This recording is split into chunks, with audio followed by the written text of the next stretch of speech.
Hello, retro trailer, says TC. Yes, indeed. Yes, indeed. All right. Surprise! I am 30 minutes later than I planned, but that's because I couldn't stream over Bancroft. That would be rude, wouldn't it? I wasn't gonna do that. Also, Mike Miller was on, so that was cool. That was cool. Very different show on Bancroft today than yesterday, where I was on talking about Incurvate. Mike Miller keeps it classy. I don't always, only sometimes, but not always. But yes, yes, it was a good show. And thank you for the raid, Bancroft. Hello, everybody. Hello, hello, hello. Right, I am trying to stream more, as you can see.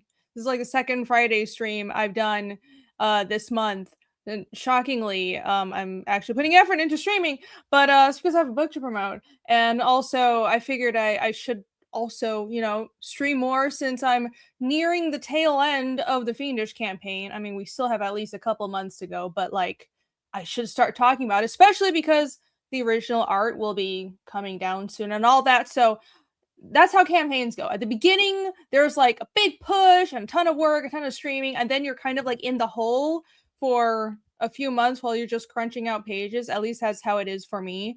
And then at the end, you have to ramp up and start talking to people again. So it's like you go into this cave for a few months and you emerge into the light and you're blinded by the sun, and then you have to relearn how to socialize. And I'm currently in that stage of relearning how to talk to human beings.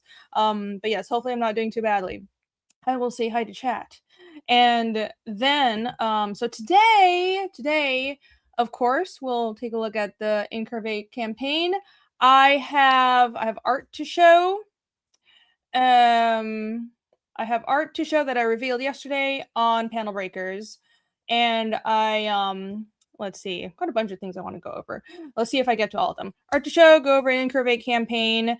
I kind of want to talk about the original art for Fiendish, because I bet a lot of the people who backed the original art tiers on Fiendish are here. So I'll explain why those tiers are coming down, and like I kind of have it sorted out which pages will be sent out. So we'll talk about it. I figure that would be something good to like talk about live and get all of your feedback on, right? So there's that, and I might have a mini sneak peek at another cover I'm doing for someone else. We'll see if I remember. I probably won't remember, but right. We'll see how things go. We'll see how things go. Doug209 asked, did you break any panels? That's all we do. We just break panels the whole time. We broke many panels. Yes, indeed. Thank you for the link, Maromi. TC is here. Hello, cover. Yes. I've done like a pinup and a cover that have not been revealed yet. And I'm very glad to see, especially because I need money right now. Someone else asked me for a cover, and then there's another cover commission that's been on hold until I get more work done on Fiendish 3, but I might just move it up because I need money. And the reason I need money, if you've been following me on Twitter, my house needs more work done. I know, shocking, but yes. So, this is going to be another house rant. So I've had this problem with the oven going out. Like, the cooktop is fine, but the oven underneath, like, it doesn't stay on. You'll turn it on, set it, and then it just clicks off. And it was really frustrating because there was one time I was trying to bake muffins. I had everything ready. I had, like, the muffin in a little pan. It was so cute. It was ready to bake. I mixed it, put it in the oven, and then the oven wouldn't turn on. So you guys know what I ended up doing? I was like, I am eating these muffins, damn it. No, I didn't eat the muffins raw. I baked the ovens with a heat gun. It actually worked. It was like really janky looking. It was not pretty at all. They were like singed on one side and like like undercooked on the other. But like I already mixed the dough, and I didn't know if I can refrigerate it. And like I tried to get my oven fixed. I've had like 2 appliance techs come by, and every time they come by, they're like, "Oh, just the motherboard needs replacing." And after I had 2 appliance techs come and replace the motherboard on my oven within a span of 6 months. I'm like, I don't think it's the motherboard. I think it's something else. So finally I had when the last guy actually take a look at the problem and tell me, like, I told him there must be something else that's wrong with this appliance. He concluded that the issue isn't the oven, it's the power going to the oven, because my microwave has always also been a slightly janky, but not as much. And so what happened was, I don't know anything about electrics, right? But I got my electrician out there to take a look at it, and he's like, oh yeah, because you had a new panel put in like a year ago, and for some reason, like, there's like some kind of mismatch between the power going into the house is a lot more than it was designed for, basically, because I added like a new line and everything, and I have a lot of high powered appliances, and the house is built in like 1950. So so the disconnects on the outside and the meter, I don't think that's ever been, I think those are from 1950. So he opened it and it was like rusted and like crusty. This thing was on his last legs. It looked like it was about to die. So he's like, I really recommend changing all of it. You can change only part of it, but I really recommend changing all of it. And it's going to be several grand, because that's just how things go with house stuff. It's always measured in how many grand you spend. So that's what I'm that's what I'm going to be doing. That's why I need money. So back my campaigns, guys, and also commission me for covers. But also if you want original art, that would be preferable, because then I don't have to spend time away from Fiendish drawing. Even though I'm very happy to do covers for everyone else, but I would prefer to not take too much time away from Fiendish, because backers will be angry, and I'll do more commissions towards the end of the year when the actual book is done, right? That's reasonable. I should do that. I'm being responsible. Right. Infinite. Yes, I saw your DM. You were the person I was talking about. I finally found it. It went to my hidden inbox. But yeah, so we'll talk. That'll be great. I appreciate it. Thank you very much for the request. I fixed my AC unit because of corroded wiring. Yeah, I've gotten so much stuff in this house replaced. It's insane. This has been like a journey in rebuilding a house, is basically the past 5 years of my life. House things, yay! It's always in grands. Yep. Like, I've done a lot to make it just nice and pretty, but also the HVAC, not the whole HVAC, but like the furnace got replaced, the HVAC, the unit outside got replaced, but thankfully warranty covered that. They didn't cover any of the electric work. I probably should have bought warranty that covered it, but I didn't. So, fuck me, I guess. All the plumbing got redone, so that was really expensive. Could have bought a new car with that money, probably. And got the floors redone. It's crazy. But like, I also did so much. I repainted the whole house. I did drywall. Like, I've learned to do so much. I'm a very good handy woman now. I'm only limited by like, oh, this thing is like 100 pounds and I can't lift it. But like, I have learned to do so much stuff. I learned to do so much. I even poured a little concrete platform in my yard myself and did a bunch of the landscaping. But anyways, this has been quite the journey, but I'm very proud of it. It's wonderful. But yeah, my bank account. Holy shit. I cope by telling myself it's an investment. Did I forget my ADHD meds? No. I don't think I have ADHD, but I probably do. Whoops. Oh well. Thank you for the links, Alex VRB. Jake also has a right proper website. Yes, that's right. Check that out. Check out all the websites and campaigns of my fellow panel breakers, presenters. Wait, aren't Asians good at technology? I guess not. I'm decently good at computers, but I'm good at comics and computers and nothing else. Maybe languages. A heat gun, yeah, I bake muffins with a heat gun. And so what I did was like, okay, I figured, so what you have to do is heat it on all sides, right? That's what putting it in the oven does. And so when I was little, we would go out into the countryside where what would I call him? My great uncle had a farm, and it was in Taiwan.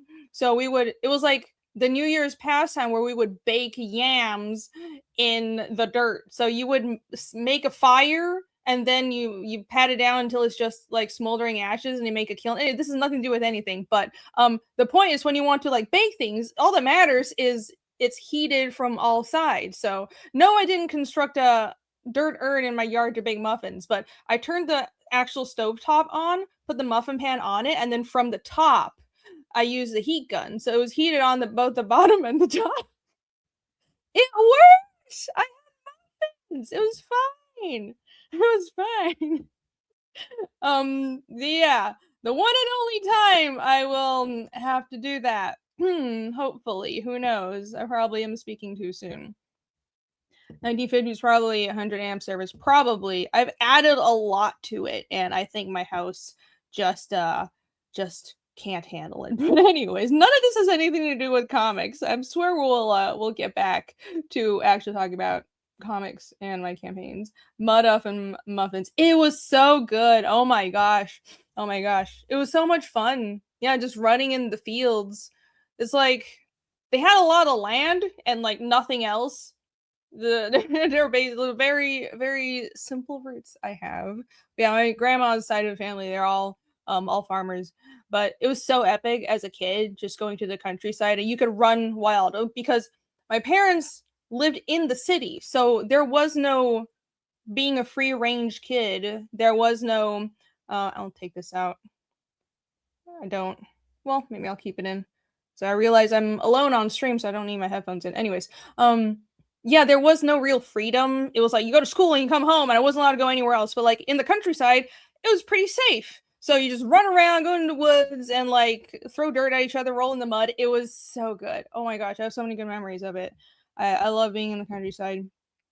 I can understand how the ancient people felt in touch with nature. Apex Comics. Hello, good to see you. Yes. And thank you very much for that link. I do have a merch shop that is not just my Fiendish stuff.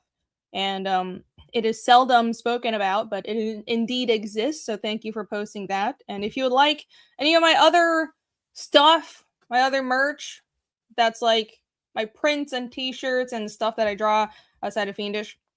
There's some older art on there as well, but it still looks good, I think. You should check that out. Thank you. Thank you. All right.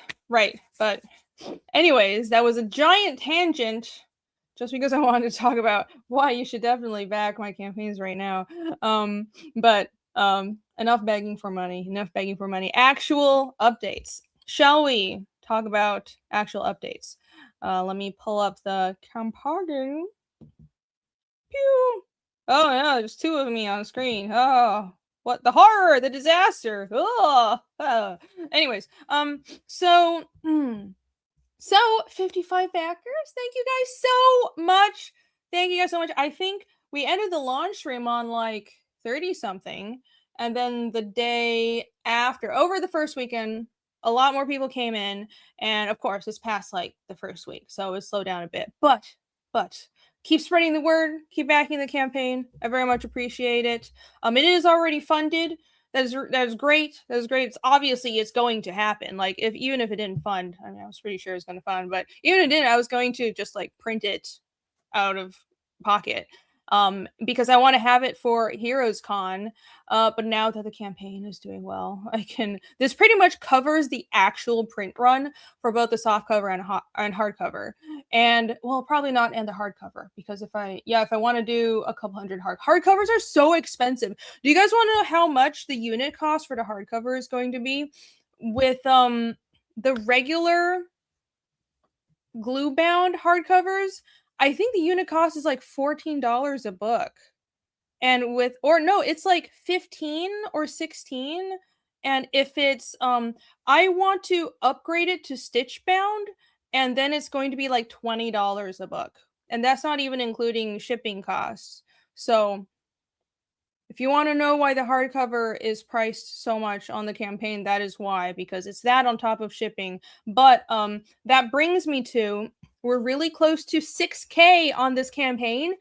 When we get to 6K, I'm going to upgrade the hardcover to stitch bound. So I don't actually have an example with me, but yesterday Bancroft showed an example on stream because he had his Lucent books were stitch bound hardcovers, and what that means is in a glue bound hardcover, it's like this is the cover, right? And the pages are just glued to the spine, like they're just glued here. So when you open it, there's a bunch of glue here, and it doesn't really lay flat. You'll kind of like, you can only open it like this. But if it's stitch bound, it's like, it's almost like having a bunch of floppies bound into a hardcover jacket. Like the book is hardcover, but it's a bunch of floppies inside it that are all like stitched together. So that means it's much more secure. And also you can almost lay it flat, which is really good for an art book. And I really want to do that. So that'll be the 6K stretch goal. We're only like $200 away from that. So let everybody know, spread the good word. Let's do, I want to get to doing stitch bound for the hardcover, and all the stretch goals are going to be upgrading the book, making it better for you guys. That's what I want to do.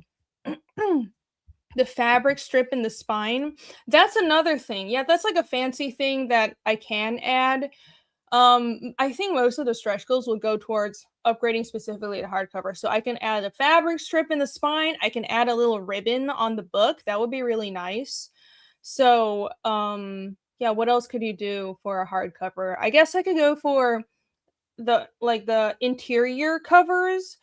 I can do special colored paper, but then someone mentioned on Panel Breakers yesterday that I should leave it just white because then I can do sketches on the interior covers.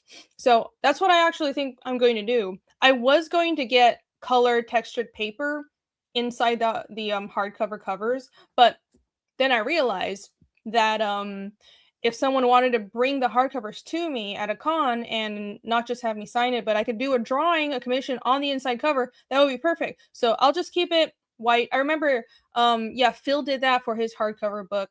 So that was really fun. Like we were drawing little commissions and doodles on the inside of his vacation book during Tampa. It was great. We were just passing books around. We didn't even know whose book it was, but we were just doing doodles on the inside of it. So yeah, that's what I'm going to do. Comics Legend said that was me. It was you. Thank you very much for that suggestion. Apex Comics says you got to pay those monks. Pay those monks. Are monks the ones that are binding books and making hardcovers? That would be epic. That would be epic. No, I don't think the monks in my area are the ones binding my books, but who knows? Who knows? Thank you for the link, Alex. You know what? I should pin that freaking link. So let me do that. Smart. Good job, me. Smart me. Pin message. I'll just pin Alex's. It's simpler that way. Thank you very much for posting the link. Those floppies are called signatures. Signatures are 16 pages stitched together. You see, this is why I'm hiring Bancroft for pre-press. Which, by the way, that's also what we talked about yesterday. Bancroft is doing the pre-press on INCURVATE because he is a lay professional. I think, Michael, you do graphic design stuff for your day job, right? But he knows the actual printing process really well. So like with comics, I have a really good colorist who knows how to, set all the color profiles for the comic pages after he colors them, and I know some InDesign, so we know enough to put together a print file. But because this is an art book, I wanted to look extra good. It's more important that all the colors in INCURVATE look fantastic and all the detail and everything looks good than in Fiendish, because like with Fiendish, well, there's a story, and like as long as the art doesn't look total shit. But yeah, I want this art book to look really good. So Bancroft is going in and balancing all the colors on all the pages of art, making sure that the K levels, which is the levels of black, are just right, aren't overwhelming, so it'll print nicely. It'll translate well from the screen color version to a printed version, all that good stuff. So yeah, I'm excited, and it's a second pair of eyes, so I'm sure he'll do a good job. But yeah, things are already moving along. He already has the files. So Michael can attest to the fact that the book is like, I think he has everything except for 4 pages, and that's because those 4 pages are being colored. There's Jake's coloring a Lara Croft piece. I'm coloring an Angel Woman and a Devimon piece, and Yaki's coloring one of my fantasy girls. So that's 4. That's like, those are the only things I need to be done. Everything else is done, and I already handed off. So quick turnaround. It's gonna be ready for heroes. You're gonna be getting your books at the same time or around heroes. Speaking of the Devimon, you guys want to see some original art? I showed this. So if you didn't see yesterday's stream on Michael's channel, you really need to watch it, because he surprised me with the game of Guess the Nipple. I didn't realize he was that bold, because YouTube is not always so nice to such things. I've gotten told off by YouTube for having not exposed women, art of women, not exposed women, like art of, it was Ragna. It was a drawing of Ragna, and she had her hair over her chest, but nothing was showing, and it was in my thumbnail. This was like a couple of years ago, but YouTube told me off for it and told me I had to change the thumbnail, and I was like, but nothing is showing, and it's art. It's not a real person, but they're really touchy about it. So ever since, I've been really paranoid. But yeah, well, Bancroft was feeling bold, I guess, and I guess Guess the Nipple is now a game that will probably only be played once in relation to Incurvate, because there's a lot of boobs in this book, right? But I was so thrown off by it that I forgot that I had art to show. So I had, hold on. I was ready to show this piece. Oh god damn it. Hold on, my browser window resize. It does this all the time. Okay. I had this piece, and I showed it on Panel Breakers, but here you go. This is the Devimon that will go opposite of the Angiwomon in the art book. It's kind of like, it's basically the same pose. I'll pull up some of the art from the art book, and so you guys will be able to see it probably. But yeah, it's like mirroring the pose. So in the art book, it'll be 2 spreads where the Angel Woman will be here and facing her, and she'll be facing the angel. So it's like Angel and Della, and they're facing each other. So I'm gonna color the 2 pieces. So that's what I'm working on right now while scrambling on this other cover. But yeah, zoom in on the most important part. Tehelem says Sogo Nagai inspired. It must just be one of those like influenced by osmosis stuff, because I wasn't directly influenced by Go Nagai, but it's just one of those, like, I was probably influenced by people who were influenced by Go Nagai. So Apex Comics is amazing work, reading. Thank you. Yeah. Was there a lady Devimon? Well, I don't know anything about Devimon or Digimon, guys.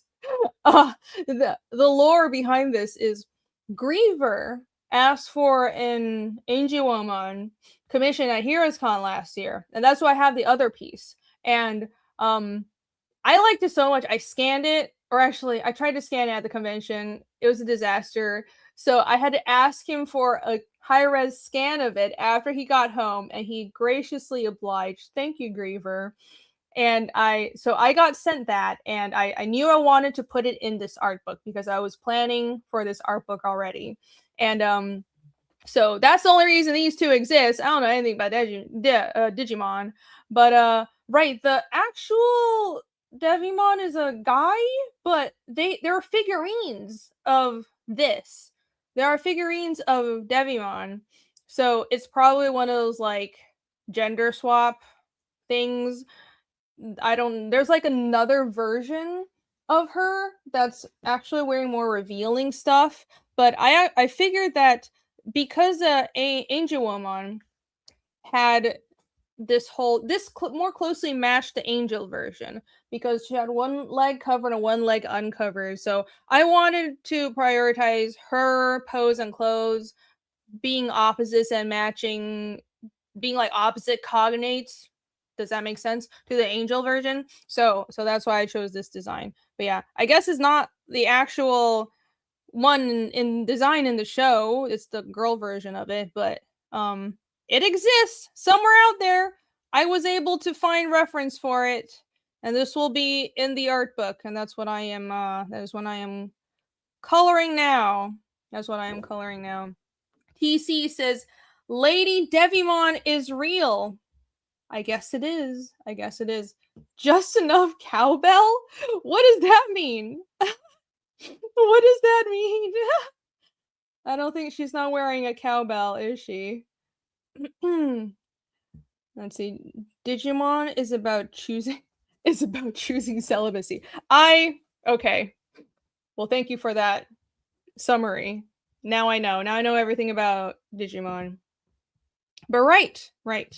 If you haven't seen the campaign yet, I shall scroll down and regale you all in this. There is a trailer of me very cringily talking about the art book. You can check that out too. But here is the actual comparison. That's my book. It's an art book by me. Oh my gosh. There's the hardcover and the softcover. The hardcover is a larger book. It's going to be A4 size, and the softcover will be regular comic size. And if anybody has their copies of the hardcover and softcover of Lucent, it's just like that. It's the exact same size. So that's a good reference. And the hardcover will be substantially larger. It's like an inch and a half on one side and an inch on the other. You wouldn't think it's that much bigger, but it really is. It makes a huge difference. Like I was looking at the Carnal books, and I was surprised because the Jake's Carnal books are like, they're the same height as American comics. I think they're like B5 though, maybe, but they're slightly wider than American comics. So I was surprised how much more breathing room even like half an inch adds when it's art on a book. So yeah, that A4 size is going to be, I think it's going to feel pretty substantial. And it's the same exact contents. I just rearranged everything, and like all my art is like 600 DPI, so it was no problem. I just scaled it up and down for the $2, but it's the same exact contents. It's just a larger and nicer book for the hardcover version. I'm scrolling down. What's in the book? I'm really proud of those little headers. Aren't those headers cute? They're adorable. There are a lot of tentacles in this book. Rushbrook says, that looks damn good. Thank you. Thank you very much. I appreciate it. Show cowbell? What is going on? I don't have a cowbell. I have chokers. That's about it. But no, I don't have any cowbells. Let's see. Let me scroll down. Question. Reedy, do you use an ink brush with microns when you ink? I use a mix of a bunch of different things. I use a lot of microns, but here. So for the face, I usually start inking from the face. I will use actual just micron markers, and I'll use 0.1, or even I can go down to 0.003, which is like probably the tiniest micron in existence. But this one I didn't go into that much detail. But if you've seen my Fiendish 3 main cover, that cover has a lot of teeny tiny details, and I did like have the cover in a 0.003 micron and bled that thing dry. But this one didn't need to be that detailed. So for high fidelity, is that a good word for it? For line work that needs to be very controlled, like the feature and every line on the mouth has to be in the exact same place, has to be in the right place, otherwise it's a disaster. I use microns. But then when it comes to the body and the shading, I'll switch to, there's another micron that's called the PN micron. I guess it's like a pen, so it's a slightly thicker marker, but if you press down lighter or harder, you can get some line variation from it. It's not quite a brush pen. I'm just gonna go get it. I'll go show you guys. Hold on. I'll be right back. Should play something. What should I play? I want to play a free rank crip, but but I'm afraid I'm gonna get in trouble for it. So, let's see. You know what? You know what? Should I play the trailer? Should I play the trailer? I think I should play the trailer. Someone's gonna ask for the bad trailer.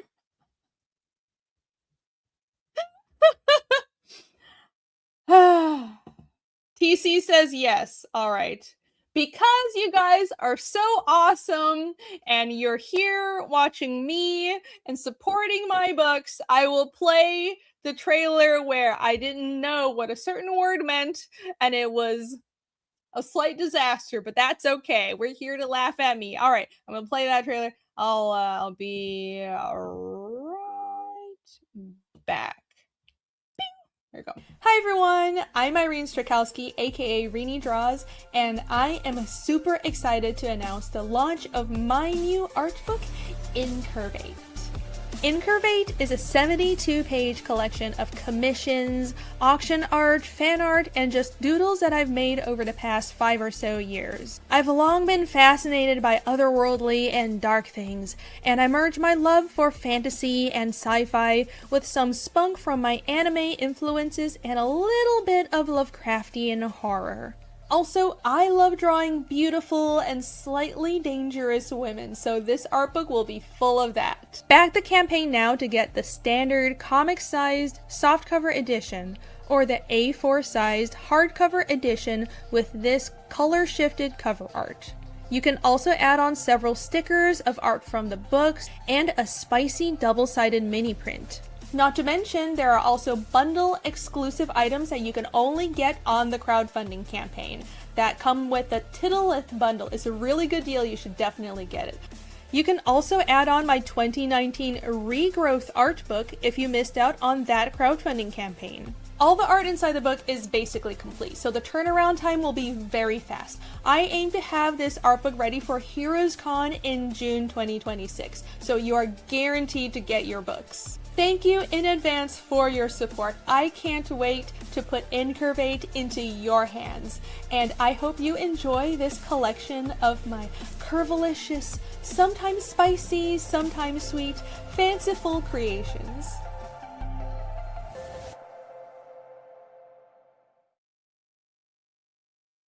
Yay! All right. So, anyways, back to markers.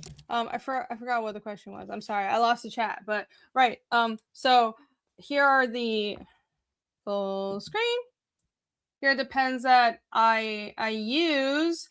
So I'll start out with, this is actually not a micron, but it's a really good pen. It's an art line. And it's a 0.1, so it's like the equivalent to a micron, but I do like how it feels, and the pen tip has been crushed much more slowly than microns. So the problem with microns, especially the thin ones, at least for me, like I'm fairly light-handed because like it's just inevitable if when you're using pens that are so fine, like the pen tip will get warped and like pushed in, and then there's nothing you can do even if the marker has ink still. But anyways, this one has been pretty durable, so I do like this inking pen. Here's a micron 0.005. So I use this one a lot for like faces, eyes, especially eyes. I will use this for like the fine details because eyes are important, and I like to make eyes really expressive. This is the Micron PN pen that I was talking about. And I don't know if this will, hold on, show up on screen, but it looks like this. There we go. So it's not quite like a regular micron. If you look at a 005 and this side by side, like here's the difference. So see, it looks kind of like a brush bit, but not quite. It's different type of marker tip, but it I like that one a lot. It's great, and I use it for like the intermediate, usually on the body, and then for like the wings and stuff, I will for the outline for the wings, I'll use this. This is a Tombow Fudenosuke. I love this. I kind of don't differentiate between the hard tip and soft tip versions. Haha, that's what she said. So there are two types of these Tombow Hudenosuke pens, and they usually come in a pack. You can buy them as a pack on Amazon. And this one is a soft tip, but I kind of just like mix and match them. Doesn't really make a difference to me. But yeah, these are brush pens that have, they're fine tip. They're not the finest tip, but they're a fine tip brush pen. So I use that for a lot of the blacks on the wings and stuff. But then for details, actually, yeah, for finer details like the feathers and the like the very fine feathers and some of the most of the hair, I use this, which is a Pigma FB. And this pen is amazing. I could, if I wanted to, do entire pieces with just this pen because it's a teeny tiny brush pen with a very fine tip that you actually could get a very steady line with, and you can vary your line a lot with this pen tip. So like I could go down to like a 0.05 tip line with this tip, but then do like thick strokes with the brush pen if I wanted to and fill in blacks. So anyways, that's I hope that answered the question because I forgot the question, but that's what I ink with. I love those Tombow brush pens. Yeah, those brush pens are so good. Brushbook said he used them all the time.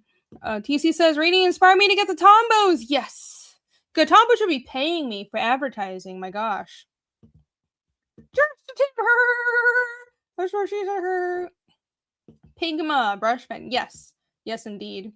0.5. It's 0.005. It's even tinier than that. Because I like drawing detail. And I have no self-control when it comes to drawing too much detail. It's cathartic for me. But yes, let's see. Comics Legend has a really good question, but I'll circle back around to that. The answer is yes. I will be doing auctions, but I also wanted to talk to you guys about that. But I'll go over to campaign and then I'll bring that up and see what you guys think. So, right. Back to the campaign. What's in the book? 72 pages of art. There's both black and white art and colored art. So here is a sampling of some of my interiors. All of these pieces will be in there, and it's 72 pages cover to cover. I think someone asked on the launch stream if there will be sketches. I mean, I call some of these pieces sketches, but the pages you see where the do you see my cursor over here? That punchline, that cutesy punchline, that is a sketch in this book. There isn't really like process work, if that's what you mean. Everything is pretty finished. It's at least inked. Everything is inked. And I have some pages of just doodles and just kind of break things up. And I did this thing where I decorated the interiors. If there was any empty space, I just did a quick doodle and then I pasted it in the empty space because I wanted to feel really filled up and full of art, and just there's a lot of fun things hidden all throughout the book. I want every page to really feel worth it. So yeah, there are some like doodles in that sense, but there isn't really process work. All because I wanted this to be a proper art book, not just a sketchbook. It's not a sketchbook, it is an art book, but also because most of my sketches are for Fiendish. Like I'll do some layout sketches for commissions or these like tiny thumbnails for these pieces that I'm doing here, but most of my sketchbook is Fiendish, and I'm saving that work for a Fiendish world building book or the process books, because I have Forging Fiendish now, which is the process for every Fiendish chapter. So those should go in there. I have so much work just lying around. There's so much content, but that stuff is being saved for the actual Fiendish process books, and they won't be in here. But yeah, basically I'll finish work. 72 pages of boobs. You love it.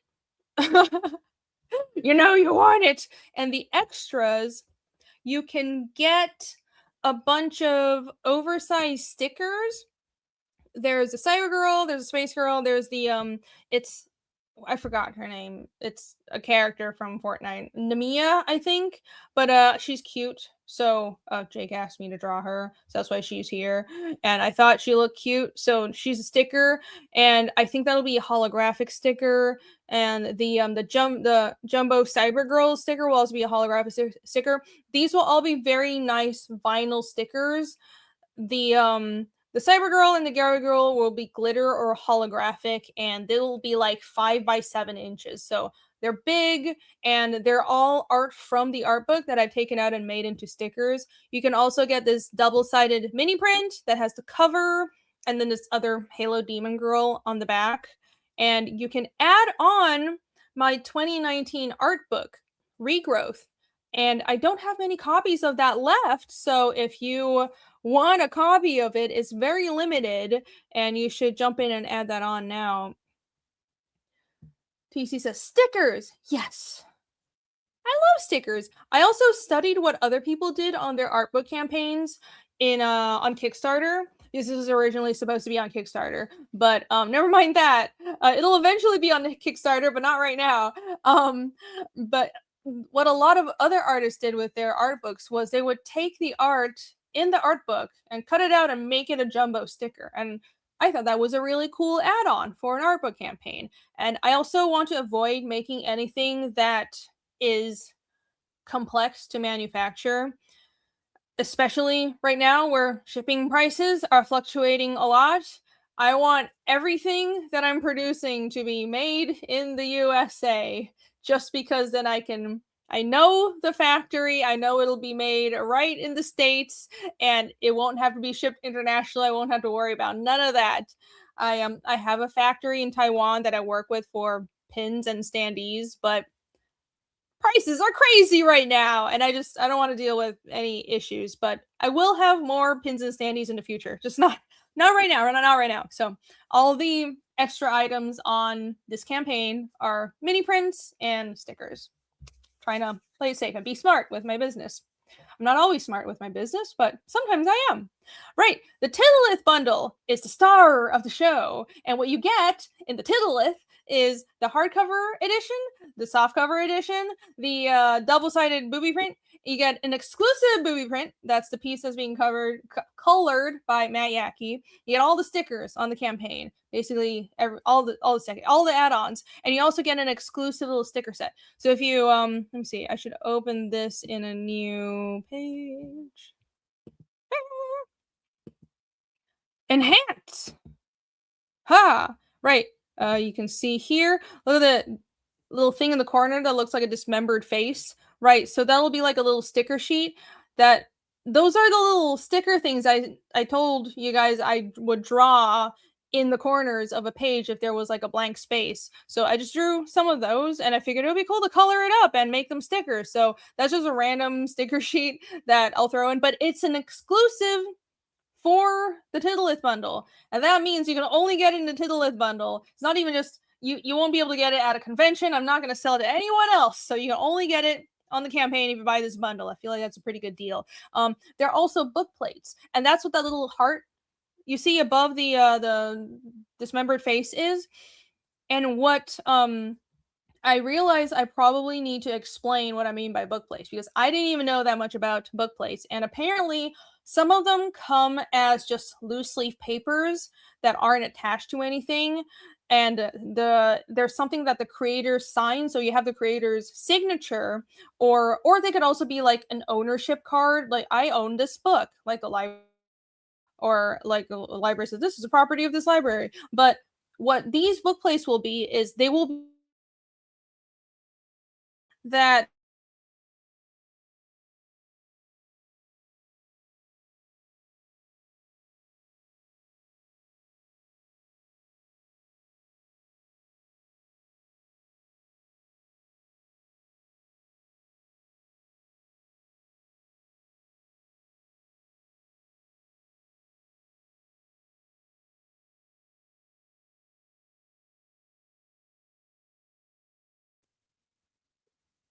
am I back? The internet was being weird. Sorry about that. Tell me if you can hear me.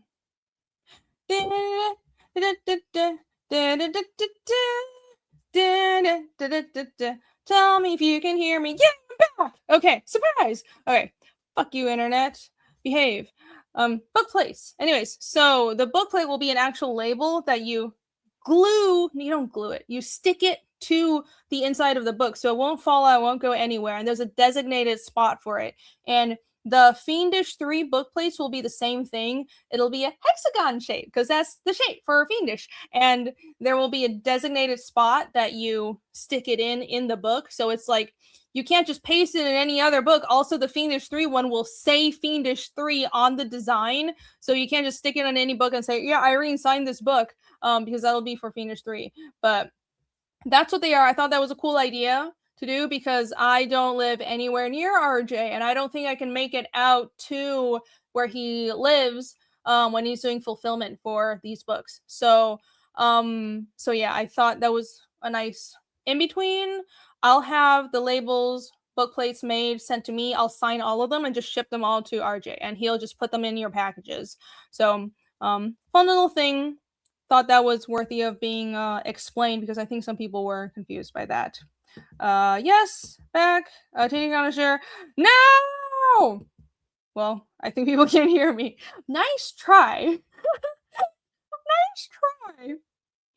Rini extra bookplate add-on for 5 to 7 each. So I thought of that, but the thing with Fund My Comic is they don't have add-ons. Let me go back to the Fund My Comic page. So I love the platform because they're all about independent creators and they treat you really well, but they don't actually have add-ons. So everything in the everything on the campaign page, they're just you add them, you can add multiple things to your cart, but you can't add anything on. So I was kind of worried about having just a book plate. Well, not worried, but I didn't understand why anyone would want to buy just a book plate. Like, what, you buy a book plate and that's doesn't come with a book. So that's why I bundled it with the books, with the hardcover book with a book plate, and you get the softcover one with a book plate. But I could add an option where it's just a book plate, or I mean, I don't mind if people want to PayPal me $5 and I'll just add a note for RJ to throw one in. Honestly, that would be simpler. Maybe that's just a more straightforward thing to do instead of having to edit the campaign. But yeah, I don't mind that at all. Getting close to 6K. Yes. Only 2 more people need to grab a tittle. Need to grab a titty. Indeed. Only 2 more people. So close to 6K. Help us get there, everybody. Help us get there. No, just call the Perkin add-on and make sure people know it only ships with a book order. Okay, yeah, sure, that's true. I don't know why I'm thinking too much about it. I'll add a book plate add-on cheer. It'll be there. I'll do it. I'm sure it'll help. It'll happen. And not get arrested? What are you guys talking about? Oh my gosh. Hey, Ryan Blue Thunder is here. Hope to see you at Heroes. That is coming up. Bearing down on us soon. It's gonna be soon. Crazy. Time flies. All right. Comics Legend mentioned something. Comics Legend says, yesterday you mentioned you don't use reference when drawing, but I remember you said you went to Iceland or somewhere to take reference pictures. Yeah, so that is like, I did, and it was an epic trip. It was so awesome. That was 2019. It was like a crazy year. I moved back to America, went to Iceland, and also did Tokyo Comic Con, and then right at the end of the year, COVID hit. So crazy fucking year. But yeah, as in, I don't use anatomy reference. Like, you know how some people, and this isn't a brag.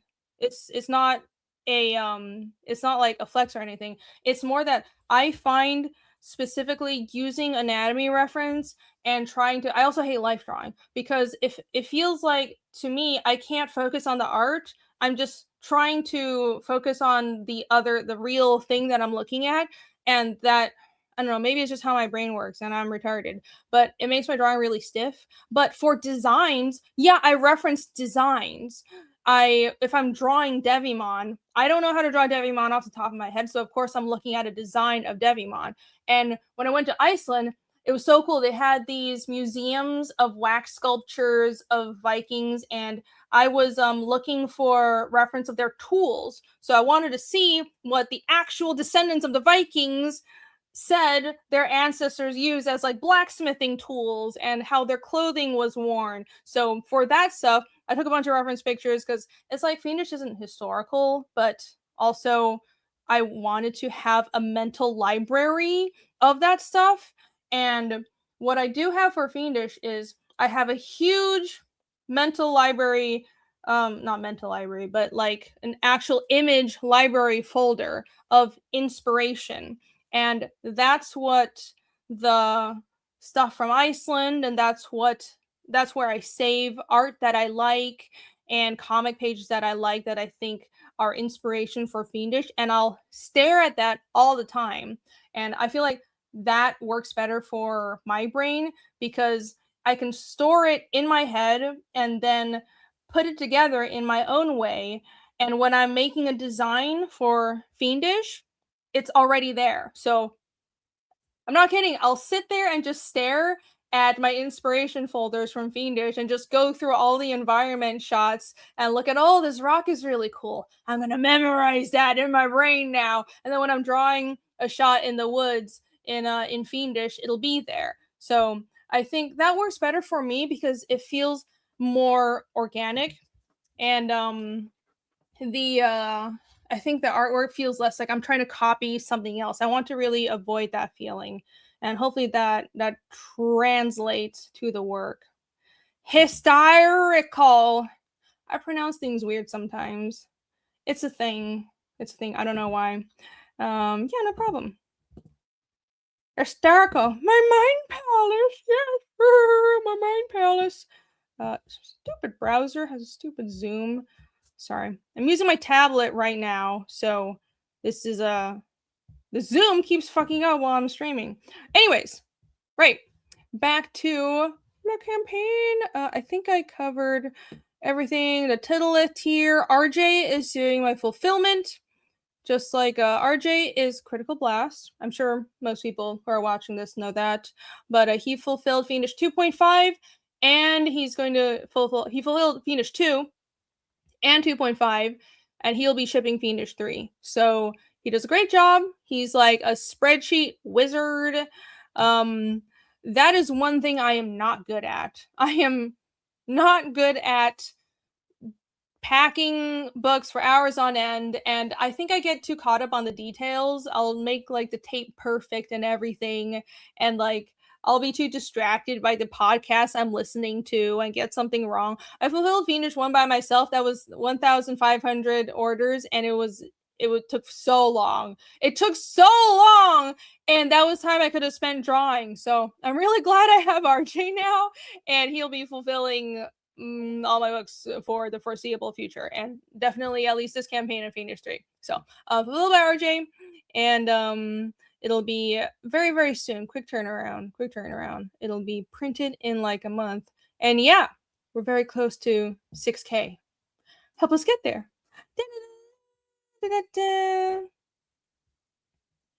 Let's see. I draw thousands and thousands of trees from memory. Kind of, yeah. What I've started to do is in the thumbnail stage, you'll notice that when you read Fiendish 3, I'm really it took time to learn how to draw forests in a way where it looks like forests. Like the largest inspiration folder in my Fiendish like image gallery, whatever, big image collection is just pictures of cool mountains and pictures of trees, because that was the thing I had to build on the most. And I think if you look at Fiendish 1, you can tell that the trees kind of look weird, and some of them don't look like real trees. And especially because I don't think I've ever drawn evergreens before I drew Fiendish 1. So I was like, how does this work? And it's actually really hard to draw it because it's just this radiating 3-dimensional thing, and I don't know if this makes sense, but it's especially if there's snow on it, there's so many layers, but it's also this rotating 3-dimensional thing. But you also want to not spend too much time on it. But I couldn't help but try to get every detail and every dimension right in Fiendish 1. So it took me so long to draw the trees, and I finally figured out a shorthand after like 2 books of drawing this kind of landscape. But then there were other different kinds of trees that I wanted to draw, because every location the characters go to in Fiendish, I want to change the actual scenery. So like the trees will look different and the rocks will look different. So throughout Fiendish 3, as they're traveling, they start out in Thalfren, and then they travel to Dorvo. And at the end of the book, they're not quite at Dorvo, but they're almost there. And you can see the scenery changing. And I want to also have it feel slowly more and more bleak as they get close to Dorvo, because that fits the story. You're getting close to the despair, the center of all the despair. Oh my gosh. So at the end, it'll be like these rock pillars that are just black rock pillars, and it's like icy and cold. But yeah, I think it'll be really cool. But yeah, that was something I had to learn, but just by like trial and error and drawing a couple of books. Some things you can only learn on the job. You can only learn by doing it. By doing it. They're rotating spokes with hair. Yes, exactly. Not easy. Not easy to draw friggin' trees.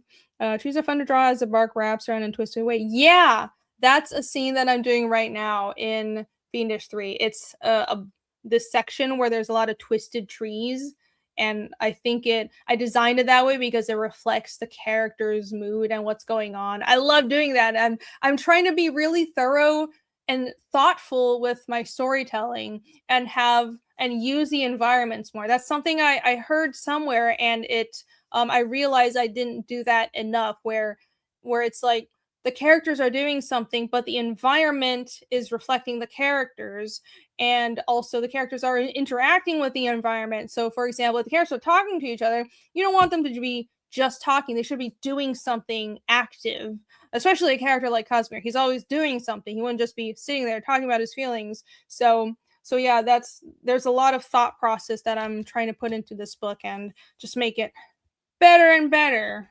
Yeah. Detail maxing. Yes. In the scenes where the environment changes, do you give the color snows? Since we're talking about Fiendish, I might as well go to the dang campaign, shouldn't I? I should do that. All right. Da-da-da! Behold! Fiendish Chapter 3 Ravages. It's still available on Indiegogo and Kickstarter. Oh, by the way, I sent out an email where I told everybody that you should be able to edit your pledge.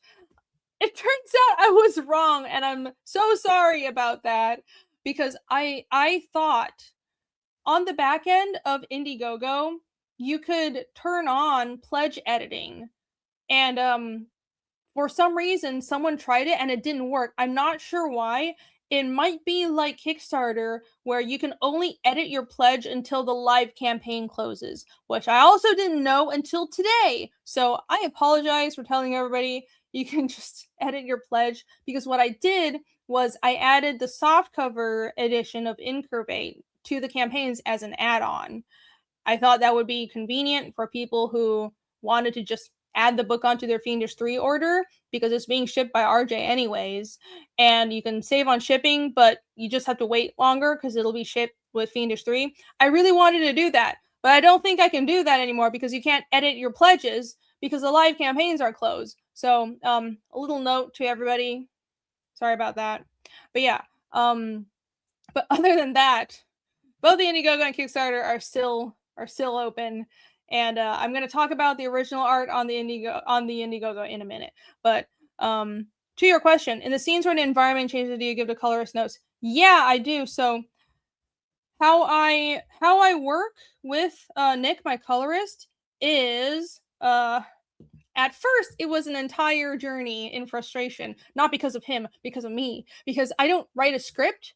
And my script is my thumbnails. It's like a bunch of chicken scratch notes and thumbnails. And then I gave my pages to him, and he's like, where are my instructions? What do I do with this? And I'm like, oh, I have some like doodles in my sketchbook. So no, what we've settled on is I have this just Google Docs that I share with him, and I write color notes for every page. And for example, he didn't color Fiendish 2.5, but in Fiendish 2.5, there are interior shots of Thalfren that Jake colored. So I'll paste screenshots of those in the color notes for the pages where I'm like, these are the colors that are established for this room, match the colors to this room, or so on and so forth, and match the color palette for this character to what we established in 2.5. And then I'll have some reference. And it's stuff like the rune colors are very specific.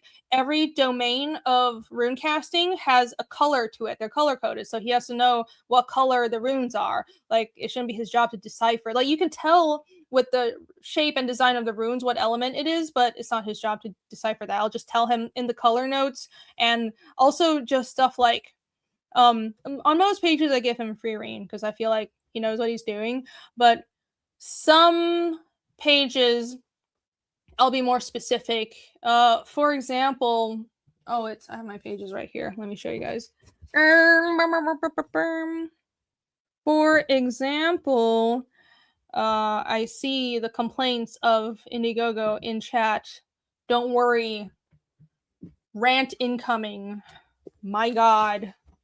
We'll talk about that real soon. Look at all these pages. My folder. Big old folder of Fiendish pages. Da, da, da. And where's the page I'm talking about? It's past here. Here. Oh my gosh. It's the freaking attic celestial page. Right.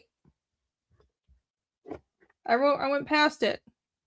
Derp, derp, derp, derp, derp, derp, derp. I can't find it. Where is it? Where is it? Am I dumb? Oh, it's out of order. Okay, good job.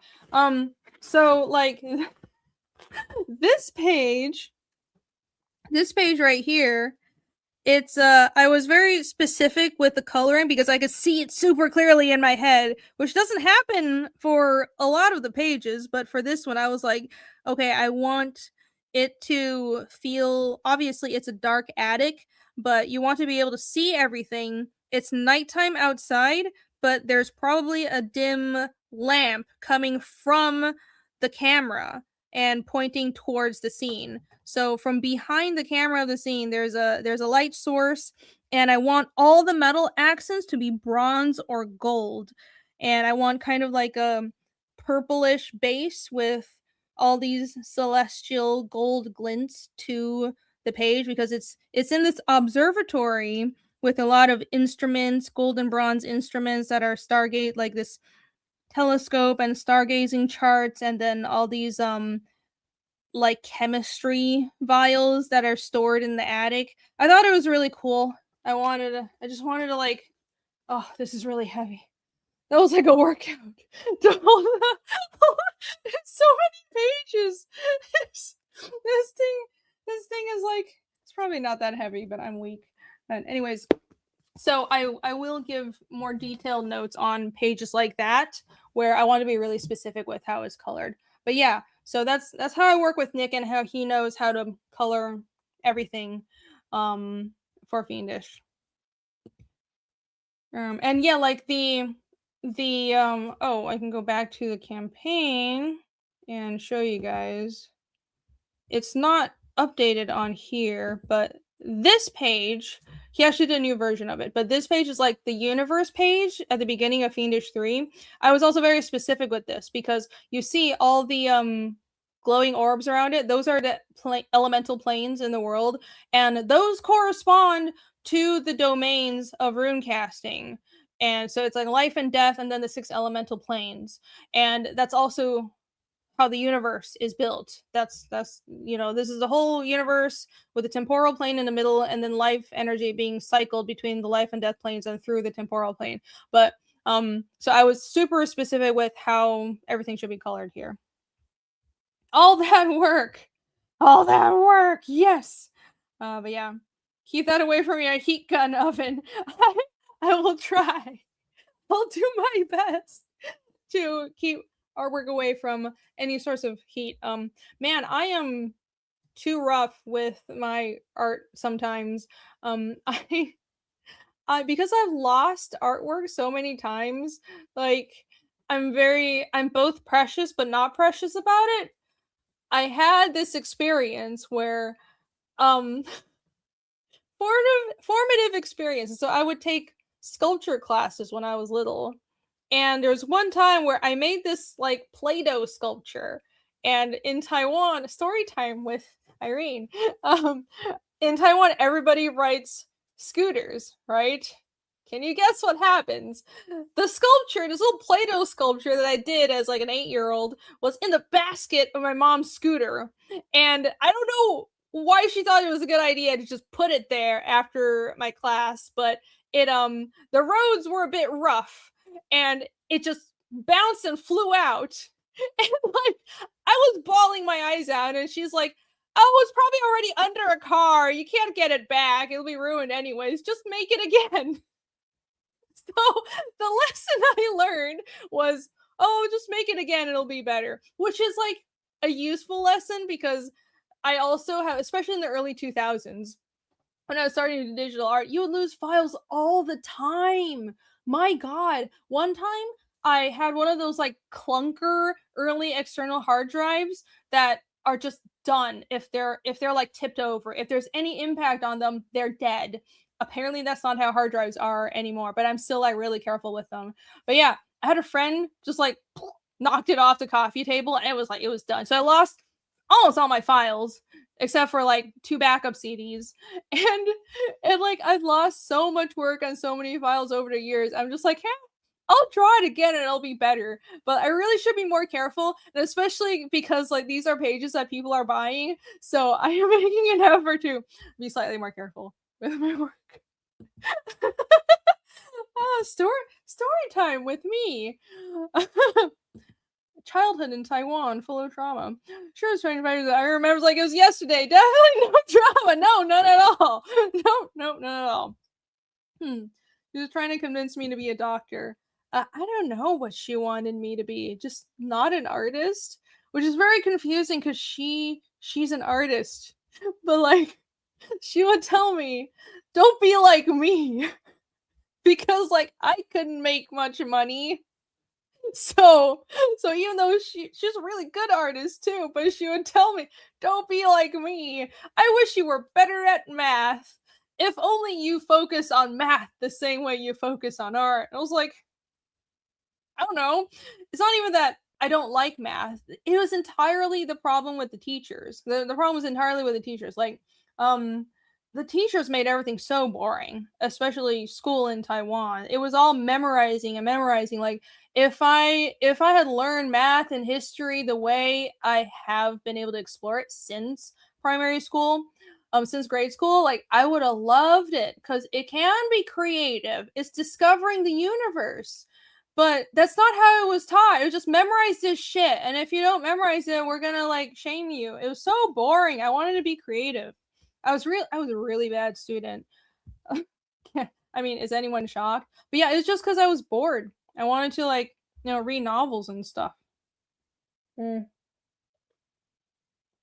Coffee refueling. Pardon me. Yeah. Oh, math. Calculators exist. Who cares? I did love geometry because it was visual. It was so easy. It was the only math class I got an A in. Yeah. Right. So for the Indiegogo, what did I want to talk about?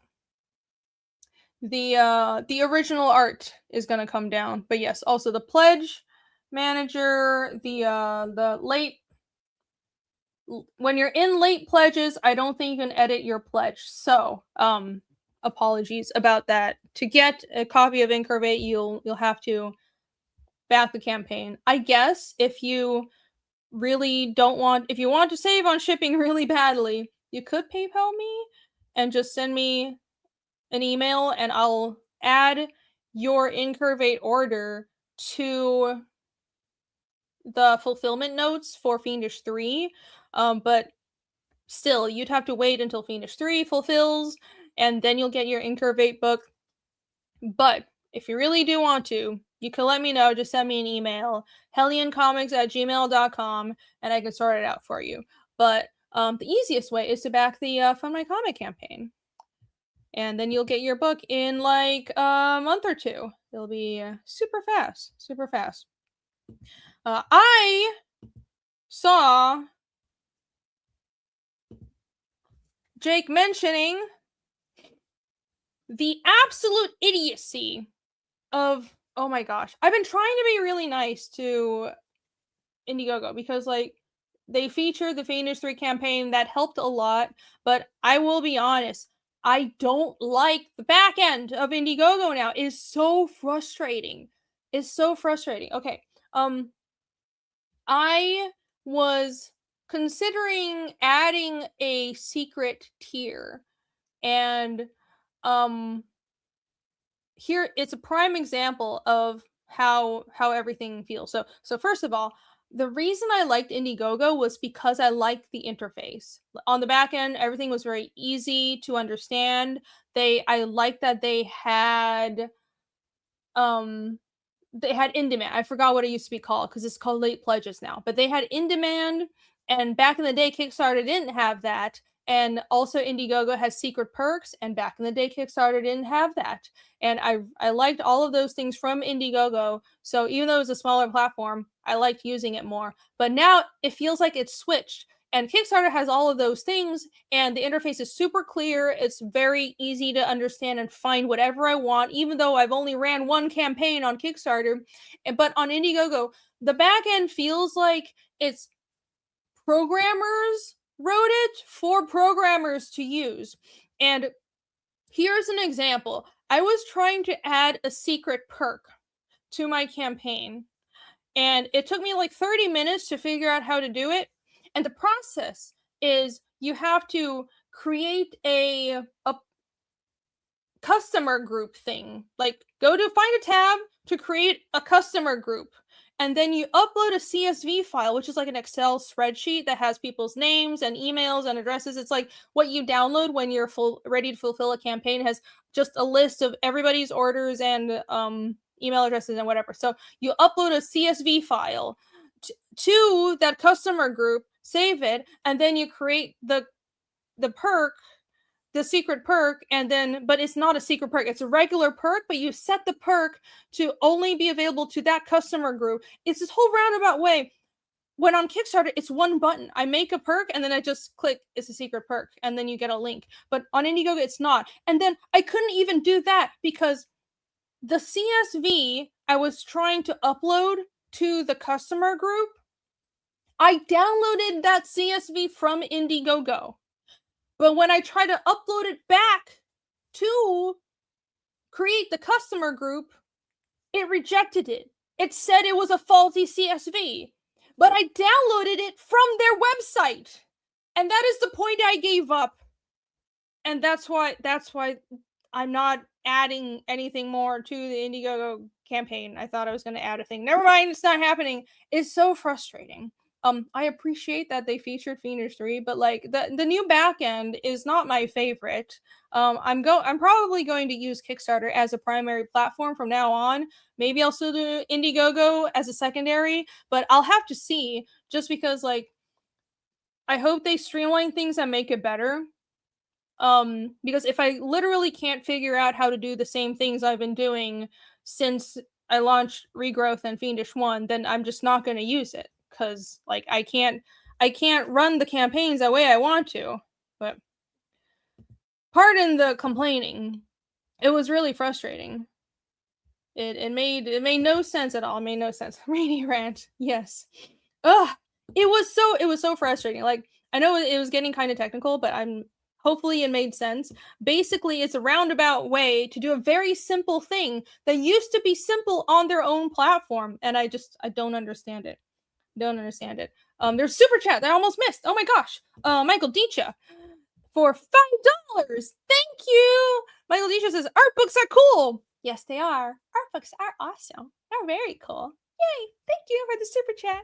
Yay. And thank you for your support.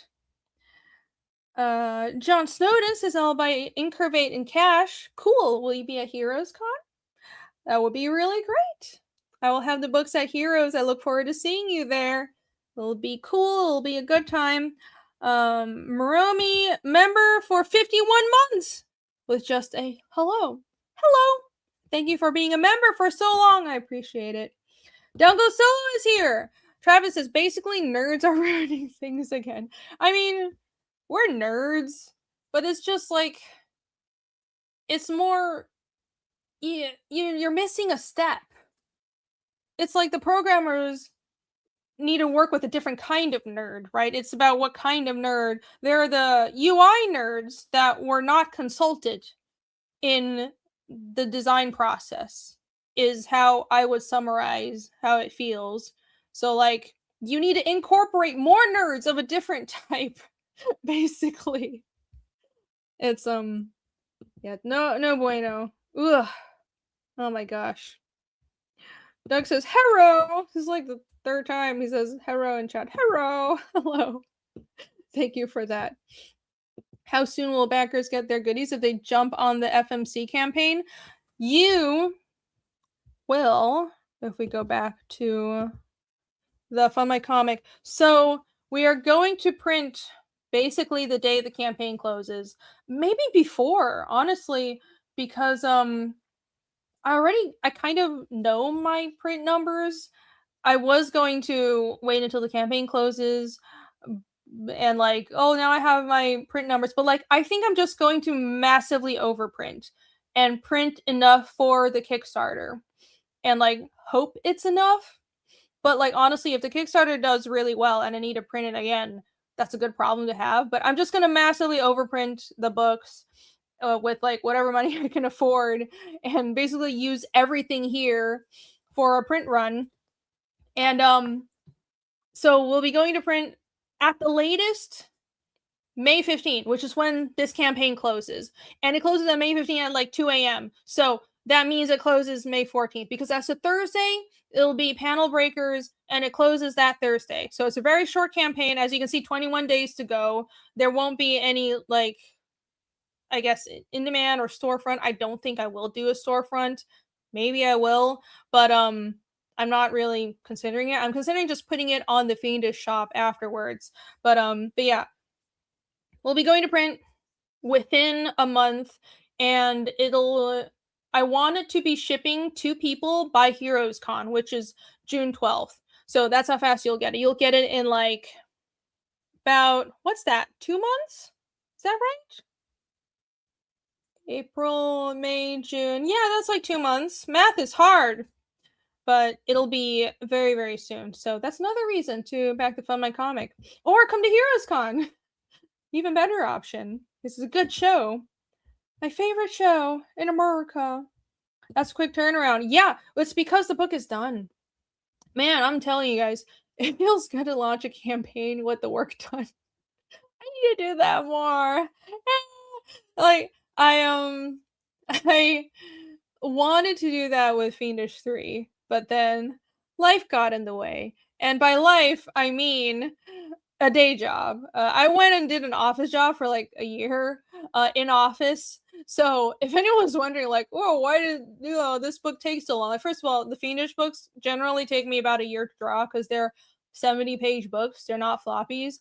But also, I got a actual job that I had to go into the office for a while. So I had to quit because nothing was getting done on Fiendish, and I had to just give up making good money to get the comic done and go all in. I realized that it was either all or nothing. Fiendish 3 was not progressing at all, but yeah, generally, I want to be almost done with the inks, hopefully, or just much further along with my books from now on, because it's so much less stressful to launch a campaign where it's like everything is already done. I think backers like it more too, obviously. So I'll do my best. The problem is just, well, you have to wait a few more months. You have to wait longer before the next campaign launches. But we'll see. We'll see. I think that's okay if that means there's less of a wait time between like you backing the book and like you actually getting a book. And INCURVATE, super fast turnaround because everything is done. There's just 4 pages that are still being colored, and that's it. As I mentioned earlier, Bancroft already has the files to do pre-press with, so he can vouch that the book, except for 4 pages, he has everything. It is ready to go. I could go to print tomorrow if I wanted to, but I want these 4 other pieces, these 4 pieces to be colored. So these pieces will be colored. It's the extra thing that I'm adding, and Bancroft will do all the pre-press and make it look extra nice, and then we're printing. We're gonna go. Have issue 3.5 in the works in between? Yeah, I want to. I mentioned it before, but I do have, I know what I'm going to do for 3.5. So I have like the rough draft of just like a prose summary. So when I have some time, which will probably be never, but I'll peel out time in the midst of my crazy life and do thumbnails for Rushbrook, and then it'll happen. But yes, 3.5 will happen. We're going to have a 3.5. So it'll be Fiendish 3, then you'll get a 0.5, and then Fiendish 4. But funny thing is Fiendish 4 is like entirely thumbnailed because I just inspiration struck me when I was in Taiwan last year and I thumbnailed out like the whole book and part of Fiendish 5. But yeah, that's I already know exactly what's going to happen. Everything is laid out, so I just have to like refine that. So hopefully that helps. Hopefully that helps everything go quickly. Ragna mouse pads. If I could find somewhere to make Ragna mouse pads in Taiwan, I would make them. We shall see. I'll be in Taiwan again this year, so maybe I'll go factory hunting and find places to make Ragna mouse pads. Who knows? Who knows? What about a 3D edition of INCURVATE? Someday that'll be possible. It probably already is possible. It just like costs you money. You can like feed an AI your artwork and tell them to make it a 3D model and then print out that 3D model. I bet that's possible. It's not something I would do. No, sir. But I bet it's something possible that other people would do. Which I won't stop you. It's all in good fun. Who cares? Who cares? Next thing you will want a pop out with scratch and sniff book. Don't tempt me. I would do something crazy like that. You never know. You never know. I would do something nuts like that. Check the chat. What is my day job? I don't have one anymore. I did for a while, and that's why Fiendish 3 took so long, because I was effectively not working on it for like a year because I had another job. I mean, it was great for money, but like, I don't know.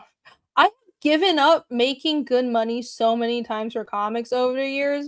Like, you guys don't understand. So I've worked in animation and like TV animation and mobile gaming and also casino games, which is really good money. So I could be rolling in cash for an artist if I wanted to. But every time, multiple times, I have left pretty good day jobs because I wanted to figure out how to make comics full time. And this is like, right now I'm on, I think, the 3rd time I've done that. Like if you look at my employment history, it's like Archer, 2 years of like, what the fuck is she doing? Marvel, 3 years of like, where the fuck is she? And those periods with like, what the fuck is she doing is like me trying to draw comics and freelance. So, but I'm determined. I'm gonna make it happen this time, guys. That's why you should back Fiendish and INCURVATE. Help me out, so I don't have to go back to a day job. Joseph Pantalon says, I want to see a Barnes & Noble. That would be great. Oh, I'm going to be smart this time and get ISBNs for my book. I don't know why I didn't before.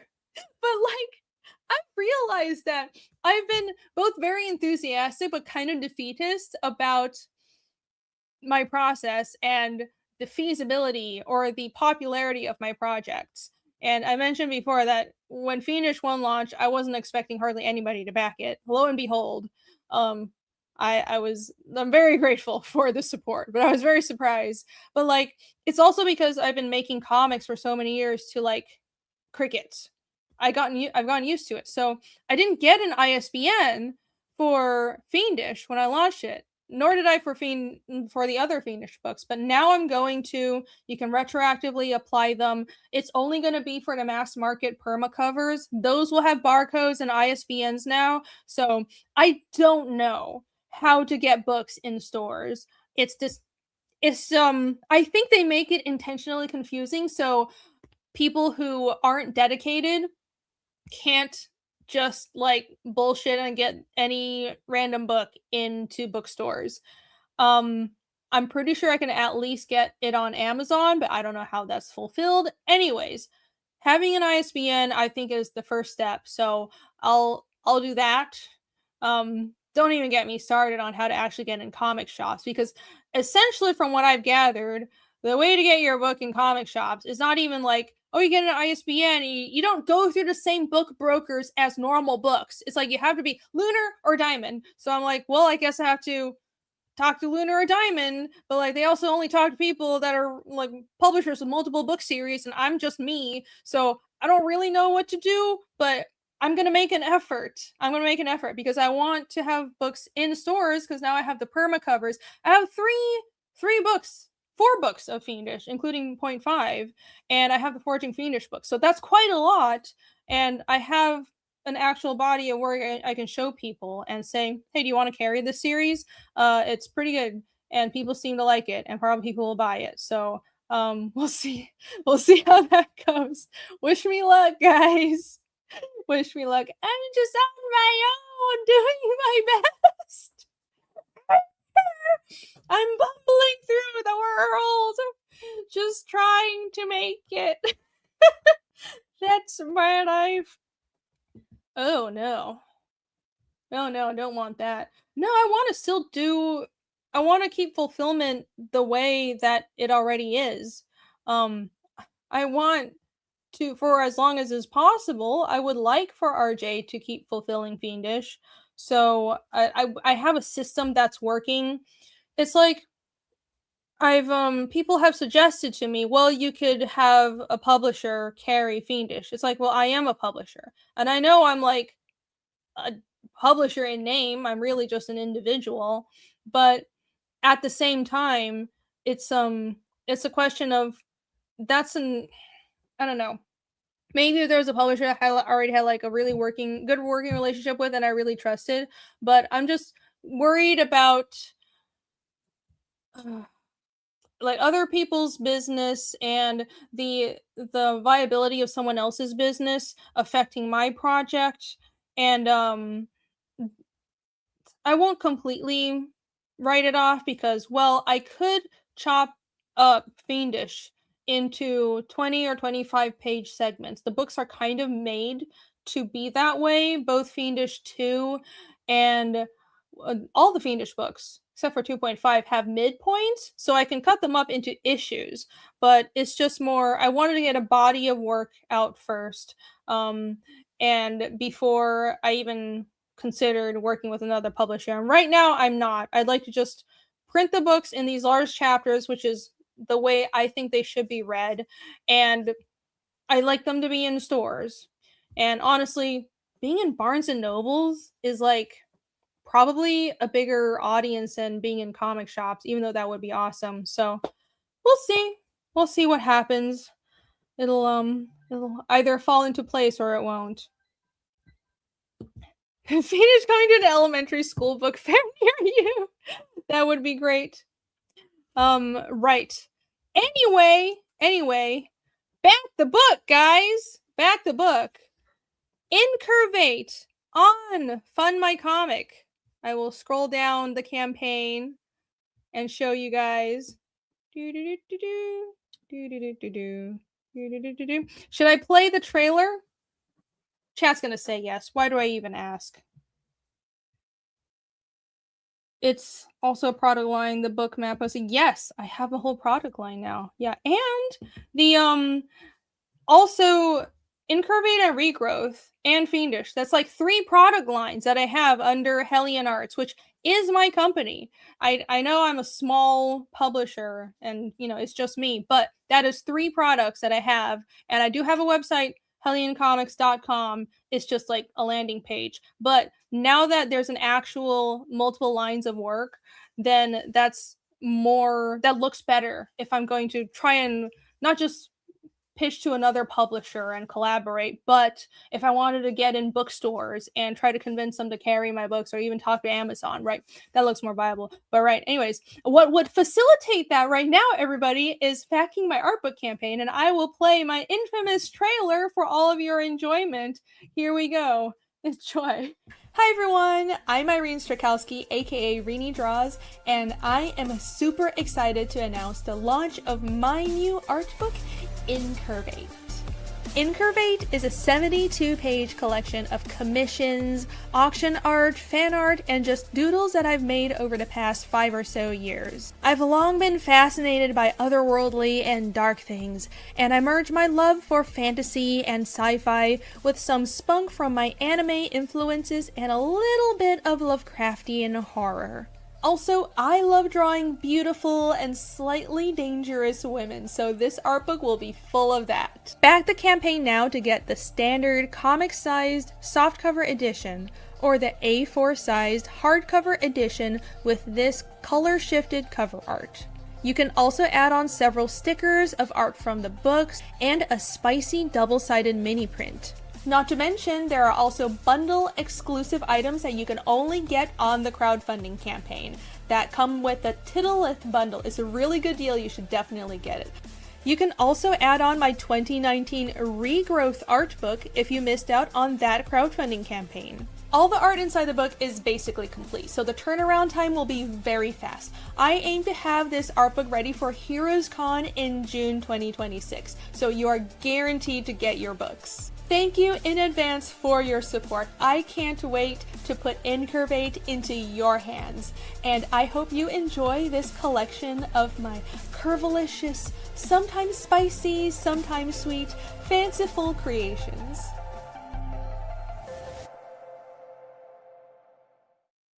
How dare you!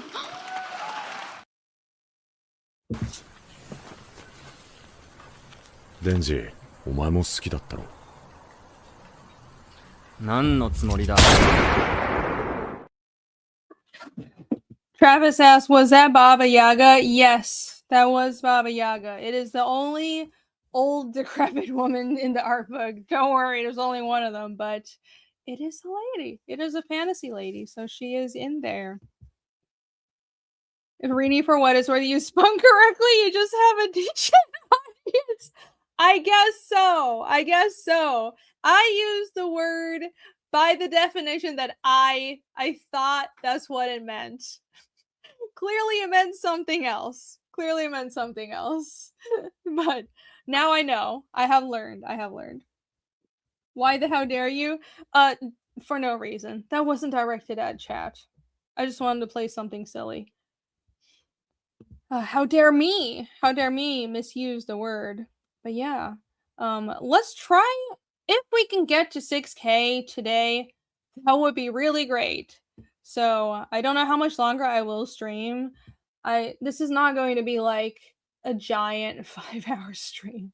I'm going to try to just be relaxed and get to all the topics that I want to without being too distracted, even though I will be definitely.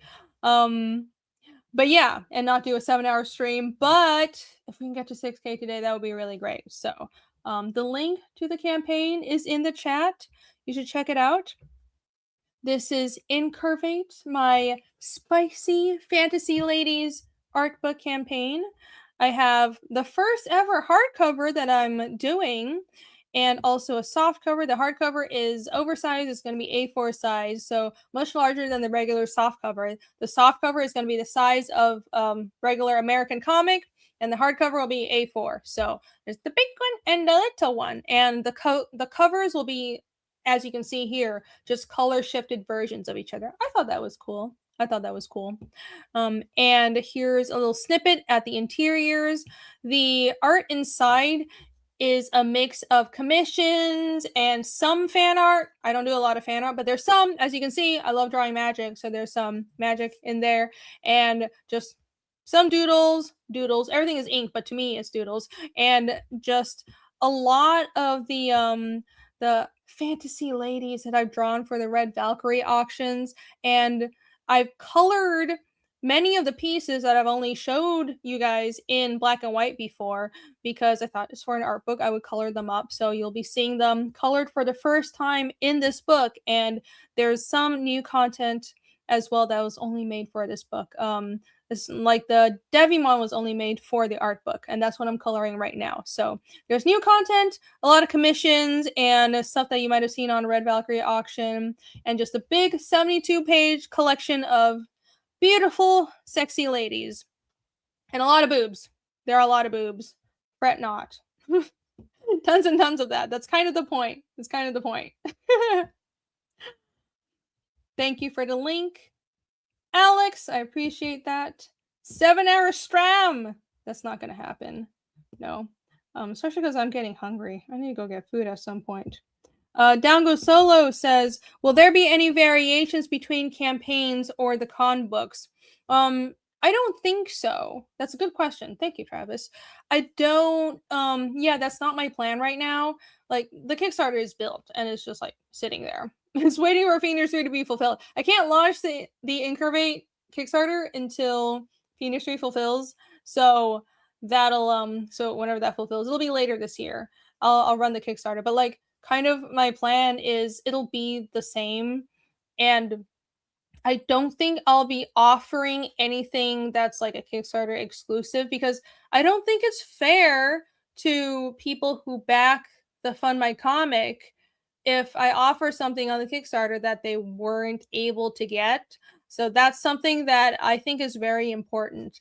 The people who back the earliest should be able to get everything that'll exist for that book, right? So it's just like how on the Fiendish 3 campaigns on the Indiegogo, there was a cover that wasn't revealed until the Kickstarter launched, but on the Indiegogo, if you got the big box tier, then you would have gotten that cover as well. It just hadn't been revealed yet. So anyways, no, I think the Kickstarter will just basically be the exact same thing, but yeah, I want to, it'll just be aimed at a broader audience, because that's what Kickstarter is good for. With Fund My Comic, it's all of you guys. Most of you are probably Fiendish backers. Thank you. I love you guys. You're great. And the audience is driven by like my email list and streaming. But on Kickstarter, because it's a big platform that has internal mechanisms for pushing campaigns, and there are people that will just shop for crowdfunding books on Kickstarter, it's really good for, I think, for appealing to brand new readers and brand new customers who have never seen anything from me before. So that's what I'm hoping for, especially because I'll have a campaign under my belt by the time I launch INCURVATE. So yeah, that'll be more for like, it'll be the same thing, but for new people to come in and take a look at my work and hopefully get my book. So there you go. Is there an extra spunky tier? That's the titilleth. The extra spunky tier is the titilleth. Beneath all these add-ons, right here, behold. Da-da-da! That is the spunk tier. Dinosaur's piece is so good. Thank you! Thank you very much. Let me catch up with chat. Give me a second. There's a lot to catch up on, so I think I'm a little behind. I apologize if I missed any messages. It is a lot of stuff that is being buried. It does mean that, and something else, yes. I have learned that spunk has 2 meanings. The more you learn, the more you learn. Are the stickers car bumper safe? Yeah. They are really, really good vinyl stickers. So if you've gotten any of the stickers from my Fiendish campaigns before, they will be the same quality. They will be thick vinyl stickers, and I've been using this service. I'm going to use Sticker Mule, and I've been printing stickers through Sticker Mule for like, again, 15 years or something like that. Probably not that long, but for a long time. And I've taken stickers I made from them and like put them on my car and it's been fine. It stays on. It'll fade after like 3 years or something, but like it stays on and it's perfectly fine. So they're definitely durable stickers. They're good quality. All of them will be made through Sticker Mule. So yes, the answer is yes. Do Red Valkyrie auctions still happen, or has Shay stopped hosting them? They haven't been going on recently. If they do, I would want to return. I'd love to do an auction again. Yeah, I definitely miss them because they're so much fun, and Shay and Sai are awesome. But I think they just haven't been online as much. I know Shay is going through like some life changes, so maybe they're just too busy to do the auctions, but I hope they return soon. And if they do, I will be there. I will be there. And that reminded me, I should talk about auctions, but we'll get to that. Have you thought about other themes for future art books? I think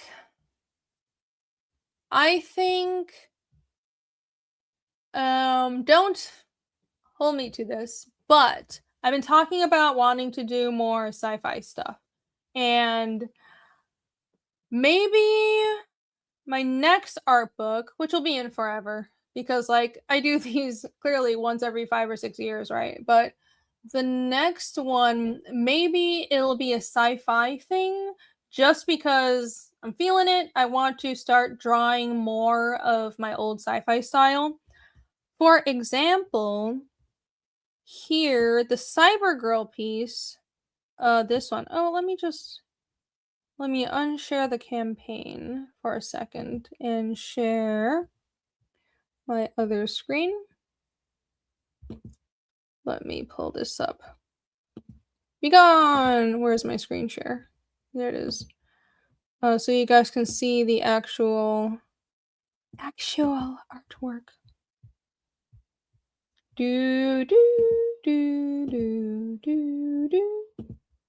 Share window. All right, here you go. So this piece is kind of based on an old android cyborg girl character that I drew when I was like 18. And even though I draw fiendish now, sci-fi was the original thing I would draw all the time. If you look at my really old DeviantArt, the one where like that was back from, I think I made it in 2004. The some of the earliest sketches are all sci-fi. It was this girl, similar characters, a bunch of like flying motorcycles and stuff and flying cars. It was a bunch of really concept arty stuff that didn't really have a story, but I really wanted to do a cyberpunk comic at one point, but I didn't think I had a story idea that was really good enough. Also, I didn't know how to write back then, so it was just shit. But right, I want to go back to drawing more sci-fi stuff, and so maybe more of her, more of the space girls, like this, and I can do some more mature stuff as well. But this is fun. So yeah, like there's a tiny dose of sci-fi things in this art book, and I am guessing maybe the next one will be sci-fi. But you know, again, gotta wait a few years. But that's my prediction. That's my prediction. Grab some titty and get hard. Thank you, Jake. Thank you for that. Get the hardcover or the flaccid cover. I guess the book really does encourage this brand of marketing. That's okay. That's okay. I embrace it. I embrace it. Thank you. Yes, get the hardcover and the flaccid cover. You need both at different points in time. ¿Por qué no los dos? Both. Get the titillist here. Hard and flaccid with the titties. Oh my god, I'm gonna get clipped. Oh, what am I doing? The past couple of streams I've done have just been disasters.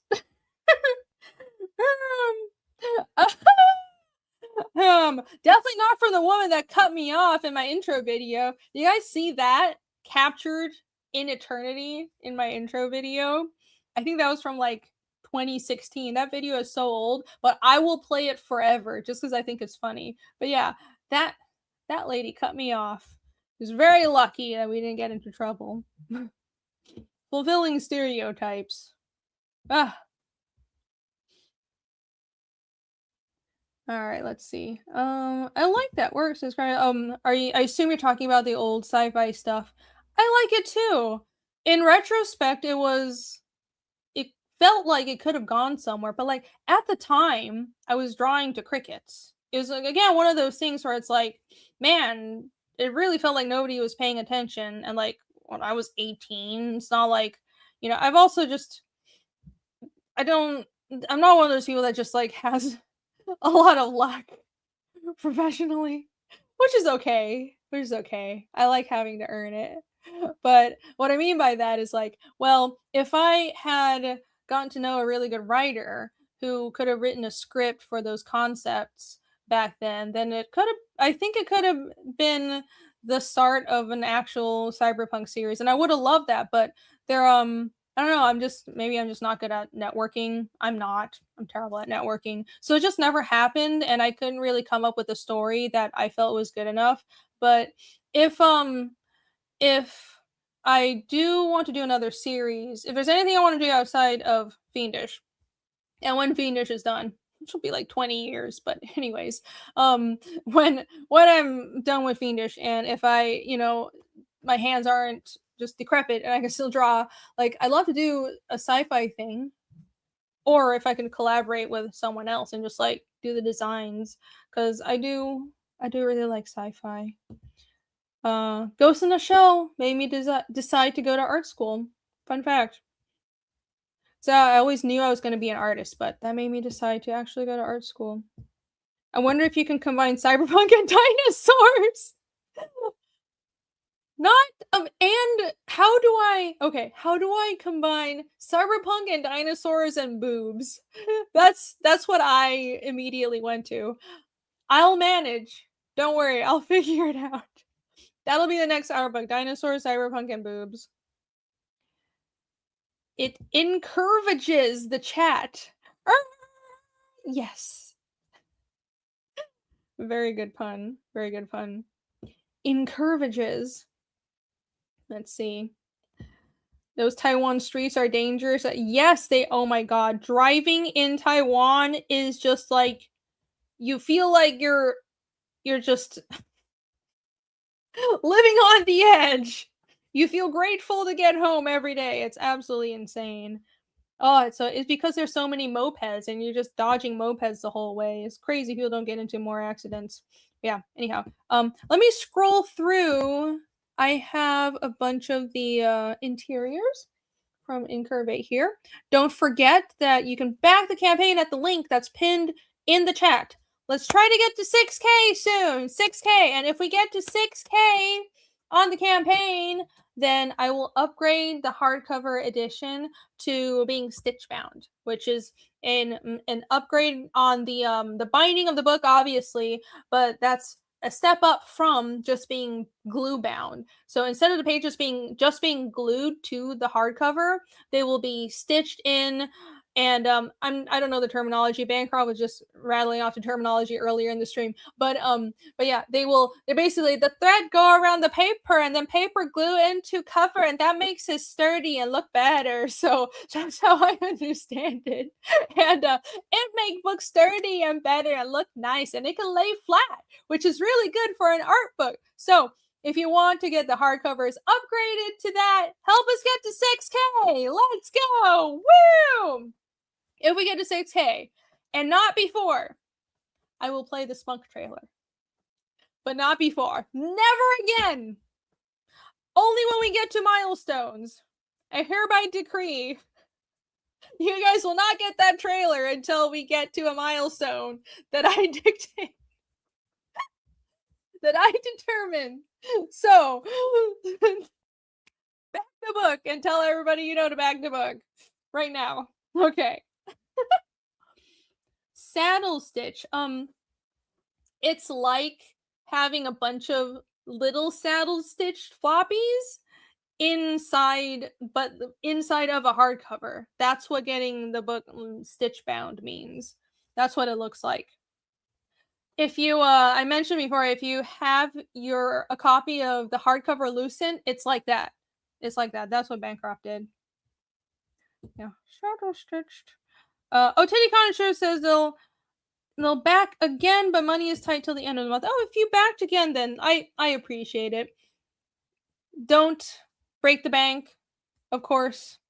Feeding your family comes first, but I do appreciate the thought. And yeah, if you could back, if you have the extra funds, then I do encourage it because it'll be an amazing book. I think it'll be a lot of fun, and I'm very excited to show you guys. It's like, I think this is the first, well, not I think, it is. It's the first themed art book that I've done, because Regrowth and the other ones I printed years ago, it was just like a collection of sketches. I would just scan things from my sketchbooks and print those. But what happened now is my sketchbook is all Fiendish stuff.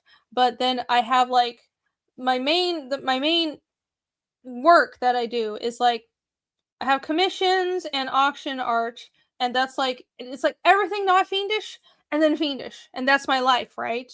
So this is now kind of like a bunch of commissions, but also auction stuff. And the auction stuff, I wanted to build a theme around the stuff that I drew for auctions, and because of that, a theme naturally arose: fantasy ladies and boobs. So that's how the theme happened, and I'm really happy with that. I don't know why I didn't think of that earlier, but yeah, I will give my art books themes from now on. This one will be it's basically like the Demon Titty Girl book, and the next one will be Sci-Fi Girls. Probably still with a lot of boobs. Don't you fret. Don't worry. That will still exist. Is this censored? Yes, it is censored. I have to be careful. Oh my gosh. Now I'm looking at this and I'm just flashing back to yesterday, where Bancroft was trying to make me guess which nipple I drew on my artwork. Please watch the stream from yesterday if you missed it. It was great. It was great. But yes, this will be in the book. Sneak peeks. Let me also take a look at chat. This piece, everything is covered, YouTube. Nothing is showing. Don't come for me. This was the cover for the preview version of Incurvate that I did as a convention exclusive. That was called Bedeviled. So if you have that book, this was the cover for that. Yeah.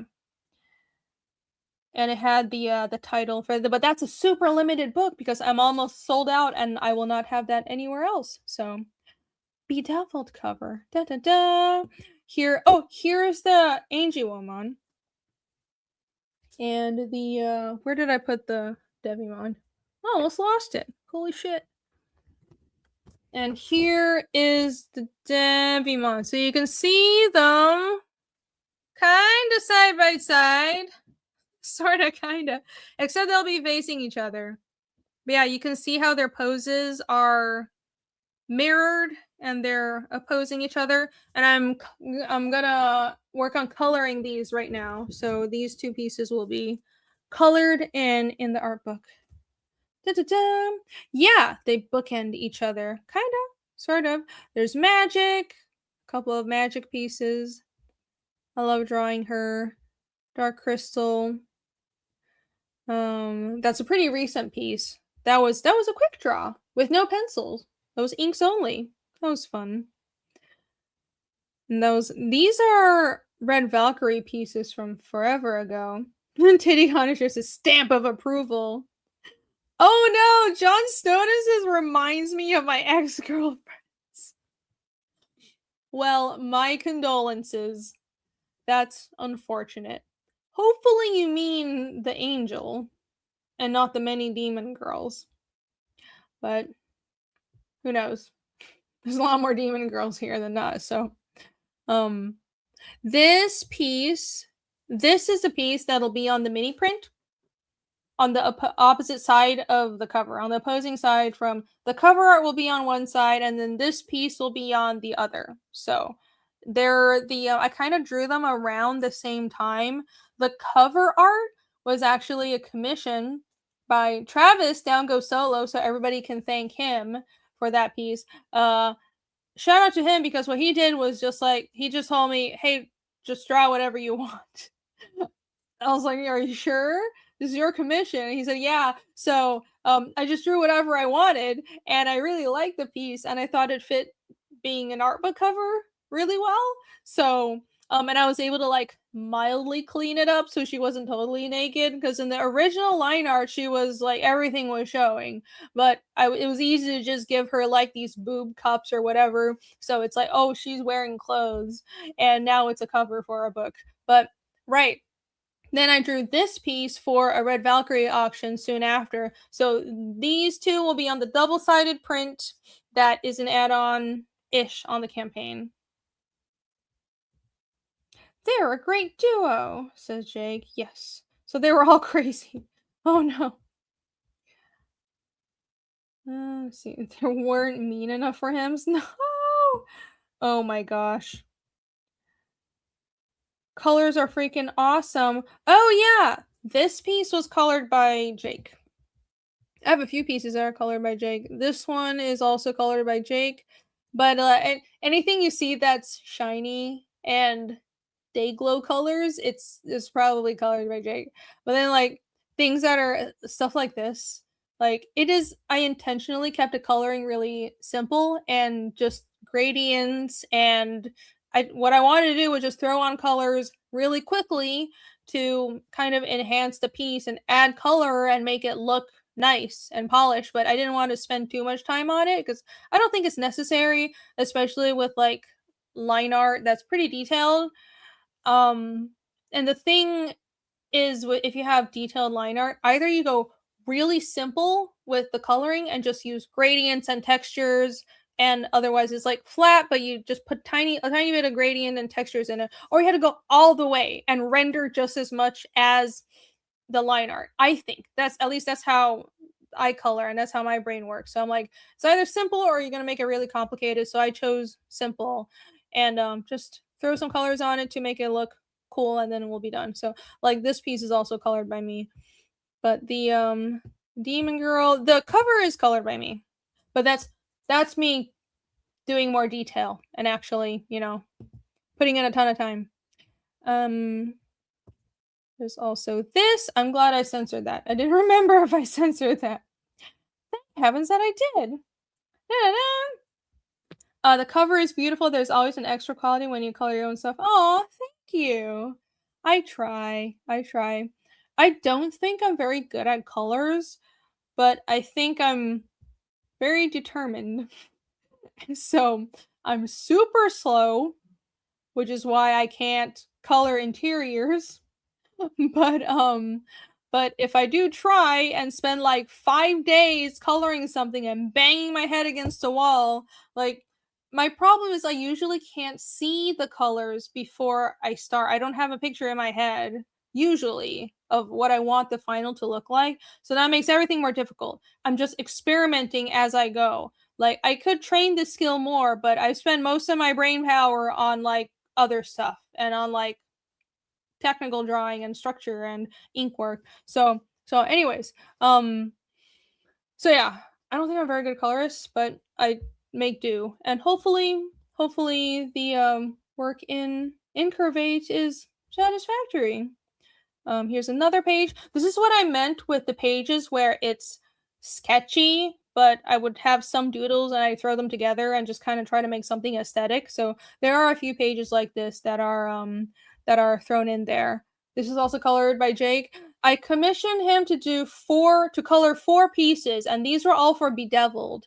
So because Bedeviled was black and white, but the interior covers and of course the exterior covers were color. So I commissioned him to color those 4 pieces, and all of those are also in here.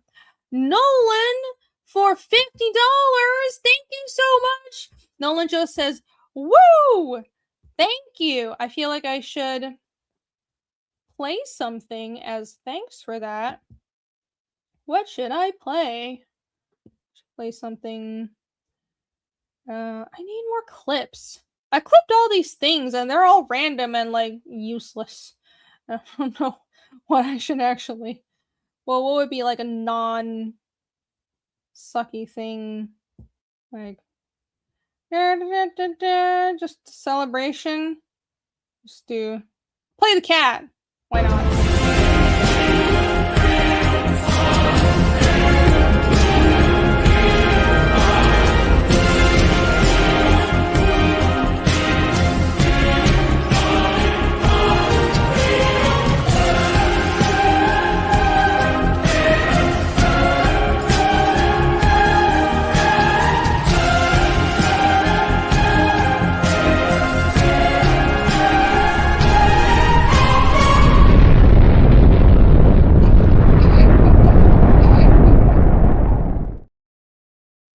Second half! Yes, we're in the second half now. This whole stream has been a second half show. Jake says, if Nolan grabs the Titillith package, he'd shoot you right past 6K! Really? Well, that would mean someone else must have backed the campaign, but I'm too afraid to check because I don't want to refresh and be a failure. But you can help me not be a failure when I refresh this campaign by backing it now. The link is in the chat. Do it right now. You guys know you love me. You guys know you want to back my art book. Hee hee. Back it now. Yeah. DF asks, is that elf with the boob window from something? Which elf with the? There's a lot of elves with boob windows. Oh, you mean yeah, that's kind of Deedlit from Legend of Lodos War, kind of, sort of. It's not like an exact design. It's like the design is one character, but then she's like the outfit is another character. But yeah, that's basically from Legend of Lodos War. The other chick is not from anything. That was also just a speed drawing that I did. Fun Reenie's Kitchen. Fund my electric box change that I need to drop several grand on soon. In addition to printing this book. Dear Lord. Oh my god. Yay! Yay, being an actual adult and home ownership. So much fun. It'll be worth it! It's an investment. It'll be worth it. Thank you, Travis, for the links. Thank you, everybody posting the links. It should also be pinned, but I appreciate the extra promo. It's Deedlit if she showed more skin. Yeah, basically. Yep. I'll show you guys some more pages. There's that. That was also an auction piece. I don't know what I was going for here. It was like I wanted to do a fantasy thing, but halfway through it, I decided maybe she should be like a cyborg and give her all these metal parts. So hopefully it's kind of cool. I don't know. I really like drawing curly cues. Did you notice I like drawing curly cues? It's just okay. So I've had like since I launched this art book, I had like 5 people ask me, Irene, why do you like drawing tentacles so much? And it's like it's for I know nobody believes me whenever I'm like, oh, it's actually not for a degenerate reason. But it's not. I like drawing curly things. I like Berserk and I like drawing curly things. It's a lot of fun. So I like drawing loopy curly hair. It's like it's just so much fun to draw. So that's like boing boing boing boing boing. And it's the same with tentacles. It feels so alive and like you can watch it twist and stuff and like play with the shape while you're drawing it. So it's fun and you can, let loose with it. So yeah, I like drawing curls. The end. Back my book. Great sales pitch. Back my book. There's a lot of curls and boobs. It's for the curls. Yes, indeed. Speaking of Needle, have you ever played Sword World? No. Is that the Japanese version of D&D that everybody plays in Japan? If you're talking about a video game, the answer is no, because I don't play video games. But no, if I haven't played that. Yeah, I've only played. Oh, DF is correct. I haven't played it. No, I've only played American version, D&D, 5e, I think, and Pathfinder 1e. Yeah. Yep. And I am quite partial to Pathfinder 1e. Alex knows, because I like math, apparently. And, well, I don't, but I like it when it means I can play with fantasy archer and make things go boom. It's a lot of fun. I will do math when it matters for my little fantasy games. Ever drawn a Medusa? Oh my gosh. No, I haven't, and I don't know why. Holy shit! I need to draw a Medusa, guys! Well, that's the thing. I don't draw a lot of snakes. Yeah, I haven't drawn anything that's like snaky. But I bet that would be fun. Maybe I should draw a Medusa. Great idea. I'm shocked I haven't drawn one. No. Curly and springy, yes. No, Shay doesn't believe me. It's okay. Whatever. People believe what they believe. She just likes to see Lothar struggle. Yes. Call back to my old Pathfinder streams. Travis knows the lore from ye olden days. That was so long ago. I agree, Alex. I agree. But we will avoid getting into the Pathfinder talk. I'll restrain myself. There's more art to show. There's the sci-fi cyborg girl piece. There's a Catwoman. You know, when I was looking for art to put in this book, there was so much stuff that I've drawn and I forgot I drew. It was like, I mean, it's a good problem to have, but I have so much work just lying around, and I had to dig up my old sketches folder in my Google Drive on like a different account, and then I have to check the date on the art and then look at regrowth, and it's like, I thought I drew this a long time ago, but it's not in regrowth. And the date says like 2020 or 2021, so like it should be fine. But yeah, this is one of those pieces. I drew this forever ago. Back when I was trying to do Patreon, it didn't really pan out, but I was doing like a fan art every month for my Patreon for maybe a year. But I do have some pieces from that time period. So there you go. That's Catwoman. Here are my other Space Girls. This was fun. Showed that page.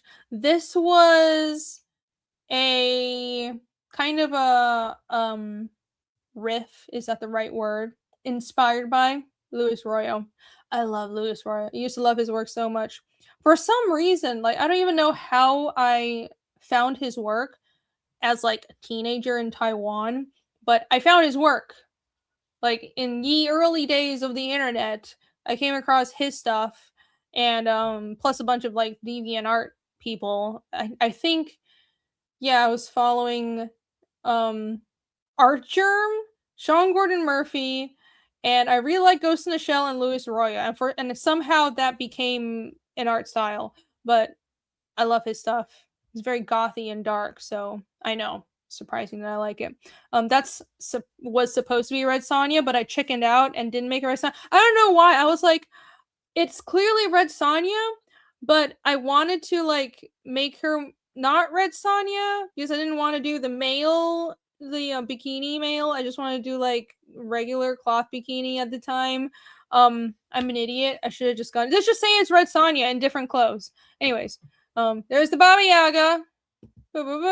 That's a storm. That's also from my old Patreon fan art days. Oh, that's Fiendish pages. So there you go. That's over. Those are all the INCURVATE pages that I have to show so far, and also pencils on Fiendish. A take on, an homage to, inspired by. Yes, indeed. There's another piece in this book that's kind of Rosetta inspired. It's the one with the this chick with like big hair. I think the face, I try to make it look like how Frazetta draws his women, with like the round face and big forehead and squinty eyes, and like there's a pile of skulls behind her. So that's like my Frazetta homage piece, kind of, sort of. Sort of, kind of, sort of. Yes, Luis Roy is very good. Love it. The boob panel break. Yes, indeed. Yes, indeed.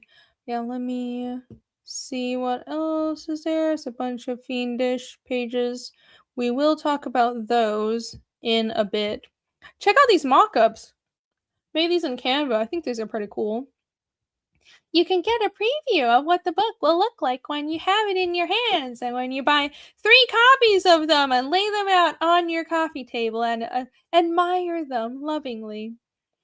Yeah, and there's all the interior and there's the cover. So, back it now! Alex says, Rainy, don't forget to mention the multi-backer shipping discount code. Oh, yeah! Good point. Thank you very much, Alex. So, right. Let me stop sharing and go to the campaign. So, Fund My Comic doesn't have add-ons, but what it does have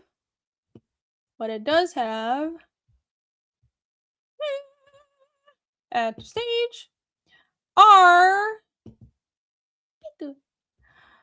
they have discount codes. So it functions like a shop, but you can add discount codes so people can save on shipping if they back more than one version of a perk. I do wish that there was a way to like send people, or I don't even know how it would apply, but like I wish in the code they can work out a way for like, if, for example, if you back the Titolith, but then you also get an extra copy of Incurvate, if those two things exist in the same cart, then a discount code works.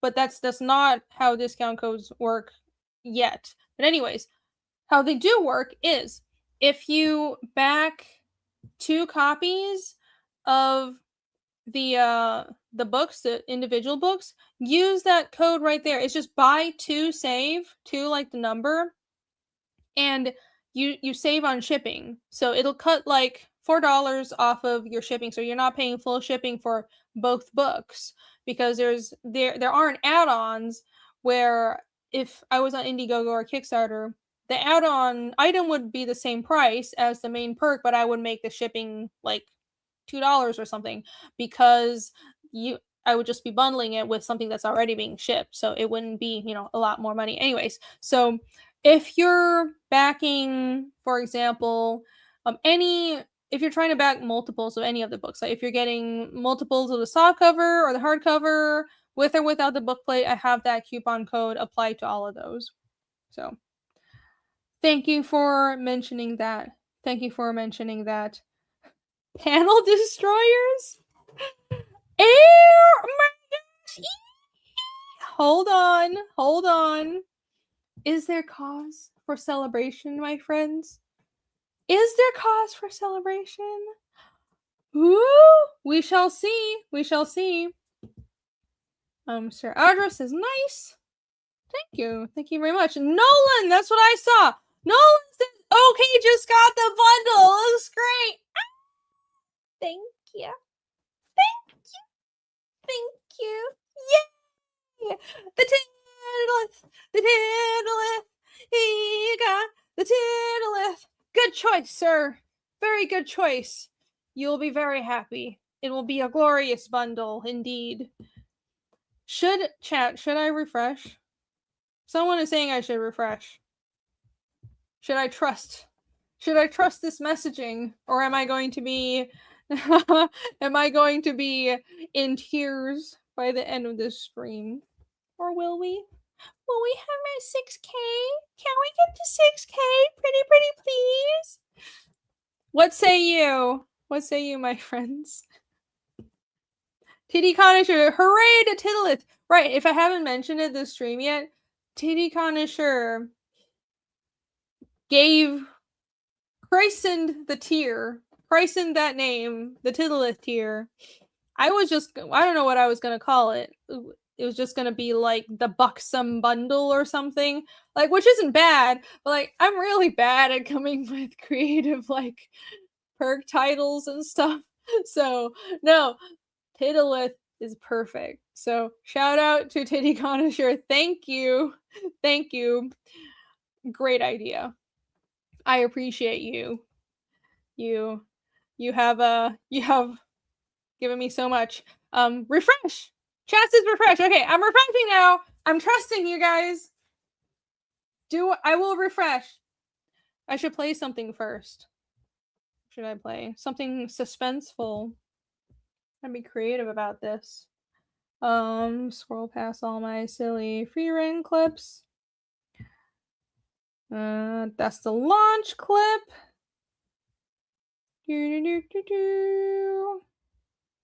It's taking too dang long. Okay, why not?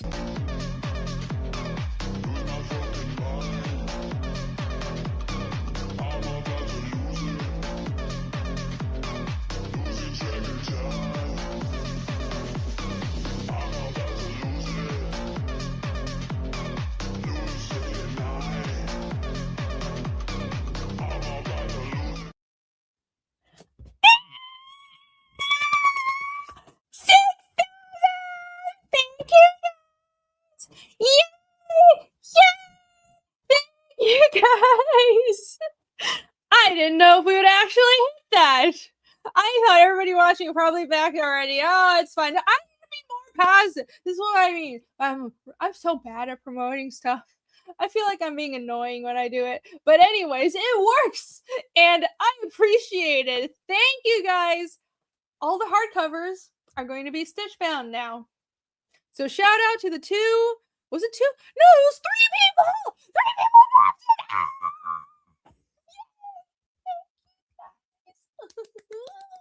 It went up so much. Oh, I'm so happy. I'm gonna get myself a treat later. I will treat myself well. This went very well. Thank you. It blew right back. Okay, 7K. Let's go. 8K more. Let's try to get to 10K on this campaign. That would be great. If this campaign could end on 10K, I would be so freaking happy. I would actually have made money because like all of this is going to printing. Trust me. Oh my. Yeah, I'm not making any profit on this yet until I sell the books. So, yeah, it can, if we can get to 10K, that would make me super freaking happy. Whew, 3-hour stream. No, my voice would be gone. I would be dead. But I want to. If I could, I would. If I could, I would. Once in a while, I do need to sleep and rest. Oh no! My mic cut out again. Oh well. That's how it goes. That's just what it does. I should have expected that. I figured out once how to get the mic to not cut out the sound when I'm loud, and then I forgot the settings, so now it still does that. And like if I'm loud, the mic will just kind of like fade away like Homer Simpson's into a bush. I don't know how to fix it, but I'm glad it's protecting your ears if you're listening with headphones. My mic is very considerate, so I thank it for that. Yay! 6K, 6K, more! Let's do more! Total ballers grabbing it. Yes, that is true. Back incurvate, grab a titty. Now. It comes with both soft cover and hardcover. The titty contains both hard and soft versions of this book. What a line! Oh my gosh, what a line. I try. Thank you! Hey, what's up? That's Andrew from Riververse. Yo! Love seeing your success. Well, I love seeing your success as well and the success of the Riververse. So thank you for being here. Cheers! Glad you're joining. Quite the tagline. Yes, quite the tagline. I do what I want. Jake asks, what does that mean? Get stitched hardcovers now? Right. So to reiterate, what is going to happen now, because we have reached 6K on the campaign, is the hardcover editions. Let me scroll down so you can all be regaled by my little mock-up of the book covers. There you go. Yay. Right. So obviously I have the soft cover and also the hardcover edition on this campaign. And the basic version of a hardcover is like, it's kind of like a perfect bound trade paperback comic. You just glue the pages to the outer shell, to the cover, which is a hardboard. And the only difference is like the cover, instead of being thick cardstock that's bendy, it's board, right? The only difference between like a paperback and hardcover at that point. But having it stitched, which is an upgrade that you will all be getting now for the hardcover, is the paper inside the hardcover will be stitched by threads into like small, Bancroft mentioned the name, I forgot, there's like a technical term for it, but they look like floppies. So it's like floppies that are stitched by threads in little clusters, and then those clusters are bound to the cover. So that makes the book a lot more secure. And also apparently you can lay it flat, totally flat or almost flat, which is really good for an art book. Because like, I even honestly, while I was formatting the hardcover, I was trying to mitigate losing art in the middle section, which you have to do for like perfect bound books as well. Anything that's not a floppy, you generally have to account for like, okay, art is, because the book folds like this, you're going to have a little bit of art that you can't see here. So there's this technique, like when you have a double page spread, because a bunch of art will be lost in the middle, you double that area. I don't know if that makes sense, but it's like you overprint on both sides, so it looks really weird when it's on the computer, but it'll look right when it prints. It's not going to make sense unless I show you guys, but anyways, just trust me. Trust me, I know what I'm doing, mostly, not really. So but if it's stitched, you can lay it flat, which is better because you can see all the art. And that's the upgrade that you'll all be getting now at 6K. Yay! Yay! Cranberry Land just doesn't make sense. Yeah, I'm glad. I tried. Yeah, I will. You guys should too. Keep kicking ass. Thank you. Grab Babs, because why not? I could have put so many more puns on this campaign.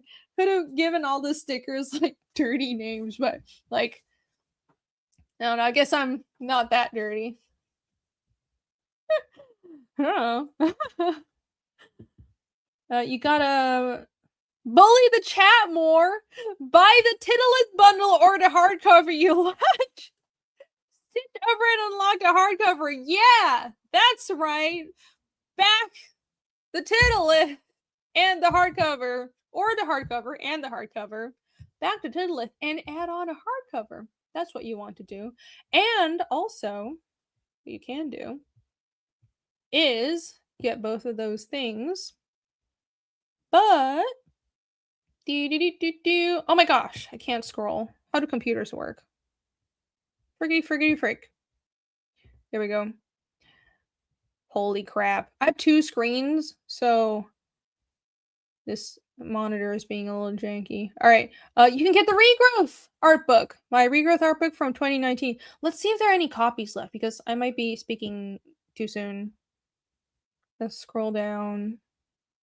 Yes, there are. So it's all the way at the bottom, but it's limited. There are already 13 backers. I almost didn't put this book on the campaign, but I realized that some people might want a copy of Regrowth, which is again the black and white art book that I did back in 2019, and it's just a collection of like, this was right on the tail end of it was after I did all my Gwenpool and Silk stuff for Marvel, so there's some of that stuff in there, not like the pages, but people would commission me for sketch covers, and I did like a couple of pieces of fan art, especially the Venom stuff. I really like drawing Venom because I also did a Gwenpool Venom, and like I enjoyed that. I did a design for Gwenpool Venom. That was fun. But yeah. So there's like the tail end of that stuff, but just a bunch of random sketches. There's some stuff from, oh yeah, I did a silent comic called Beads. That back in like 2016 or 2015. It's super old, but it was a 25-page silent comic, and it was I made it as an example to I sent it to Marvel, and it might have been why I got Marvel work. I don't know.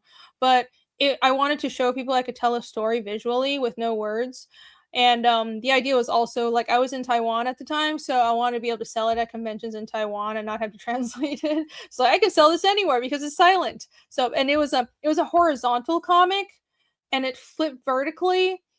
It was weird. It was a weird book. I don't know why I did that, but you can actually see some of it on my website. That is renedraws.com. Do I have an actual thingy majig? I have it in my sketches. Probably isn't. I have some of it on there, but anyways, yeah, I have some of that bunch of Pathfinder drawings, and the very earliest, very earliest pieces and concept art I did for Fiendish. So you can kind of see like that transition from a bunch of Marvel work and what do I do with my life? Playing a lot of Pathfinder. Hey, I have an idea for a fantasy comic because I'm playing a lot of Pathfinder right now. I'm going to start drawing things and drawing this angry ranger and demons and coming up with a story. So I think it's fun.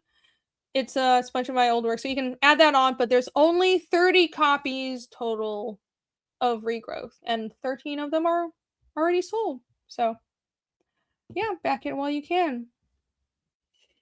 Have a page of that. I'll try to look for it. I just went to my website real quick, and I don't know. It's not its own page anymore. I have it hidden, and I'm too lazy to go on the back end and unhide it.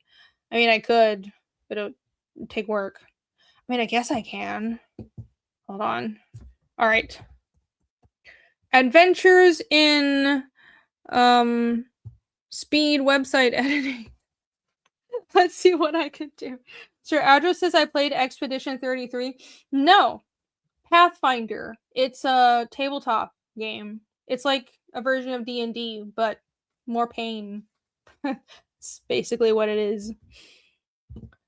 It's like, yeah, it's a role-playing game where you just roll dice like giant nerds and do math.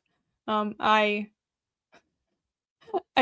don't play video games. I play like 2, and I suck at them very much. This is too much of a pain. I'm not going to be able to find it. I might have a book of it somewhere. Maybe I should just go find it. Let's see. Yeah, maybe I can go find it. Do you guys want to see? You guys want to see some stuff? Do you want me to find a copy of Beads and just show a bunch of my old work? I'm pouring through my website right now. Behold, I do have a portfolio website, but I don't have my old Regrowth page up anymore. Oh yeah, I was gonna show you guys. I have. Da-da-da. Here you go. No, John Stone says it's reminding me because I'm bad at gaming. Listen, would you prefer I lied? I'm completely honest. I suck at video games. I'm not gonna pretend to like something or be good at something that I'm not. So, I am a comics, an anime, and tabletop game person, and I don't know anything else. I grew up with no TV because my parents were weird, with no console. I had books for entertainment. I had books, and when I discovered manga, it was like revolutionary. I was like, books with pictures? Holy shit. And that's all I had. I didn't have anything else. I had to make up my own games and make my own toys. Sounds like my childhood was torture. It wasn't entirely, but right. I will be honest with you guys every time. Every time. I don't even know what that is. I don't know what it is. Yeah. You guys want to find it? You guys want to see it? Okay. Sure. I will try to find it. I'll try to find it. I will play let me play. I'll play my Fiendish 3 trailer. I haven't played that yet. So in case anyone needs a refresher, I want you should also back that campaign. Or right now, I will play that, and I'll try to dig up a copy of my old comic. All right, here you go. Ding.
Also, guess who's joining us?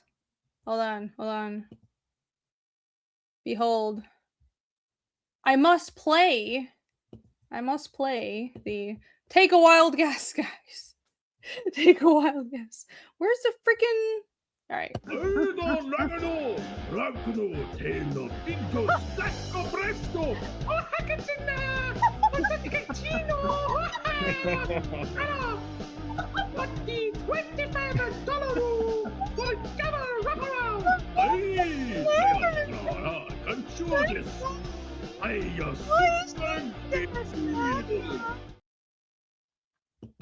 Is that joke annoying yet? No, it actually isn't. I don't know. I will people with chat. I solemnly swear not to ruin the stream. I really will try my best. I know that you come to the streams like this for one-on-one interaction with the channel person who's Irene, the wonderful Irene. I'll try my best to make the stream better and not worse. Did you really get 2 titty grabs in this freaking stream? I think I got 3. Because it was 55. And it's 58 now. The new goal. Let's get to 60 backers. Why didn't I think of that? 60 backers, because we're at 58 now. So let's get to 60. How many people are watching? If you're watching and you haven't backed my art book yet, why haven't you? Do you not love me? Do you not love Tense? They do love you. No, but they it's crazy how many people got the grab to titty bundle on this stream. Like, that's glorious. It is actually very surprising. The I was looking at the per backer, like average for per backer. It's really high, so I'm really grateful. Thank you guys. Yeah, it's crazy. If it's like 58 backers and 6,000, that means everyone's spending like $100. Yeah, Nolan, the absolute baller, coming over from he's a Flashcast chat guy, right? I think so. Yeah, but yeah, that's crazy. I appreciate it. You guys rock. And I did. Oh, go ahead. Alex says, "Where have I been?" I actually was asleep. every single time he comes on a stream, it's like, same with panel breakers. Oh, I just woke up. Like, isn't it 9 p.m. over there? Yeah, I just woke up. Like, that's... yeah. No matter Oh what, my I God. just woke up. Well, good morning. He is from Flashcast. Yes. Well, thank you for coming over from Flashcast. I appreciate it. Welcome to my silly channel. I talk about comics sometimes. The hell's this guy? This is Jake. He is my co-host on Panel Breakers. That's the show I do every Thursday with Phil Diaz, Pearberg, aka Narwhal, and Jake, and me. It's 4 of us. We talk about comics, and it's a rotating show, so it's only on my channel like once a month. But yeah, if you go on my live streams, you'll see a bunch of like Panel Breakers streams. That's us. And Jake is he's in icon form right now. He's not on camera. So audio knows who I am. Who the hell this guy? I didn't. You know who I am. I didn't know. So, well, now you have a proper introduction. Welcome to the stream. Right. I found it. I found my comic. Yet another, like, why pick that word? The beads comic. Very special beads on display. I swear it was completely innocent. It you'll see why it's beads if you actually read it. So like, wait, let me show you guys first the oh man, this is like fancy shit. So there's it's a floppy kind of, but it's printed on really thick paper, and there's a dust cover because my green screen is going through. Anyways, this is like the actual cover, but then I did a dust jacket. Wait, and I didn't realize that thing had a whole extra jacket. It's a floppy. You put a jacket. That is insane. You are extra even back then. I was being experimental, as you can see with the format of the book as well. So yeah, it's a floppy, and the dust jacket is extra fun because like I cut and folded it myself because I only printed like, I don't even know how many copies I printed. I only printed like 200 maybe of these, if that. I didn't crowdfund it. I just brought it to conventions. Nobody wanted it. Oh, the good. Okay, here's the thing. Like, people don't understand how much work and suffering and failure has gone into like trying to make comics before I made anything mildly successful. And here's something from ye olden days that nobody paid any attention to, but I get to show it to you now. This is why, if you're working on a project and you think nobody cares, you should keep going, because you never know. You literally never know. But yeah, this is it reads like this.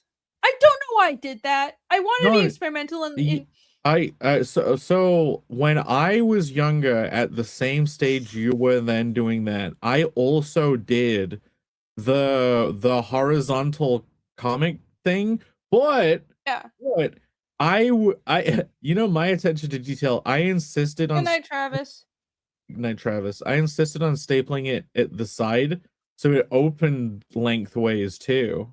Oh yeah. It wasn't just a tilted comic. I did do another comic. I did do another comic that opened lengthwise.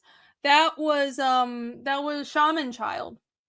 That was the webcomic that I got like one issue in and then lost interest in because it wasn't good enough. I didn't have enough of a plan for it. But well, it's all that stuff, like even the horizontal stuff. It's like you're young and you're like, why does no one do this? There's a lot of why does no one do this when you're younger, and then you slowly realize why no one does that. Oh yeah, and like, but not just with what you're making and your art, just with like lighting. Every aspect. Yeah. Oh my god! But, wait. Okay.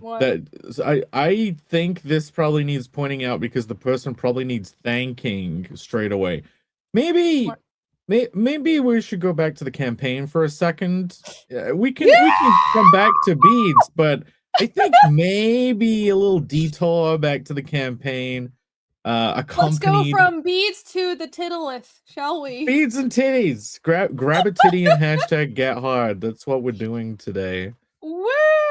Okay, hold on. Not that. There we go. All right. Yes, let's. Oh, also, I made a page for Incurvate on my website. Just that's what I was showing you guys, so you can check it out. And I don't want to scroll down because this is not censored, but you can go All check of it the out and find more stuff. lewdness. All of it, uncensored. Here we go. I shall refresh. Let's go.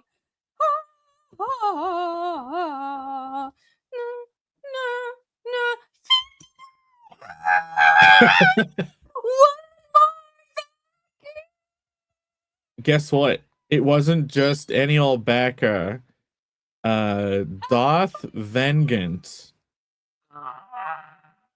Holy crap! Thank you, Dark Vengeance. That's a great name. That should be like an actual Sith name. Why would I Very good. dyslexically read it? Vengant. What? That wasn't. Oh no! Darth Vengeance. I Sorry. thought you were funny. No, I'm Going dyslexic.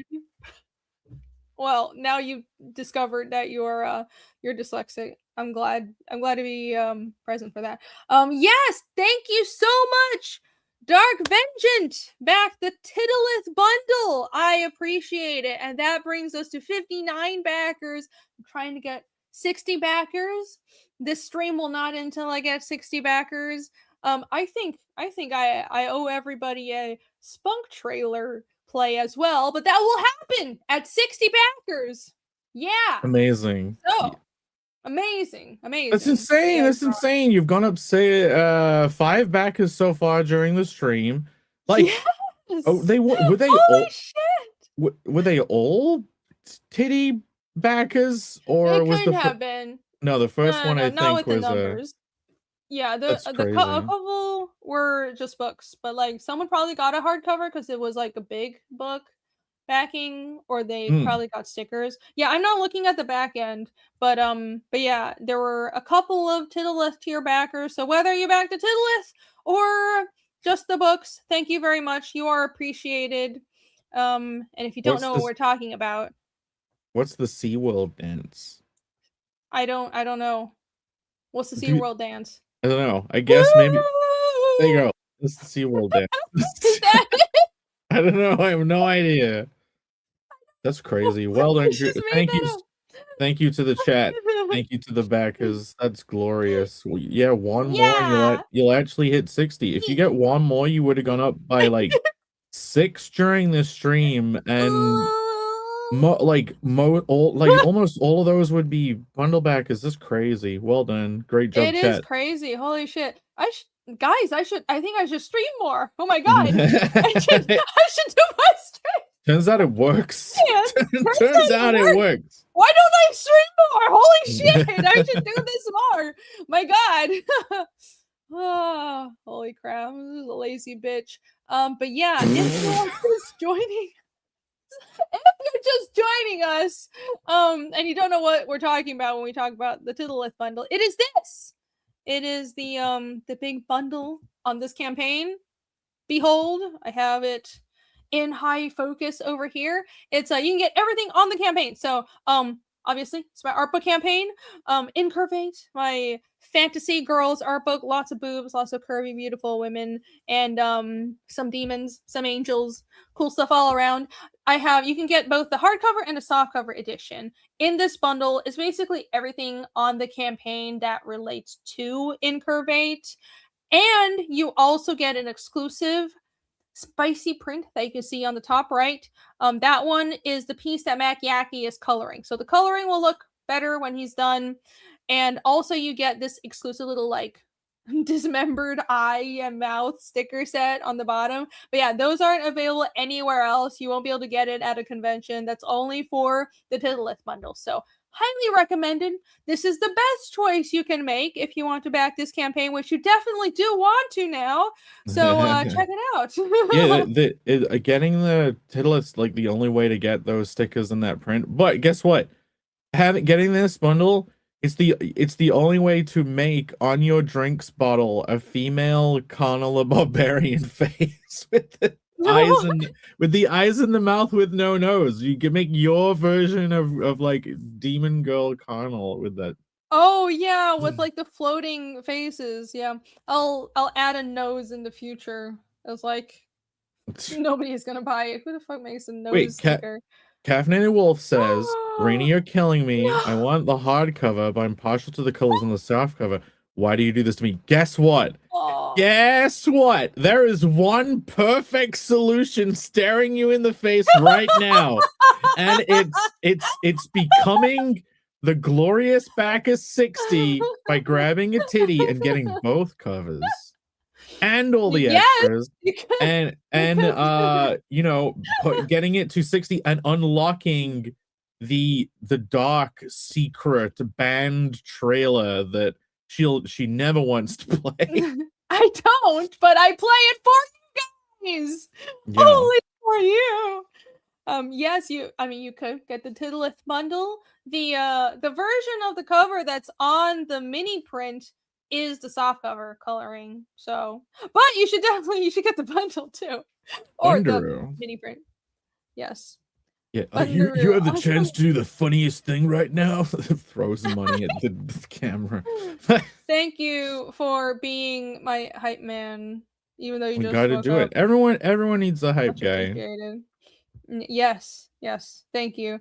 This book saves lives. So if only that would be great. Probably saves your life from getting electric shocked from a outlet in your home because the electric.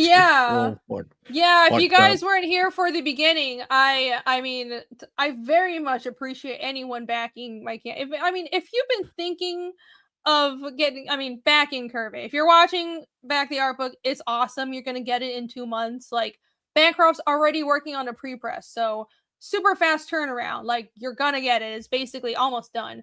But also, if you've been thinking of getting original art on Fiendish, I'm going to try to also talk about that before the stream ends. But that would be great because I need to drop a few grand on my house fixing the electrics.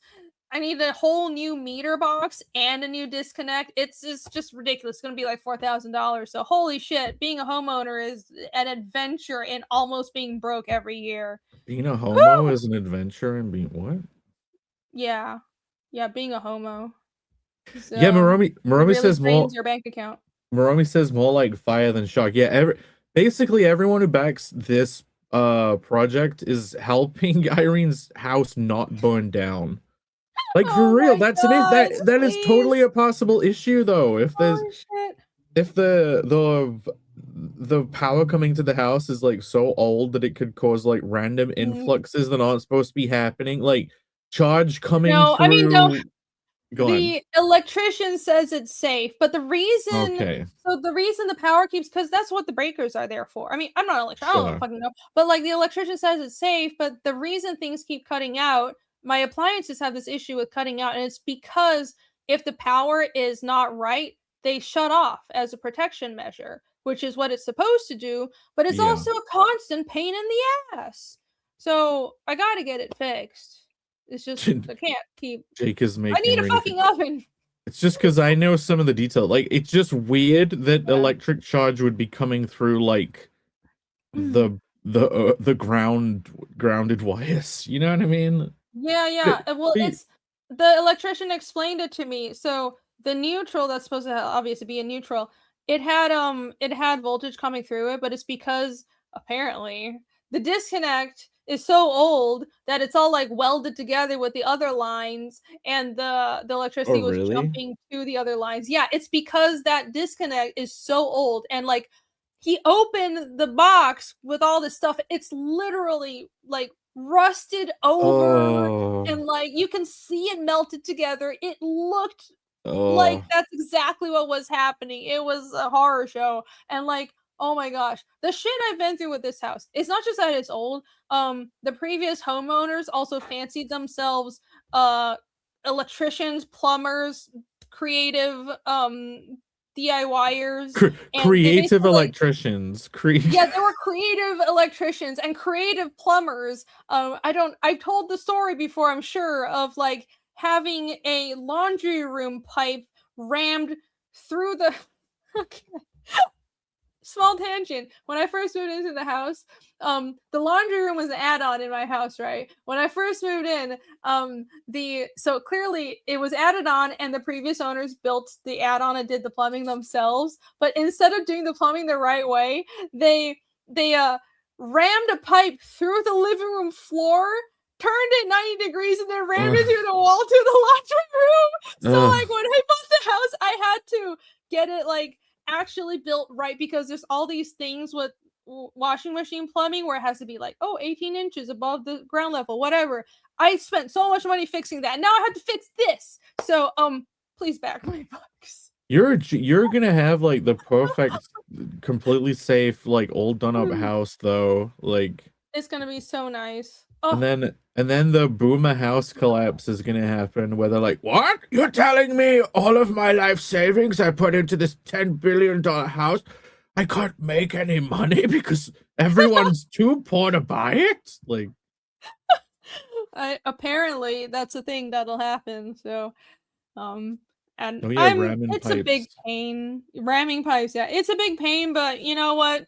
It's good to be a homeowner. I'm fortunate that I could afford it, kind of, mostly, as a millennial, so I'm very grateful. Wait, hold on. I think some insanity has occurred. I think maybe if you want to go back to the page, you want to maybe go back to the campaign a little bit. Is this true? Is this true? See what you've done. My gosh. See what you've done, Andrew. What? You see what effects you're having. Okay, back to the campaign page. Back to the campaign page. Do not refresh yet. I'm not refreshing. I'm gonna wait.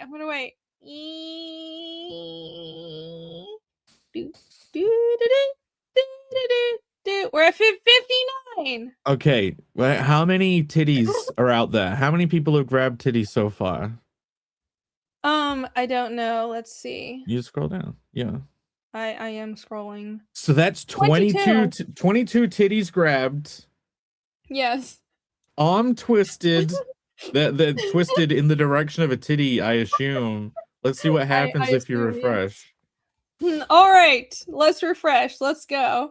Darth Vengeance also said he shared the link on X. Thank you so much. Yes, share the link. Excellent. Share it far and wide. Tell your friends, tell your family, grab a titty, come over here and do that. All right, I will refresh, guys. We're at 59 backers. 6373. Let's go. Let's see. 60.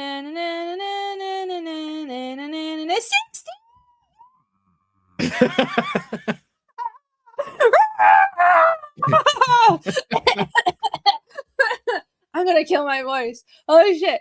Thank you, Andrew. I appreciate it. Holy crap. That's awesome. Thank you so much, Andrew. You're gonna love this book. It's gonna be perfect. Thank you. Hail, Andrew from Rip Reverse. Thank you. Woo! At 60 backers. No, I mean, look, go scroll down. How many is that? Another titty grabbed? That's what we're looking at. Look, 23. It is another titty. Oh my gosh. There we go. He says, "You're very welcome. Your art, my dear, your art is wonderful." Well, you're the best, man. Thank everyone who grabbed a titty today and backed it rules. You're the best. You're wonderful. Everyone who backed, everyone who grabbed a titty, or even if you backed a book, thank you very much. You're awesome.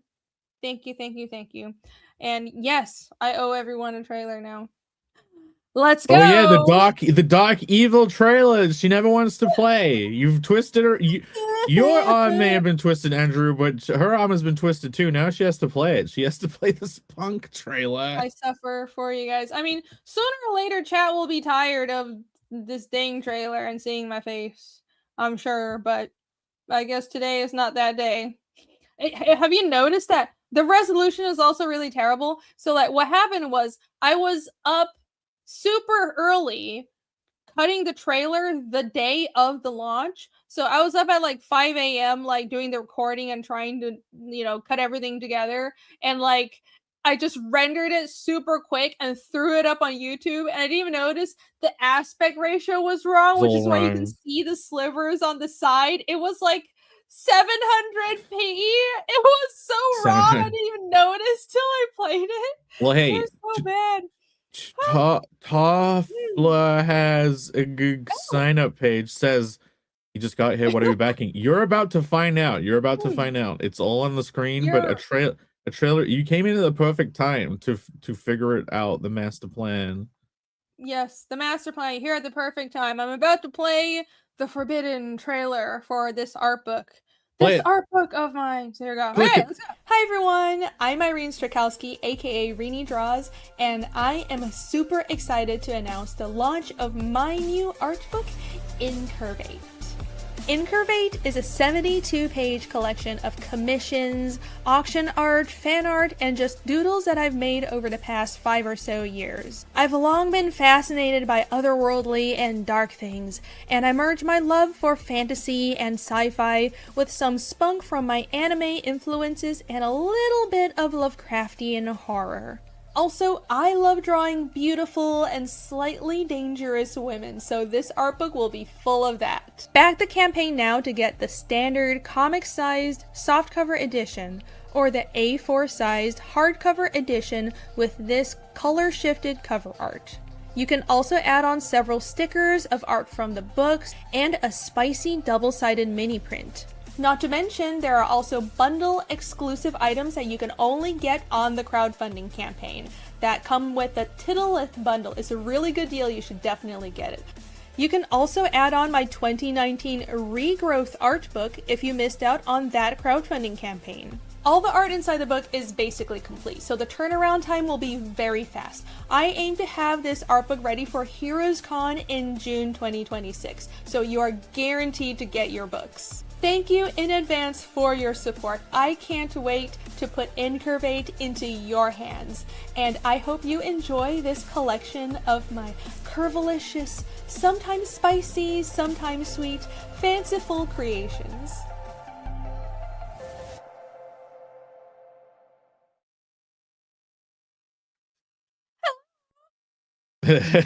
You hiding? Yeah, I returned. There you go. There you go. That is what we are promoting today. My current campaign, INCURVATE, the Fantasy Ladies art book that I've been planning on doing this for. It's been at least 2 years.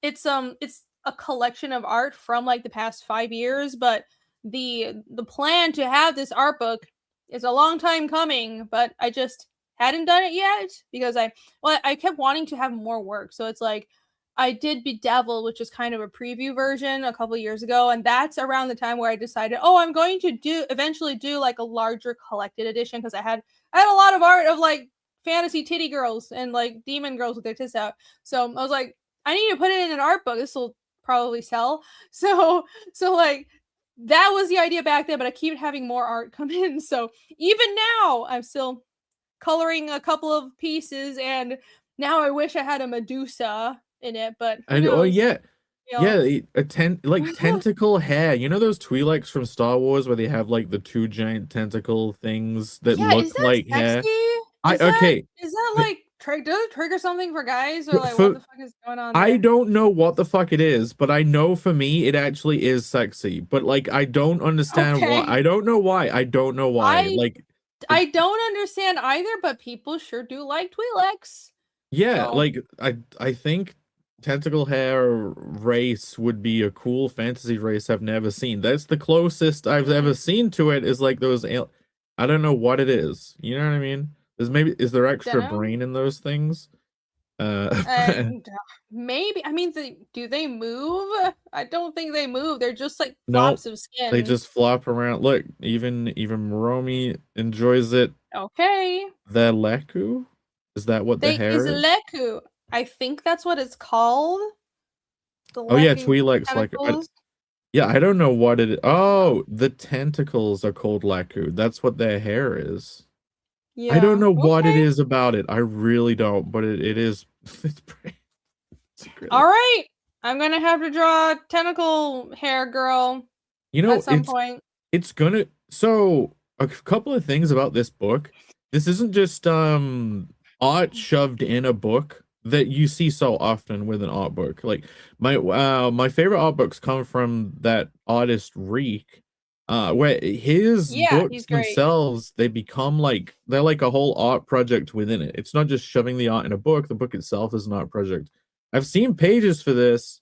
You've really taken the approach of making the book itself feel like an art piece, with the I way try. everything's arranged, Yeah. the palette you've composed for the coloring within this, like it's great. Mm. It's really good. People are gonna love it when they get it. Well, thank you. Thank you. I mean, I don't want to put out anything that's ugly. I don't want to put out anything that's like slapped together. And the thing is, like I mentioned when I said that Bancroft's doing the pre-press, but to me, so if you see the level of art in Fiendish, like that's not polished art really. That's still comic interior art. I know, like, I mean, I'm not the most detailed artist ever, but like for a comic, it's okay for the art to like print slightly differently than on the screen, because what's important is a story. But for this, I'm even more particular about this art book printing really well and looking really good, because it's only about the artwork. So the way I've laid it out, like, well, you can kind of see it here, because those spreads are the actual spreads in the book. And if you can kind of gather from that image how the rest of the thought process I have for the rest of the book, there is a flow to the images. It's not even just like this is the fan art and this is the sci-fi area. There is like a sci-fi section, but I arrange everything so that the images, the artwork that's across from each other complement each other. So it's like I have several sets. I have the set of magic pieces. I have the Devimon and Angelwomon pieces, and several other pieces that are like they come in duos, right? So, by the way, I was showing this off earlier. Um, Mm. oh yeah, there you It- go. yeah, all the chains. I bet that was a pain in the ass. Like, Oh, it fucking was. Yeah, I don't know what it was. Like, I've just chosen to draw a lot of things with chains this past month or so. Like, there was a page in Phoenix that just had chains. So I was like, oh, that's really great. Why did I do that? And they all has it to be does look great. I'm glad you look went at that. for the authentic design rather than like the lewd she's just wearing panties version. Like, Oh yeah, honestly, there's a version where she kind of looks like she's wearing a bikini. Well, I wanted her to match the angel version. Like the yes. angel version also had one covered leg and one uncovered leg. So it was important for it to really mirror the angel version in the art book, because they're going to be like facing each other with the exact same pose because Yeah. they're a set. Yep. That's So great. yeah, it's A like great one pair. of the Good girl. We got Good like girl. How do you Digimon like it? art pieces. Hell yeah. I don't want this to Yeah. get missed because it was a very nice comment. But yeah. Aw. Anderson, I love seeing talented, good people succeed, and you're one of the best. You're too kind. We'll have to stream one of these days to chat about books, I assume manga art and all the good stuff. Yes! You're one of the absolute best. No you. No you. Yeah, we should stream sometime. That would be great.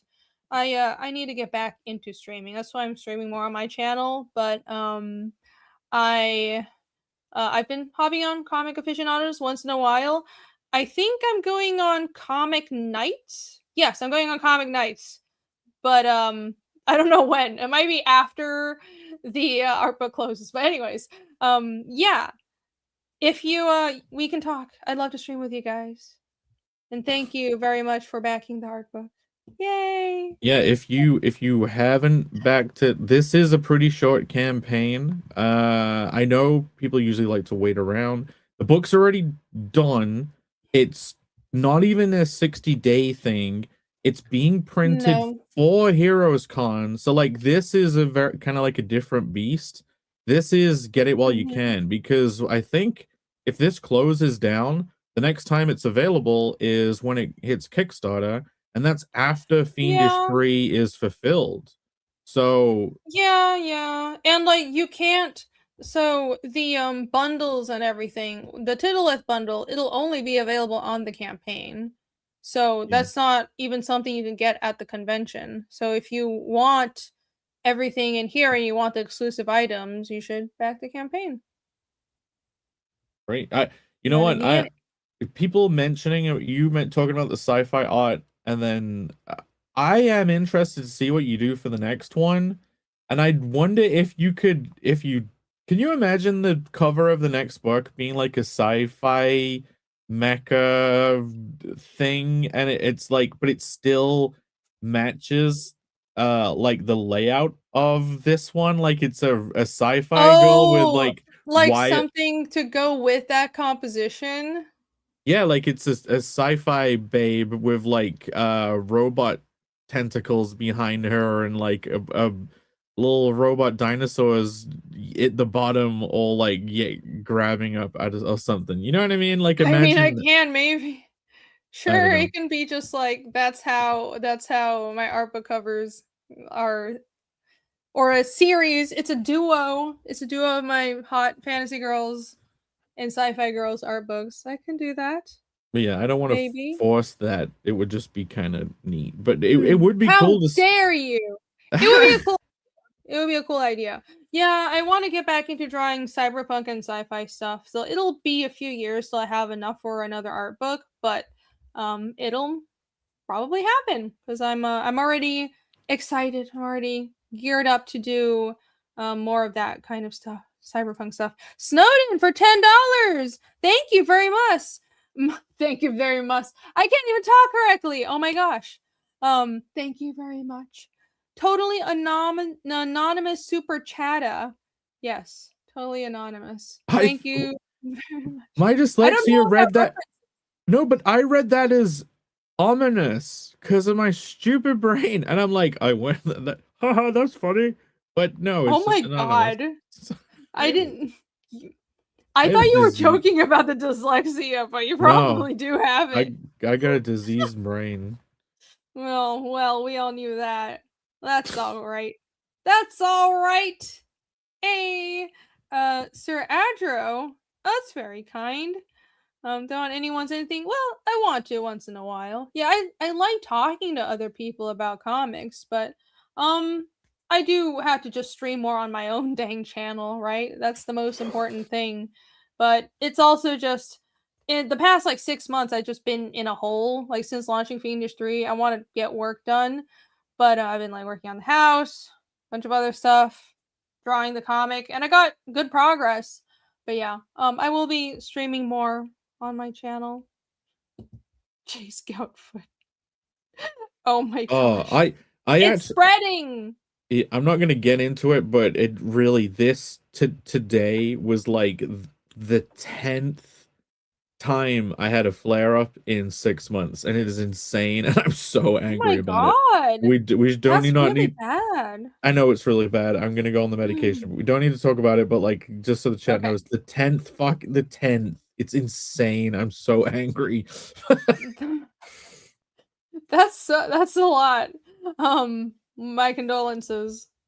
I fully back this up, and this I'm very interested in this comment right here. This is a very good comment.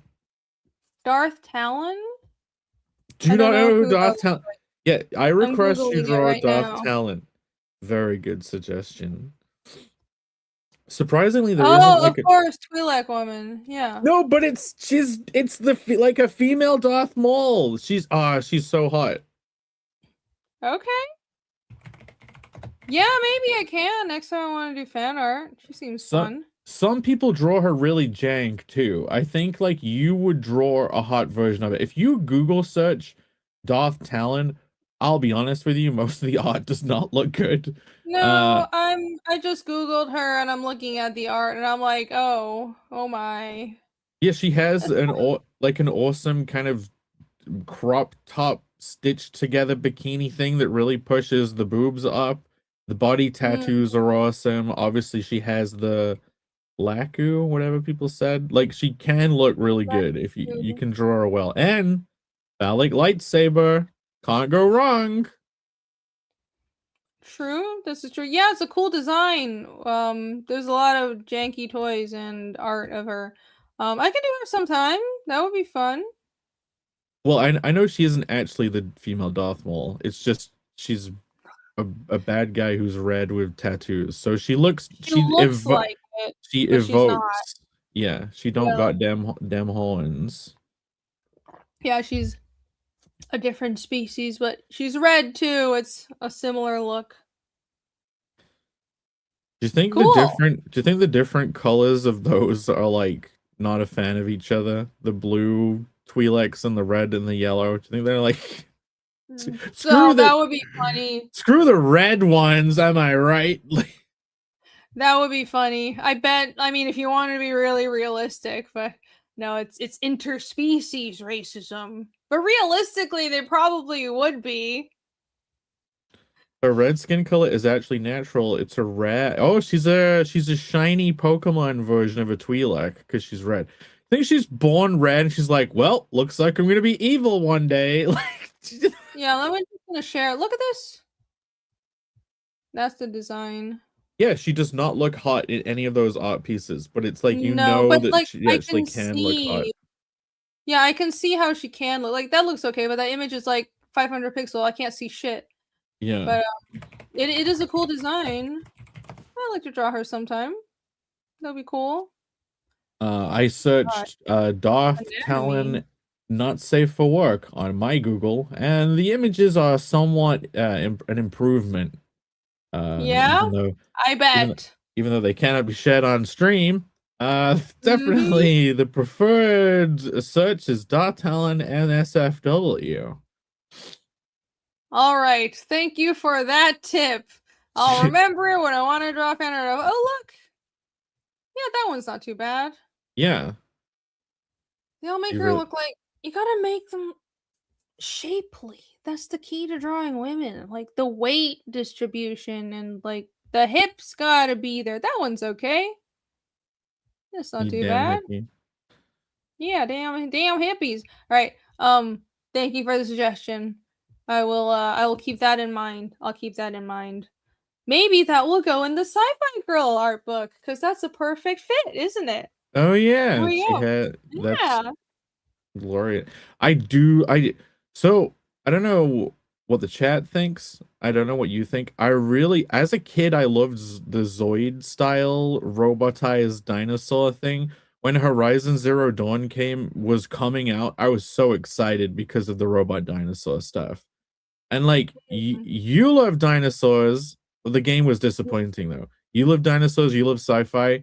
It would be really cool to see you do like sexy tits out women like with barbarian tribal style clothing on robot dinosaurs. That would be so cool.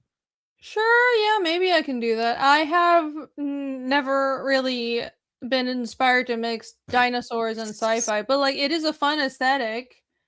I can try and figure out a new way of doing that because you don't want it to look like Horizon Zero Dawn, right? That would be fun. Yeah, I mean the designs looked cool in that, but yeah. It did. Like I remember just like looking at the designs, and I have some of the concept art sheets saved because the concept art is really good. It's well designed, but as in like the visuals. But apparently the gameplay annoys a lot of people. So I don't know. It was such a disappointment. It was such a disappointment. They do that. So in all of the cutscenes, you know how like you can imagine you can have perfect studio lighting. Imagine what that is on a face. Like it's the key light from one side, it's like a bounce light from the other. You know what I mean? Like you get the rim light on the side of the head. You imagine a head lit by like that, right? Mm-hmm. Okay. In cutscenes, every shot when you're cutting back and forth between people, the lighting would move, so each head is always lit like that. What? What? Yeah. So imagine you're in a dark. Oh, They're in a dark room. When you're in a cutscene talking to someone, the lighting would be perfect studio lighting on the head, and then when you'd cut oh my between two god. people who were facing completely opposite directions, they would have the exact same lighting, and it was Oh fucking weird. no! It Editorial! Art direction! Holy shit! was so weird. Oh, yeah, you can't miss stuff like that. That's like when you draw a comic and items in a background just keep moving around between Yes. panels for no Yeah. reason. It's like you should be paying more attention. Also, and your editor should be helping.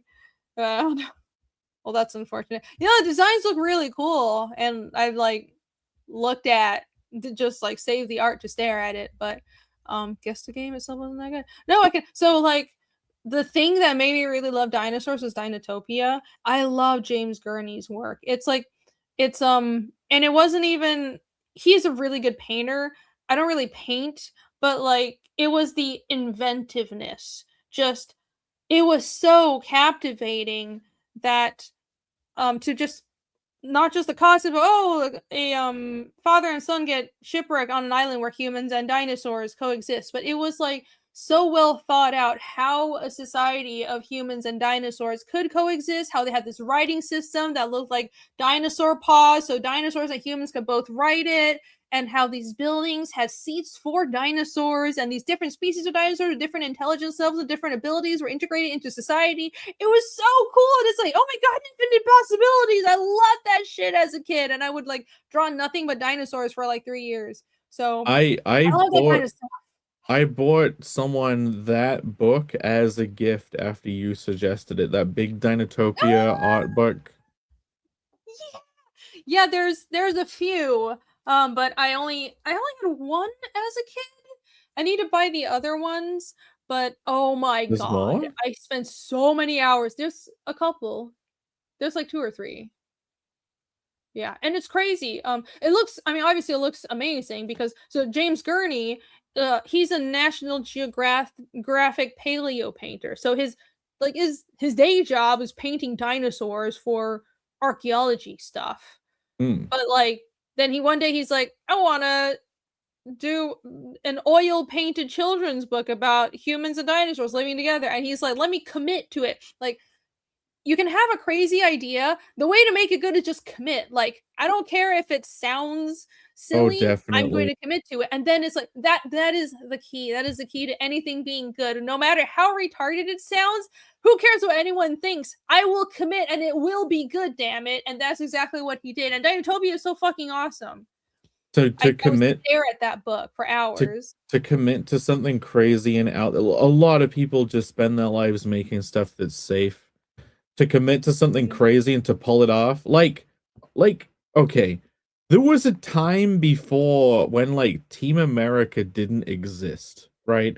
And they could have said, well, yeah, we're gonna do like a puppet thing, but it's like comedy, and the comedy comes from like the physical comedy of these puppets, but also it's like terrorism and America World Police, like everything like that is one of those projects. It's old now to us, like it's just part of culture now. There was a time before where those guys just committed to doing something crazy and did it so well.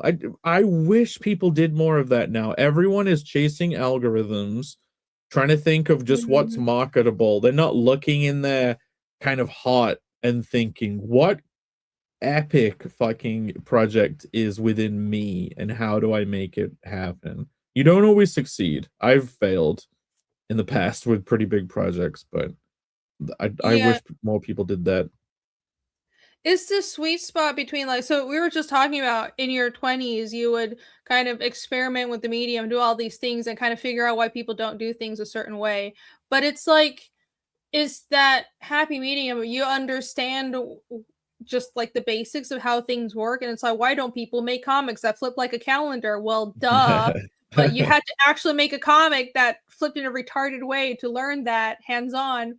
But like so it's you need that experience, but coupled with a like a level of experience where you know what doesn't work, and you also still don't give a shit about what other people think, and you still are willing to not play it safe enough to make something that actually is original and actually isn't just derivative, right? And I'm really conflicted about the whole, well, don't make something just for the mass audience, because things like Demon Slayer exist, and Demon Slayer is designed, I think it was just stated that it was designed to be, let's just make a shonen that is easy to understand, that plays by the books, and it was designed to just be good, not inventing the wheel, but just good. And it really, look how big that franchise is. It's a huge franchise. But I think the creator is actually into it.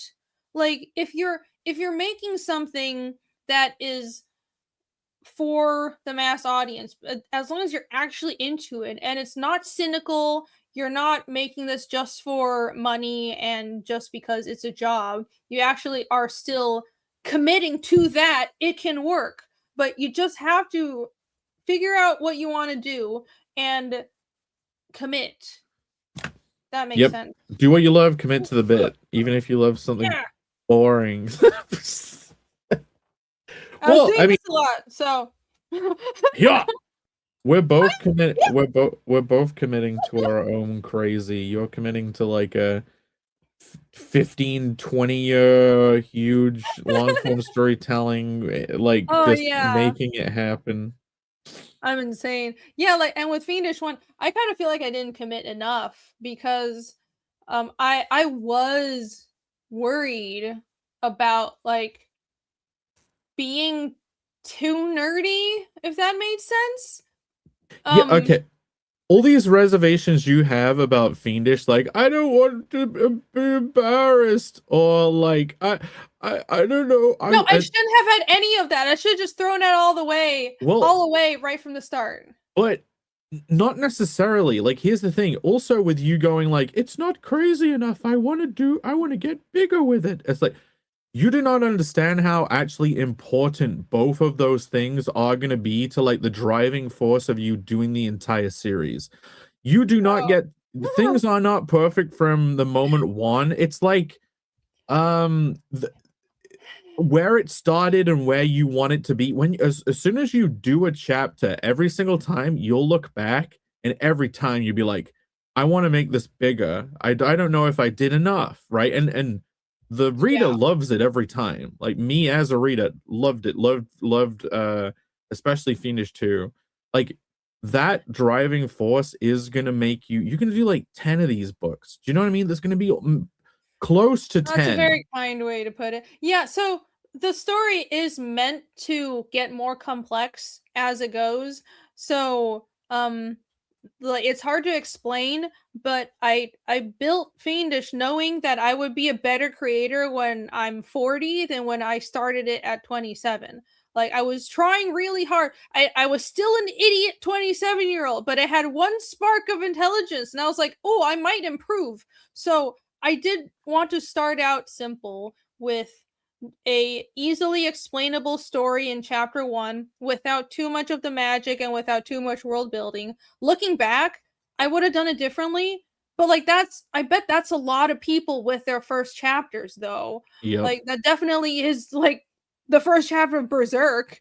It was so different and it started out, it looks different, it feels different, but then it's like he found his footing and then Berserk happened afterwards. Well, it's the pilot chapter he did that was super rough. Then it's the first mini arc. And then wasn't the Black Swordsman arc after the first mini one? And even that improved. Then he takes 3 months off after Black Swordsman to like reorientate and do the whole golden arc and like Golden Age arc, and then it's fucking epic. Like you'll have your own version of this. Like every single time you do one of these books, the next one, all you're ever gonna say is, okay, I want to do more. This has to be like 10 times better. Neither of us can even imagine in the chat, even probably can't imagine where it's gonna end up by the very end. No, you have no idea. The story grows as it comes. Like it's like so. I think for both of what we're doing, and definitely I know for Fiendish, like I have a pretty good idea of how it will end, but like I understand it can change. I'm going to let the story tell itself, and it keeps telling itself. It builds on itself, and every time I start a chapter, I have a premise of what's going to happen. But then the characters move on their own, and then it can end up in a different place. So I don't think it'll be like wildly different than the ending I have now, but literally who the fuck knows, right? As long as it's consistent internally and the characters play out in a believable manner, that's really all that matters, is it's good. And Yep. like you might not foresee what that ending will be when you start out. You won't foresee what that ending will be when starting out your story. So it's I think a lot about how novelists, when you're writing a novel, you can edit the entire thing in one chunk.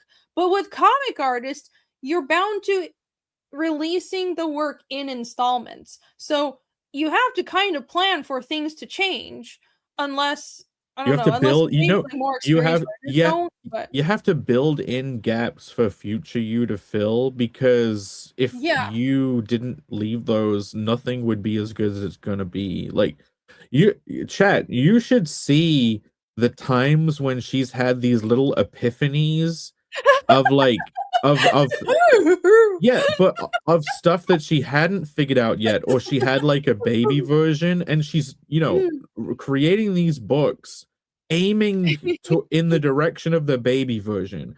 But then as she goes along, the epiphany comes and she's like, "Wait, holy shit, no, that could actually be this." And that new this is like 10x on how epic Ah, it is. And it's like, always like I had a rough idea and I was willing to keep going with that idea because it was good enough. But like just out of the blue, something that is actually really good will come out of the good enough, and it's so fun. That's the moments you live for. yep. And it's so cool because like I don't even know where it comes from, but you have to put in that effort of like building everything around the good enough, it feels like, and then the solution will come to you. You're gonna have 10 years of that. Crazy. You're gonna have 10 years of epiphanies. Like, genuinely, the actual ending of the story and the twists and turns are probably gonna be like, It's pretty crazy. It's pretty nuts. it's gonna get Even right big. now, That's it's the thing. fucking crazy. Yeah, it definitely. I mean, it's like I said, it's meant to grow and get much larger. Yeah, But like one of the yeah. craziest thing. Have you ever watched Gurren Lagann all the way through? I did, but it was Like, too long ago. but Yeah, well, yeah, they end up in fucking space. yeah, they it went insane. That Gurren Lagann Yeah, is one of the most like, it it just went to an insane place that you would never have imagined from the beginning. Like, I love that. I think that's amazing.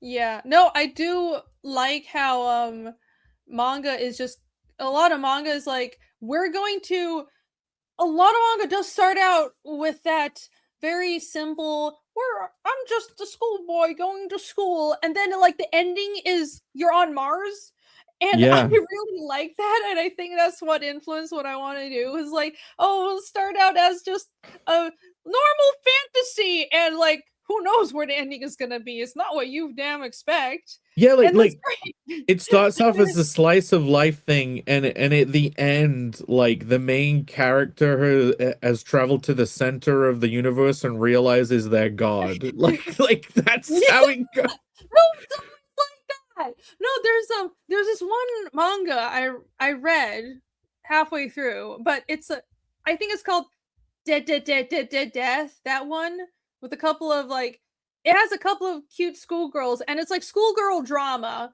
and you spend forever on the schoolgirl drama, and Uh-huh. it's actually not bad to read, but it's just these girls and their friends, but they're fighting and they have a lot of issues, and then all of a sudden aliens, and it's like where did the aliens come from? It's cool. But who, you don't even know how the fuck it happened, but it happened. And yeah, I like that. I like that ability. I want to achieve that level of actually surprising the audience, but it doesn't break logic. It doesn't break believability. I think that's like Yeah. the sweet spot of writing a story where that's like And it's not even this whole subvert audience expectations. They do it all wrong now. It's not just about subverting their expectations. It's about surprising them while rewarding them for like, oh, retroactively you can see how it all led up to it, but I wasn't necessarily expecting it to unfold this way. And that's like a simultaneous reward and surprise. Like, Well, that's great. we talked about it on Panel Breakers yesterday. It's not, you're not trying to impress the audience, you're trying to entertain the audience. Do you know what I mean? Like, you're not trying to look clever or create twists. You're trying to construct this perfect game with the where you send people in one direction and then you reveal it's a different direction, and then but they could always see, they could go, oh, I could have saw that coming, kind of surprise. Yeah. And like some people that really, really pay attention will see it coming. It's like with George R. R. Martin's books, there's like a huge community of people theorizing and guessing, especially because it's like taking them forever to write each book. So like people have had time to talk to each other and decipher all the clues. Yes. So people have guessed what's going to happen.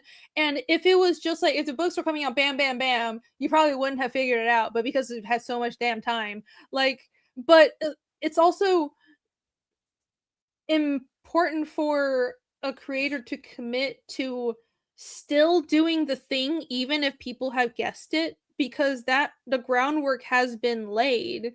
So what matters isn't I'm surprising the viewers, not necessarily. It's also is more important to keep continuity in your story, and if they do guess it, great, reward them for guessing and being smart. Yeah, I am really, really excited to see what theories and people think about my books, because there is grounds for theorizing. Like, that's all I'll ever say. There's always, like, there's heavy grounds for theorizing with Connell stuff, and like the entire premise is assume this is a trashy booby book and then have receive a little bit more than that. You know what I mean? Lower expectations, and the project itself, like the streaming, the talking about it, the interaction with the audience is like one big performance art piece in a way. And In a way, yeah. Yeah, in a way. Carnal is definitely not just a booby book. I think people will be surprised. It's not just a booby book, it's not just funny. And there's actual world building, but also other stuff. Like, you guys should read it. If you back Carnal, freaking read it. I think it'll build up to something really cool. Oh, definitely. If you buy these books, read them. Yeah, as soon as you get Connell, you really should read it excitedly, because you don't want to be spoiled. Because someone could just randomly spoil it one day. Like, you should. True. Yeah. I think all of us on Panel Breakers make comics to actually be read. Please read our books. Please tell us what you think. Please, oh please. Please, actually tell us what you think. Please, oh please. I want to know. And definitely when you get Fiendish 3, tell me what you think. Like this, you read it. Please read it. Like I'm so excited to see what people think. I'm so excited for the next books. Like I need to know how people react. It's important. Yes. Very important. On Find My Comic, when people back. Oh wait, did someone get? Because someone said refresh. John Snowden said refresh. But maybe they won't refresh it. I don't know. But let's have a look. Okay, yeah. Okay, watch this. So 6543, people can back more, but then it doesn't go up by a backer. They're still counted as one backer. Check this out. Maybe hit a little refresh over here. And a little refresh over here. Just a little refresh over here. Whoa, 6543. 6543. 6601. What? Look at that. Is it so? Does Fund My Comic only? Thank you, by the way. Oh my gosh, whoever backed, that went up by a lot. Yep. Or 543. So that was probably a hardcover, Yeah, it was right? like 50. It went up by like 50 something. It was You know what I mean? either a Around hardcover that. or a couple of yeah.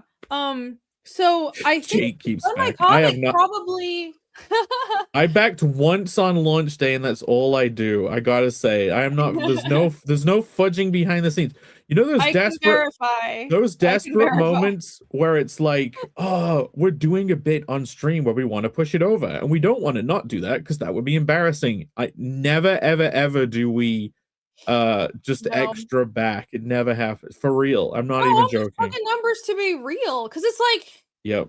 it's like people will figure it out. Also, that's so lame. That's so lame. It's like how are you gonna spend that energy on faking it? Why don't you spend that energy on making something good that people want? Yeah, when we go over these milestones and you get a reaction, it is real. It's like it's real because we're like, holy shit, it worked. It's real. Yeah, I guess Fun My Comic counts total like individual backers. So Yep. not like Indiegogo. Well, Indiegogo does now. I think they used to not, but now they do have display like individual backers. So That is true. They did use that was that whole thing when Indiegogo changed over and people were like, we have so many backers, but it's just the same fight. Oh, which it's is great. the same people backing a bunch of times. If you want to be the same 5 people backing over and over again, beautiful. Welcome it. Like let's but Yeah, I don't see the problem with that. That just means you have a smaller amount of like really dedicated fans. very Which is dedicated. Yeah, like having a high per backer value is really good too, right? That you have a strong core audience, so whatever, it's not a problem. I'm very grateful for my backers that go insane on my campaigns. They're the best.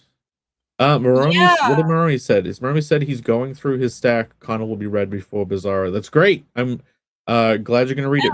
Please do not spoil it. That's all I'll say. Yes. Don't post pictures of the whole chapter. Sarja wants the Sea World dance. Is that what it is now? It's the waves of the water. It's the waves. I actually don't know what it is, but that's what I'm doing now. So, yay, SeaWorld dance. I don't know if it was John Snowden that backed, but he also dropped another $10 super chat. Thank you for another $10. One more anonymous don't know. One more don't know. Thank you. Muy mucho. Thank you. Thank you for the super chat. Very, very anonymous. I'm sure you're not actually John Snowden, though. Maybe you have the same name, but why would it not be the? Oh, you mean the one from the book? What do you mean the real one? The real John Snowden, like actual John Snowden from the fictional character that couldn't ever be real. That's a fictional character. Oh yeah, isn't that Jon Snow from Game of Thrones? Is that another Snowden? The Snowden. What's the first name of that whistleblower guy? I didn't think his name was referenced. I always thought it was like a Jon Snow reference from Game of Thrones, not like the guy in Russia. His name is Snowden. Yeah, but is his first name John? Wait, chat is not siding with me on this. What? The Game of Thrones guy is Jon Snow. Pretty. This is. Oh god, I'm such a retard. How did you not know that? I thought I got the first name wrong. I thought it was me. It is John Snowden. Oh no, Edward Snowden. There we go. Oh, Snowden. Okay, I knew it. I got the name wrong. I did get the first name wrong. We're both retards. Yeah, I'm right. Or maybe. No, Edward... you're not right either. It's Jon Snow in Game of Thrones. But did he just merge? We're both idiots. We're both stupid. Did he merge the two together? And he Yeah, or he's maybe doing that's his real name. I apologize. I'm sorry. I am so stupid. But you guys already knew that. I so thought we're it was, I both was like, oh, Snowden, the guy who's in Russia. Holy shit. Never mind. so we're What's both that? That was fundamentally broken in the head with on this one. that was one for the ages. This is what happens when you like just draw comics and live in your own fantasy world and you don't really pay attention to the outside world. It's like, yeah, that guy named Quill Tarambino. Yeah. Well, I mean, also when you're live streaming and interacting with so many bits of information all the time, you kind of have to fill in the blanks with some frog DNA. Sometimes the dinosaurs are gonna run amok and you're gonna get stuff wrong, but Oh my god. Well, yeah. What do I know? See, the way around this is just to admit that you don't know anything and you're an artist and working in a hole all day. just trying our best to be entertaining. Like there is a period with streaming where you're just talking, you're just saying words. You know what I mean? And it's great to get past that and become like slightly unretarded, but you will forever be Sure. fundamentally broken in the head. There's no really avoiding that. There's no avoiding that completely. But you can try. I do try to, actually keep my wits about me. Right. Oh, sorry. Go on. I don't want to interrupt. No, I was just gonna go back to the campaign. Were you gonna say something? Yeah, again, it's just more talking about streaming stuff. I'm a big fan of certain types of content, right? I love Oni plays, right? I actually love that whole pre-recorded having fun conversations thing, but it is a totally different headspace. I hope I get to do some pre-recorded game content in the future and just have fun with it, because we make so many edgy jokes on Panel Breakers. It would be so fun to do that pre-recorded in person, and there's editing. Like, it really would be fucking good. Yeah, I could see how that would be fun. Man, I mean, I both wish Panel Breakers got more viewers, but also I think part of the reason we get away with the stuff that we have is because we don't have that many viewers. Because like we say some crazy shit sometimes, and I'm surprised. I know what you're getting at. You're like, Jake, I don't want to do that. I don't want it to get popular because I don't want people to hear this shit. I don't want people to hear about like them rigging up Stephen Hawking as some Pinocchio puppet on that island.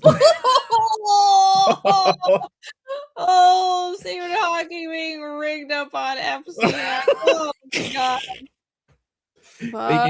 Making him sing. Doing that. Sorry.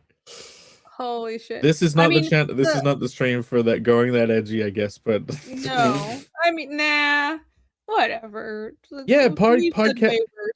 I love that pre-recorded conversation. I know that the streaming is great, but like, yeah, I hope to do some content like that at some point. But while I'm in the US for Heroes, I might try and bend someone's arm into recording. You're good at games, right, Irene? You love gaming. You're so good at video games. Yeah, I'm so good at video games. Yeah. We still have to. What is happening? We still have to do that thing where it's like you playing a Souls game. Oh my god. And failing miserably. There are a lot of games that I do actually want to play. Like I did kind of play a little bit of the new, not the newest, but the last newest God of War, just because it was Viking stuff on baby mode. And I'm like, this is still hard. Oh my god. And like, so I want to play games that have a theme and aesthetic that I like. And the Souls games, I do want to play those, but I've heard they're really hard too, so I'm gonna suck. It's gonna be horrible. I can play and talk at the same time, so you might not. You maybe I would play and you can just talk, and Because I would love to do a Fallout playthrough, pre-recorded, and because with someone like you who has no idea what any of it is, right? And me No. knowing everything about it, right? Me playing the game a million times before, and then Well, I've you just watched the show and I like the show. Like I get the I've known, so here's the thing. It's like I've always been around people who play a lot of video games. I know people who love Fallout, but it's just like I never just got into the actual thing. But yeah, I kind of get it now. It's a really cool concept. I like the world building, the aesthetics and all that. So that would be fun to try. Maybe. I'll be yeah, we could. destroyed, but whatever. Well, no, I mean, I could. It would probably be, yeah. Nerd got stuck in the opening scene room. That's fun for like one episode. Then you pass the controller back to the person who knows how to play. Then you can. There's a time and the place for the bit where the person doesn't know what to do, and then. But I can, I'd love to play BioShock, and you watch and comment on that. Yeah, there's so That sounds many. like fun too. This what are people saying? Is Play Pragmata a great game? Is that new thing everyone's talking about? Yeah! Yeah, that's one of the little robot girl. That's really cute. And a bunch of miserable people hate it because they're miserable. Well, I think it's just the American. It's very Japanese like setup, and I think Western is like, Yeah. what? I don't get it. It's, Isn't this weird? Isn't this supposed to be weird? it's And it's like, obviously a Japanese game. And like if you have any understanding of Japanese games, it's like, oh, of course, it's pretty people and there's a cute thing. Strong yeah. thing, cute thing, go together, adventure. It's great. Like I don't understand. Some people just want to be offended, okay? Some people are Yeah, just no, miserable. this people who have wiring in their brain that when they see that, they're like, wait a minute, is this like something that's wrong? You know what I mean? Because No, they they're like don't just they look at it for and what they're it like, is. It's wait a minute, is this joy? That's wrong. You can't have joy. It's too happy. I feel weirded out by it because it's too happy and cute. well, Like they're like, this must be it's something. broken. This must be something actually perverted and wrong. It's No, like, no, literally, it's just cute for the sake of cute.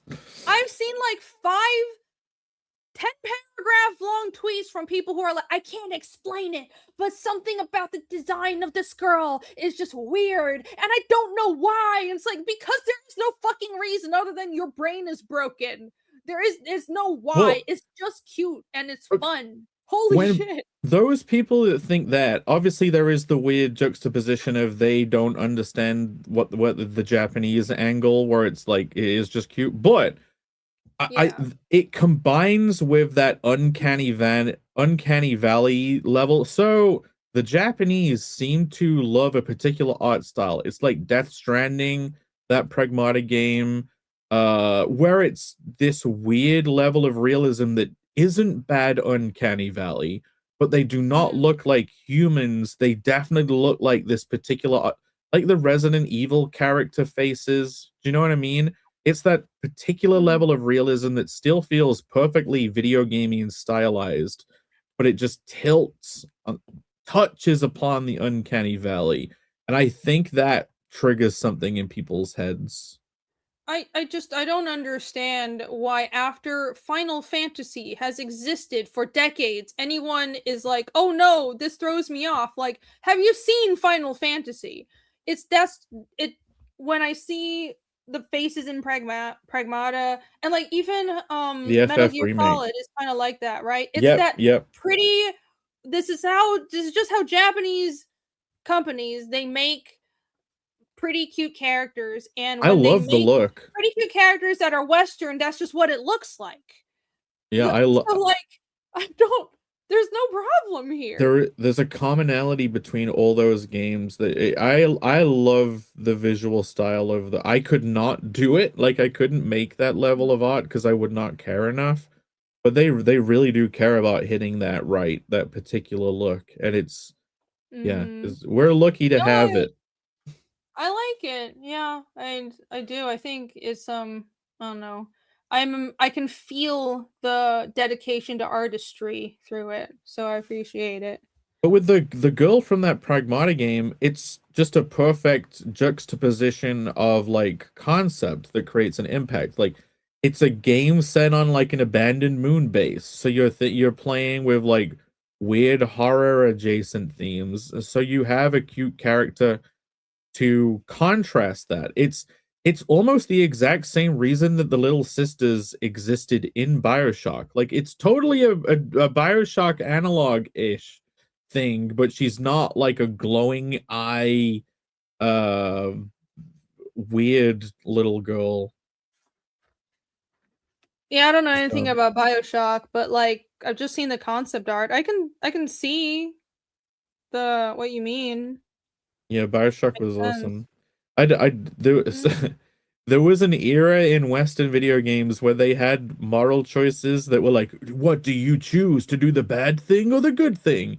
And it was portrayed as a big choice, but it's like, obviously I do the good thing. Like which twisted moral choice? Do you want to save the Little Sisters or sacrifice them? It's like, well, obviously I want to save them. Like, see, it's not even a tough choice. What? It's like You want obviously, to but you would have gameplay consequences where it's like if you save them, you actually do get more resources later in the game anyway. So it was just like a delayed payoff thing.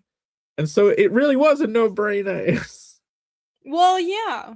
It's like, oh, we're testing you if you have basic morals. Oh my gosh. BioShock was great. And then in BioShock Infinite, they still had the young you had was her name Emily? Elizabeth that you're Yeah, you had a uh, daughter, right? it wasn't. I actually can't No. remember. I didn't think they were related, but wait, they were, right? The baby in the flashbacks. What? How I did I know forgot. that? I forgot See what I that. mean? I hang around a lot of gamers, but I don't play video games. Was Elizabeth chat? Is Elizabeth Hmm. your daughter? But is she from a different dimension? Then because she sorry, I'm having Chat, help us flashbacks. out. I cried at the ending of BioShock Infinite. Because I not because of anything like sad. I just loved the concept. It was a very weird, there were very weird tears. It was like, oh my god, this is so fucking cool. Like that kind of crying. It was like it was playing with like a bunch of concepts of how reality works that I'd been thinking of myself. Would you kindly spoil BioShock? See, that one Whoops. we don't have to spoil. I don't think Irene has had that plot kindly spoiled. No, I haven't. Yeah. Someone mentioned The Witcher. That was a nice long movie for me. I watched the entire thing. It was great. Haven't Uh, played it, but I watched it.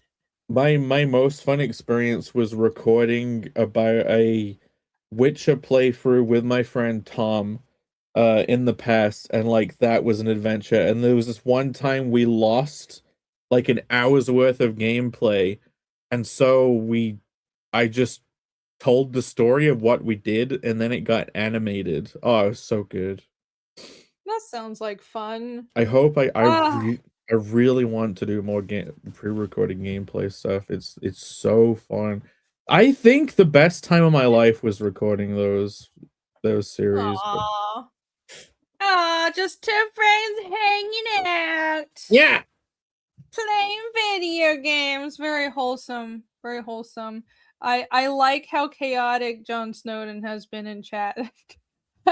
You've been pure chaos, sir. Thank you for being here. Yes. I mean, there's a lot of fake outrage going around. I mean, it's the internet. Everything is fake outrage. That's all it is. well, Silly, we bad. we still have 48 people watching on YouTube. Maybe some people have left and come back. Like we are here hanging out, trying to get as many backers as possible on Incurvate, Irene's new art book. We have had a Goliath backing today. 6 new backers.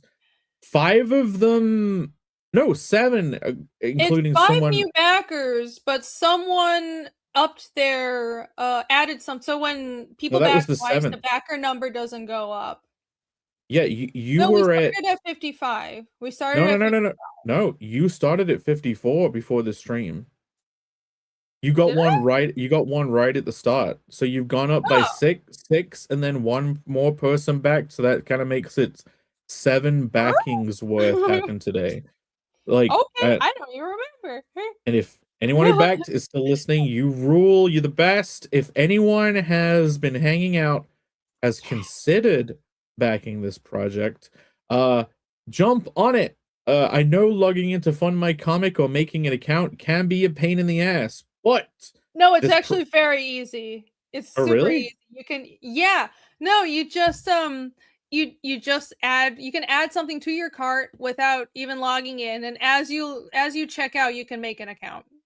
Oh, great. There you go. Don't even worry about it. Yeah, don't even worry about it. No So problem. yeah, if this is a book that I hear is already done, pretty much, it's already in Basically, pre-press. it It's is in pre-press. being pre-pressed by the amazing Michael Bancroft, and it is a huge relief to actually work with someone who's a professional and doesn't fuck things up. Like, Bancroft just does not fuck things up, and he does work. He does the work. He does the great work. Like, he's so fucking. He's an asset to have on a project with him doing pre-press. Yeah, no, it's great. Especially because it's an art book. I don't have an editor or a colorist. I want to have a second set of eyes on it. It's like, well, there isn't really any like page turns or dialogue stuff to miss like a comic, but just things like alignment and the colors being weird, or you just never know. You just never It know, will especially print. because Bancroft really knows print and he can Yeah, check all my bleeds and everything. So he it's was gonna print. handling all of that. It'll print perfectly. My book printed Yes. perfectly thanks to him too. Mhm. How many pages is this? This is 72 pages. 72 pages cover to cover of boobs and demon girls, which you And want in your thanks, hands thank now. yeah, thanks to the chat getting us past 6,000 today. That book, Yeah! the hardcover has been upgraded to a stitched hardcover, so it will lay flat, and you will not have like weird pages kind of like clinging to each other. Like, everything will lay flat like a floppy within the hardcover. Yep. That is the that was a 6K stretch goal. I was just about to post an update, but now I guess I have to post an update for the next stretch goal, and that's a good problem to have. Yeah, that's So, very good. yeah, it's a great problem to have. So keep helping me have these good problems, guys. Yeah, the hardcover has been upgraded, and now you can get a hardcover that is more sturdy and can lay flat, so you can see all the art in all its glory. It'll be good. Every otaku's dream. Yes, indeed. Demon titty girls in your hands. The pages. I like how this person probably was like sitting there, hasn't commented during the stream. They don't even have an avatar. The whole time they're listening to this and they're like, I've got to say the joke. I've got to just do it. I've got to type in the chat. Thank you for coming in just to say that. That is awesome, actually. I haven't seen a single chat from this person. Epic entrance. Great. Yeah, the pages won't cling to each other until you've had the book Hmm. for about a week. Yeah, About a you're week. damn right I had to. They couldn't resist. Like, wait, I gotta do it. Good joke. Yeah, I need let me say, like, if we reach $20,000, I'm getting the book printed on hydrophobic paper. I don't want to make any promises, That's but funny. like, Well, I mean, it I won't don't even know. look good. Do you have ruminations for what the further stretch goals could be? Because I don't want to throw anything out there that you then get tied to, and Yeah, not really. Maybe the it wouldn't be. It would have to be a higher one that's not 6,500 or 7,000. If it did really well, I could do spot gloss, of course. Well, I don't And even mean like upgrading the book. Like, at a certain level, people are backing so high for s- uh, it could be something like a free sticker for all backers kind of thing. oh yeah, sure, I can do that. So, I was considering doing a bookmark. So, as I mentioned earlier in the stream, I want everything to be printed. I don't want to have like complicated production things. But yeah, I was thinking of doing a bookmark. Maybe I can do a trading card. Oh, that would be cool. So it would be What? something that everyone gets. Yeah. I wonder what would you do as a trading, because like would you do the stats again if you did a trading card then? Yeah, like the fiendish trading cards. I haven't really thought about it, but right, I remembered somebody mentioned when I posted this image here that it kind of already looks like trading. There's a lot of pieces that fit trading cards. I mean, it would be fun to stat out just one of the demon girls, wouldn't it? It could I be. mean, I'm like saying for people who understand D&D and Pathfinder, it's a I guess. possibility, but I don't want to add too Yeah. much work. Like making a new thing that's free for everyone would be cool. Like I don't know if there's anything that's stickerable that hasn't been colored up, but if you got there, I would be happy to color something else that's stickerable. Like that Sure. cute magic with the holding the mace that's right there. Oh yeah. Well, that's Punchline. Punchline. Well, there you Yeah. go. I don't know. Yeah, no, those that and I have a Harley Quinn that's opposite of her, another set. Those are stickers I could make. They kind of are already stickers. Yeah, I I don't know just make if more stickers. maybe the chat is excited about that, but yeah, I would offer up coloring on something if you wanted to at some point turn another one of these pieces into a sticker. Well, thank you. Chat, what would you prefer Yeah, as do you want a an extra little bookmark? item? Let me know. Put it in the chat. Stickers, bookmark, like what kind of stretch goals would you guys like with a campaign like this? Trading card. Give me a general direction Because as to where to you're go. aiming for 10K, aren't you? Like that's a bit of a dream right now, Sure. right? Sure, I'll just say it. Yeah, let's do 10K. Let's do it. We can do it. No, but you could say, oh, maybe a sticker or a bookmark, every backer gets it in 10K, right? Sure. Or Yeah, no, or a at trading card. 10K, definitely there would be a big thing. Yep. Dinner with the artist for every backer. No Dinner with. dinner with the artist, no lock of hair. Sorry to disappoint everybody. Just But can you say like imagine? a So random rule. you do a campaign, and it's like unlock is dinner with the artist for every backer, but it's like a huge dinner in one place and everyone pays for themselves.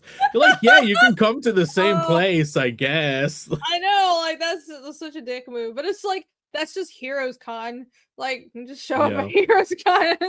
There's nothing special. Awesome one says bookmark. All right. Hey, people. Actually, a lot of people like bookmark. We're getting Slim trading card. Pro says bookmark as well. Trading cards. All right. Trading cards. One bookmark two.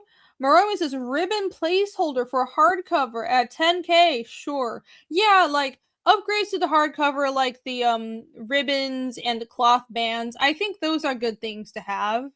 So I really like making the books better. Oh So yeah. Yeah, those are things for the people who would to team consider. bookmark, like, would you prefer separate bookmark or ribbon within the hardcover? Because I know if I was a backer, I'd prefer ribbon over separate bookmark. But Well, the bookmark you can. I mean, we can do both as separate things because the bookmark you can use on either book or another book, and mm, the ribbon is like to make the hardcover look more fancy. and it's integrated. So you do both. ¿Por qué no los dos? Why not both? Dinner with the artist. Everyone gets just enough time to sit down and take a single bite before. It's one meal. It's one like ordered meal on the other side of the table, and everyone gets like 10 seconds, and they have to they can take Oh a God, bite. this is already getting weird. No dinners with the artist. I mean, Jake did color a lot of it, so maybe Jake would like to have me. dinner with all of you. Yeah, dinner with Jake. No, I think people know it's a joke. I don't think it would get dangerously parasocial. I know. I'm also joking. Everybody's cool. Funny. Yeah. I'll consider the locks of hair though, but it won't be my hair. Just you don't know whose hair it'll be. You don't know whose hair it'll be. But sure, I get your locks of hair. Wild guess as to whose hair it is. Like lockets of red-headed hair, and it's like, whose hair is this? Oh, imagine that. Right. So, Incurvate art book. This will be a short campaign. I will it'll end on is technically the 15th in the early morning, but that also means it is the night of the 14th. I planned for it to end on Panel Breakers that Thursday, and the 14th is a Thursday. So it says the 15th, but it's going to end on basically the night of the 14th. So you don't have very long to back this at all. It's going to be a short campaign, and we're going to go to print right as soon as the campaign ends, if not before. So if you like what you see, you should back it right now and get all the things on here that you won't be able to get outside of the campaign, namely the Titillith bundle. Come here and grab a titty, everybody. Come hither and back the Titillith. Yes. At least 5 people have grabbed a titty during this stream. I think 5 people grabbed that Titillith. Quite a few. Okay. Yeah. Indeed. A lot of titty grabbing. Yeah, grab a titty and hashtag get hard for the hardcover.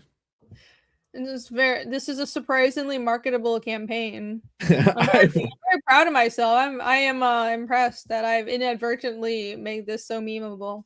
Thank you, titty connoisseur.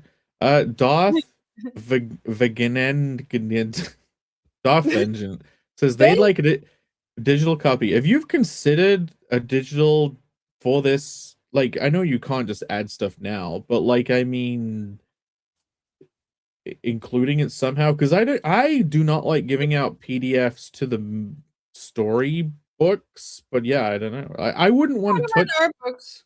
Yeah. Yeah, I don't even mind giving PDFs to the storybooks. It's more it's more for me how to sell those. But anyways, I have a digital version of Regrowth, so sure, it could be. I think that would be one of the stretch goals so everybody would get a PDF of the art book. I think I can do that. Great. And that's something I have the PDF of Regrowth on ArtStation, and I do have a Gumroad. I basically have a store everywhere, but I just never talk about it. And I do have a PDF of Regrowth on my Gumroad as well. So yeah, I'll make one for Incurvate.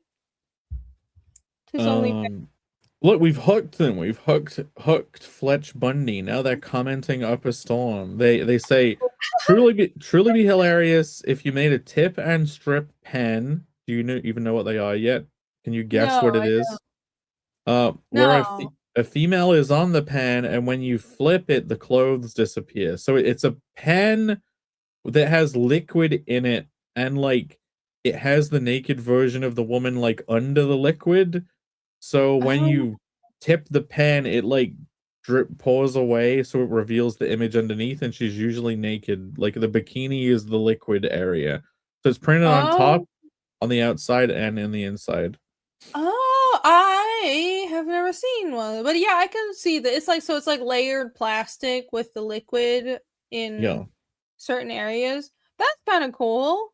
I don't know where you could get those done, but don't know.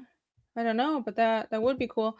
Awesome one says, what store? Well, you see, if you go to my website, RainyDraws.com, yes, I have a portfolio website, again, that I never talk about, but behold, you can look at my old stuff. You can even look at my old work for Marvel from way back in the day. Look at this ancient crap. But you can see this link to a shop. Da-da-da-da, and here you go. This is my store envy. It's kind of my store, the main store I have outside of the Fiendish store. I have recently realized that I need to just get over my paranoia and my aversion to having anything other than Fiendish on the Fiendish store. Like forever, for the longest time, I didn't have regrowth on the Fiendish store, and I didn't have anything else on there. I'm starting to loosen up a bit about that. I just put regrowth on fiendishcomic.com, so I'll have a small amount of stuff from other projects, because why not? You might as well order it together, and that's the only store people pay attention to anyways. But yeah, this is my store envy, and I have a bunch of prints, and I have regrowth, and look, those dresses all over print stuff is really cool. It's all linked to Printful, and I have a bunch of craft stuff that's sold out. But there you go, I have a store. Cheers. Beautiful. Yeah. Well, we've been trying hard to push this today. We've had many backers, and if you scroll up, you might have enough. I don't know if you want to save a refresh until the very end of the stream, but I reckon angels may not be passing away if refreshes would happen. What? How crazy is that? You know what? Should I save it? I might as well save it. I don't know. I don't know. Maybe I'm getting tired. I need more coffee. It will inspire people to get in on this very limited time campaign. Yes, to inspire everyone to back more, so we can have one more refresh before the actual end of the stream. So let's go. I am trusting you. I'm hitting that refresh button. Look, 6601 right now. Okay. 6689. That's a good number. I like that number. I like the number keep going up. I like the big number. The can go up and more number. I like more. It's crazy. That person fixed house and give me book. Thank you to whoever that was. You rule. Thank you so much. You rock. I appreciate it. Guys, so I'm not even kidding. When I was calculating how much all the electrical fixes on my house would be, the first thought in my mind of it's gonna cost me $4,000. I was like, oh, there's so many books. I could have so many books for that money. I see the price of everything in my head as books I could be printing. That's thousands of books I could have printed. What the fuck? So now it's an investment. It's an investment. You guys have satiated that urge to buy books for her by giving her this nearly $7,000 to do a print rate. It is really fun when you get to print a new book. It is fucking awesome. Especially when such a good feeling. Because of the amazing backers, you get to do a hardcover, the first hardcover of one of your books.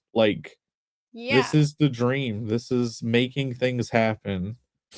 Yes, it is. All of our projects, our dream projects, they're happening because of you. So thank you, chat. Thank you, everybody who backs our books. You guys are great. We're very lucky. You're really close to 6,700. You really are. That's basically $10 away. That's nuts. Yes, we are. I can't think of neither the backer count or the actual funding is close to a nice round number, so I don't know what really to like. I guess 6,700. Then on 67, guys. And it'll be Let's 6-7.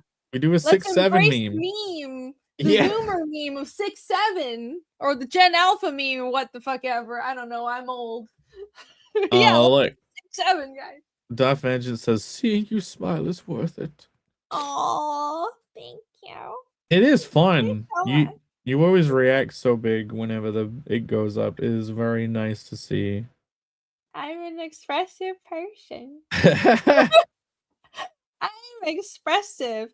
I guess so. Before ending the stream, I didn't want to. I can show the art that I brought, the art that I have, but I also wanted to talk about auctioning, but I don't really have a train of thought about it. All I know is I have a lot of art lying around, and I want to auction it.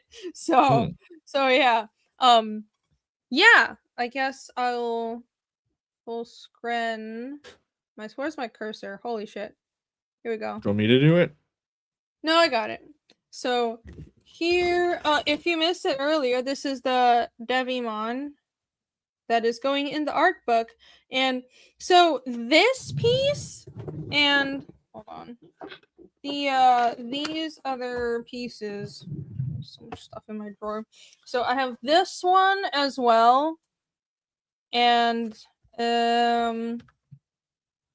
this one, and it's not an auction. Don't start bidding, guys. But I have these three pieces and like this little board of just doodles. Oh yeah, this is like when I was saying I would just draw a bunch of little stickers to fill the space. It's stuff like this. So I have these, and these are the only pieces from the art book that I still have the physical pieces of, because tons of the other stuff was sold.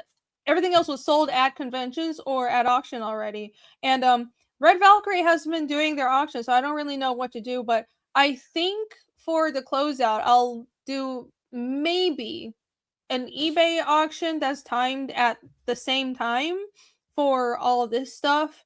I have a couple other little things as well, but I don't know where they are. What do you guys think? Is that cool or not? I think it'd be cool. The eBay thing gives people time to learn about it, and then especially if it ends on a special event, it's fun. You have if it would be cool if Shay and Sai do some like big comeback auction at some point. That would be quite epic. Yeah, that, I mean, I miss streaming with them. Those are so much fun. I wish they did a comeback stream. I will be there. If they did a comeback stream or a comeback auction, either way, I will be there. But yeah. Massive head. Sounds good. Massive head. Giant head. These two were inks only pieces where I didn't pencil. I was doing this thing where I was like, oh, just don't pencil and see what I can do. The thing is, if you do an auction just before Heroes when this ends, people can just come and pick up the art at Heroes so they don't have to risk it being shipped. I think that's a good element in play. Wait, hold on. I can't hear. My headphones cut out. Sorry, what did you say? An auction said right before Heroes?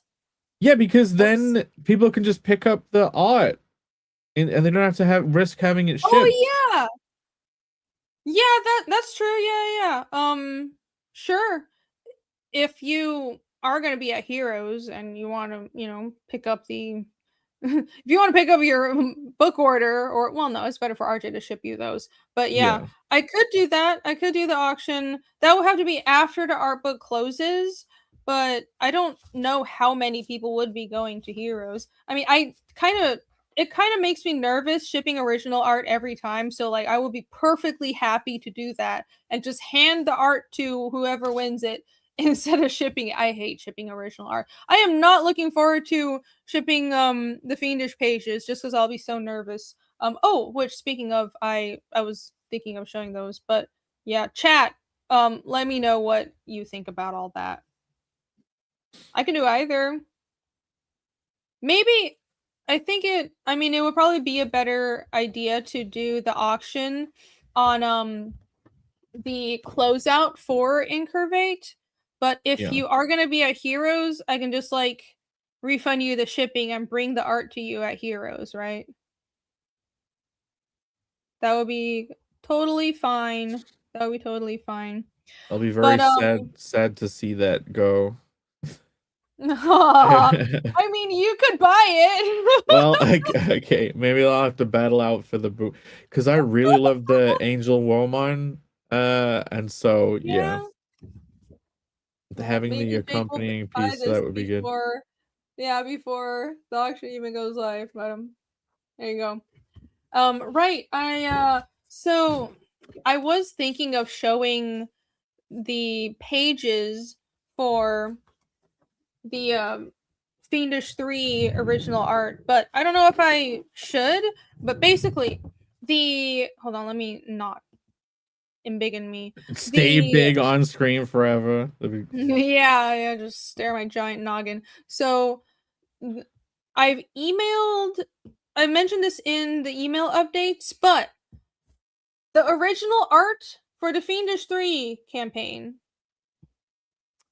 the original art pages will be coming down, and because I want to ship those out in June. I want to just get all that done in June because I have enough pages to, like, I'm done with the pages that I'm willing to sell, basically. We're getting to the point of the story where it's like, well, it will be kind of spoilery to show too much stuff. And also, these are the pages that I'm willing to sell anyway, so I have everything laid out. So anyways, in like a couple weeks, right when Incurvate is ending, right around that time, expect the original art to come down, and I'll be emailing everybody who backed an original page with your selections, the pages that you can select for your tier, and it'll be first come first serve. So just be warned, please reply to the emails quickly, because I'll give everybody like, you can have maybe a week each to reply to the email, and if that doesn't happen, I will unfortunately have to move on to the next person and just get back to you when you do a reply, because I want to get everything packed up and mailed out this summer. So yeah, keep an eye out for that. But the original art tiers are coming down. If you've been thinking of getting a page from Fiendish 3, now is the time. And I also, let's see. Should I show the pages and the tiers? Do it. Have you figured out Yeah. which pages are going to be in the tiers yet? Because I have. I just did, and I was wondering if Okay. I should show it. But like, there's not a problem with showing those, right? It's all pages that I've already posted. I don't think the ones you have so far are not very spoilery, so I think it would work. That's why we're getting to the point where I'm like, these are the pages I'm willing to sell, because they're not that spoilery. But trust me, the second half of the book, like, there's a bunch of stuff that I don't want to show yet. So give me a second. Let me share my other screen. There we go. There we go. Yay! Okay, so these are the $400 dollar pages.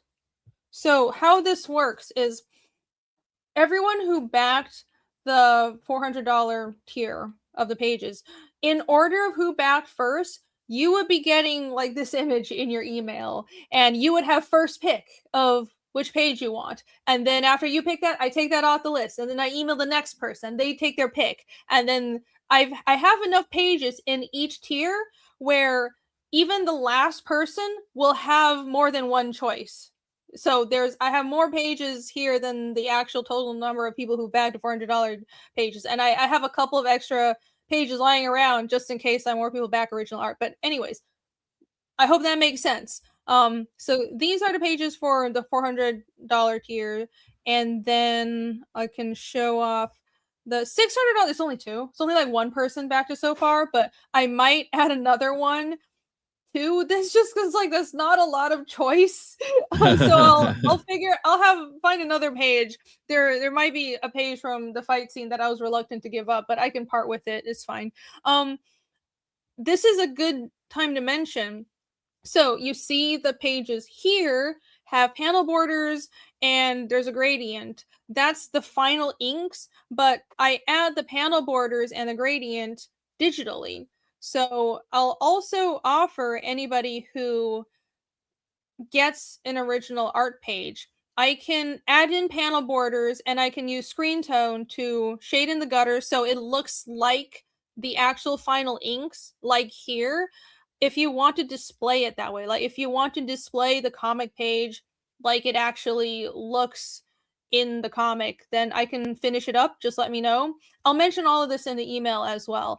But I know some people like seeing the pages just the way they are done. I guess I have my portfolio here, so I'll also show you guys. No, look, this is a good point, and I probably don't want to. Comics Legend says, does that mean pages from the second half of Fiendish Free will not be for sale? If I was someone getting one of these pages, I kind of would want to read the book and then think which page I want. Like, it would, honestly, I'm being real. I'm not trying to. I know you really want to send these out during a certain time frame because you want them to be like in good hands and safe and stuff, but I don't know.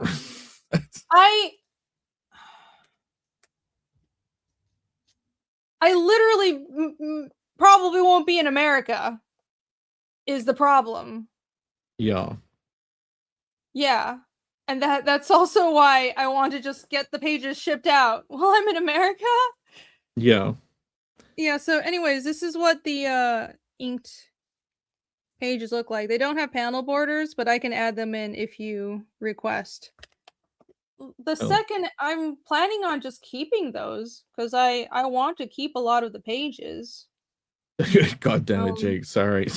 Sorry. I didn't want to throw you off. So okay. So the answer is just no, the second half ones wouldn't be for sale anyway. I don't think so. Okay. Sorry, guys. Why did that question have to be too bad a question? It's not a bad question. It's a good question. No, it's just I don't know, like, what is it? What is the implication? Like, should I not be taking? Hold on, let me get off. Well, no, you mean you should do whatever you want. I just know. Should I not be shipping the original art out so early? Like, should I wait till the book is fulfilled and people have read it? Moromi says he brought it up before too. I'm just saying from the point of view of like someone who would be getting a page. That's all. I don't know what I'm gonna do because like when the book fulfills, I think I'm gonna be in Taiwan, guys. It's an actual problem. I don't. How am I gonna ship all these pages when I'm in Taiwan? You don't have to stress. It's okay. No, I am actually stressed about this. So it's okay. I'll think about it. It's just. It's not possible. It's not possible. What am I gonna do? Okay, so I am not going to ship like 20 pieces of original art from Taiwan to America. It's not even a cost problem. I would be terrified. I am only gonna ship original art while I'm physically in America. So either I ship the original art in the summer when I'm in America, or you guys have to wait extra long until I'm back in America. Okay. Like, yeah. And like I don't think right now I don't think I want to sell the pages for the second half.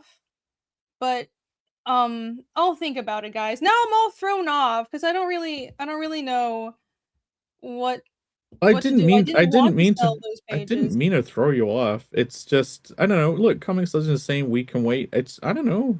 It was a valid question. I didn't. No, it's a valid question. It is. So like, chat. If you backed original art, are you more? I'm gonna start a poll. I will do a poll and ask you guys because that's That's the actual deciding factor. So give me a second. I'll open Yeah, the that poll. when she's back from the the mandatory return to the homeland family time.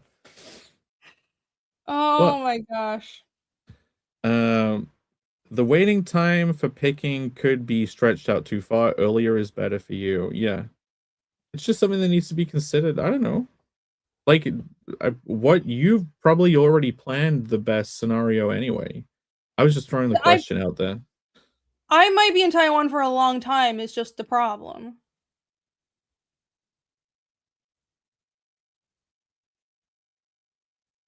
And it's like, also, if I do sell the pages for the second half, it'll be more expensive, right? So the point is, anything you're getting on this campaign is way cheaper than the options you will have in the future. Yeah. I mean, it's not even just the second half thing. It's just let's say I'm looking at the pages and it's black and white. I don't really know how it plays into the story to make a choice. Do you know what I mean? That's where I was coming from. It wasn't like those pages need to be sold. It's more like if it was me, I'd love to read the book and then know what was happening on the pages that I was looking at to be able to make a choice, right? Because it's like I don't know. I don't know. I'm sorry for bringing it up. Then everybody who backs original art can get a secret sneak peek of the story up until that second half. Oh, that'd be crazy. That's How about that? crazy. Oh, whoa. How about That's that? So, you know, it's not that many people anyways, and you guys are spending hundreds of dollars. So, I'll give you a free preview of the story for the entire section of pages that you will be buying from. Is that okay? that would be a pretty crazy option. I never even considered that. I don't mind that at all.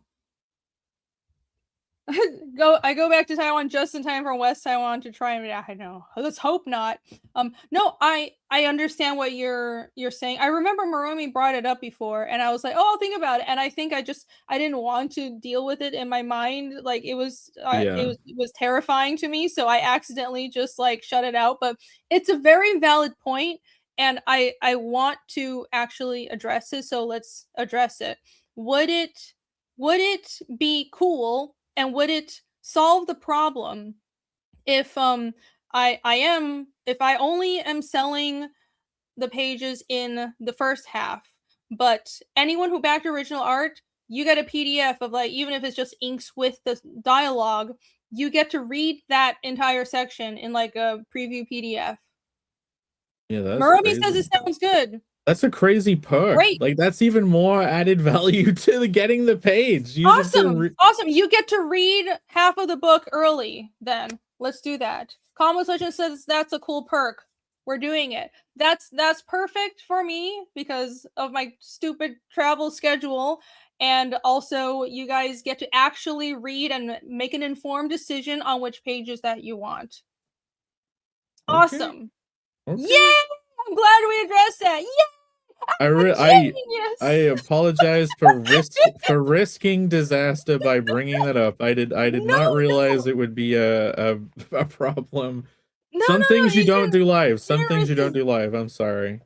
No, it's okay. I mean, it probably would have been like less chaotic for me to have time to think about it, but also it is something that that I want to see chat's actual feedback to.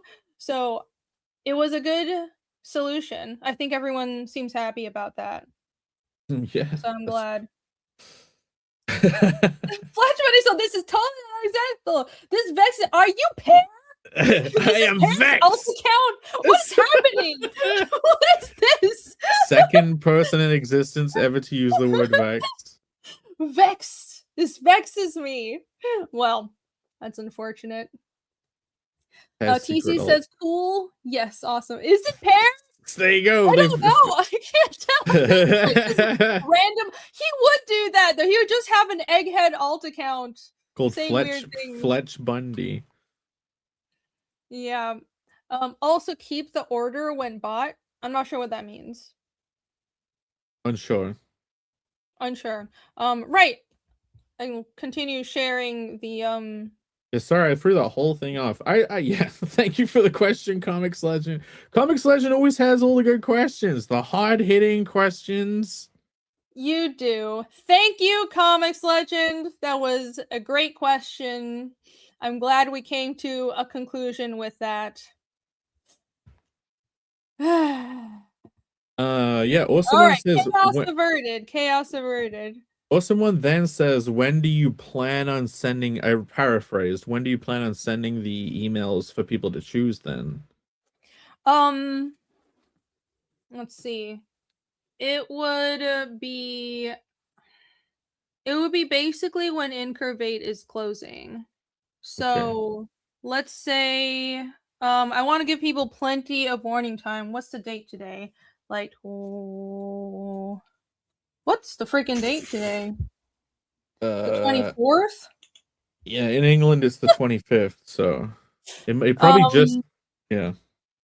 Yeah. I guess it would be chaotic to take down the original art and then also close Incurvate at the same day, maybe. But I could do 2 streams back to back. I reckon Let's say plan the details off stream, and you can also always let people know what your plan this is. is too on the fly. We already did one thing on the fly. Let's not do make more decisions on the fly. It would be around the time Incurvate closes. So you have like about 2.5 weeks or 3 weeks or so. So there you go. But I'll update everyone with a more exact date. And this whole also keep the order when backed. I think I agree that it means whoever backs first gets the first choice. Yeah, it's first come, first served. I think the way that you should do it, you should ask people to give you, because imagine you ask the first person and then you have to ask the second, they get the answer from them, then you send that to the second person. I know it's a small amount and maybe people will be engaged, but you could ask people to just number order the pages of which they would want first and then work it out. I don't know how you want to do it. Too complicated. I don't think it'll be that bad because it's like it's actually I would be working through all the tiers at the same time. So it would actually only be about 5 or 6 weeks so each there are only 6 slots for each tier. So it would be 6 weeks at the most to get everyone's responses. So because I would be sending out emails for like 400, 800, 600 all at the same time. Yes, So, okay. And I'm expecting most people to be invested and reply faster than taking a whole week. But yeah, I will keep the order. When you get the email is when you get the PDF. So I'll send you the PDF with the email. You have a week to read it and make your selection. Great. Cool. Yay! I'm a genius. Genius solution. Well done. Genius. Yeah, here are the $800 tier pages. There's only like a couple of people who back 600, 800, so I don't have that many in here. I could add more if I wanted to, but I think most people want to either go like all or nothing with the 400 and 1,000. And these are the 1K pages. Ooh, zoom a little. Let's zoom.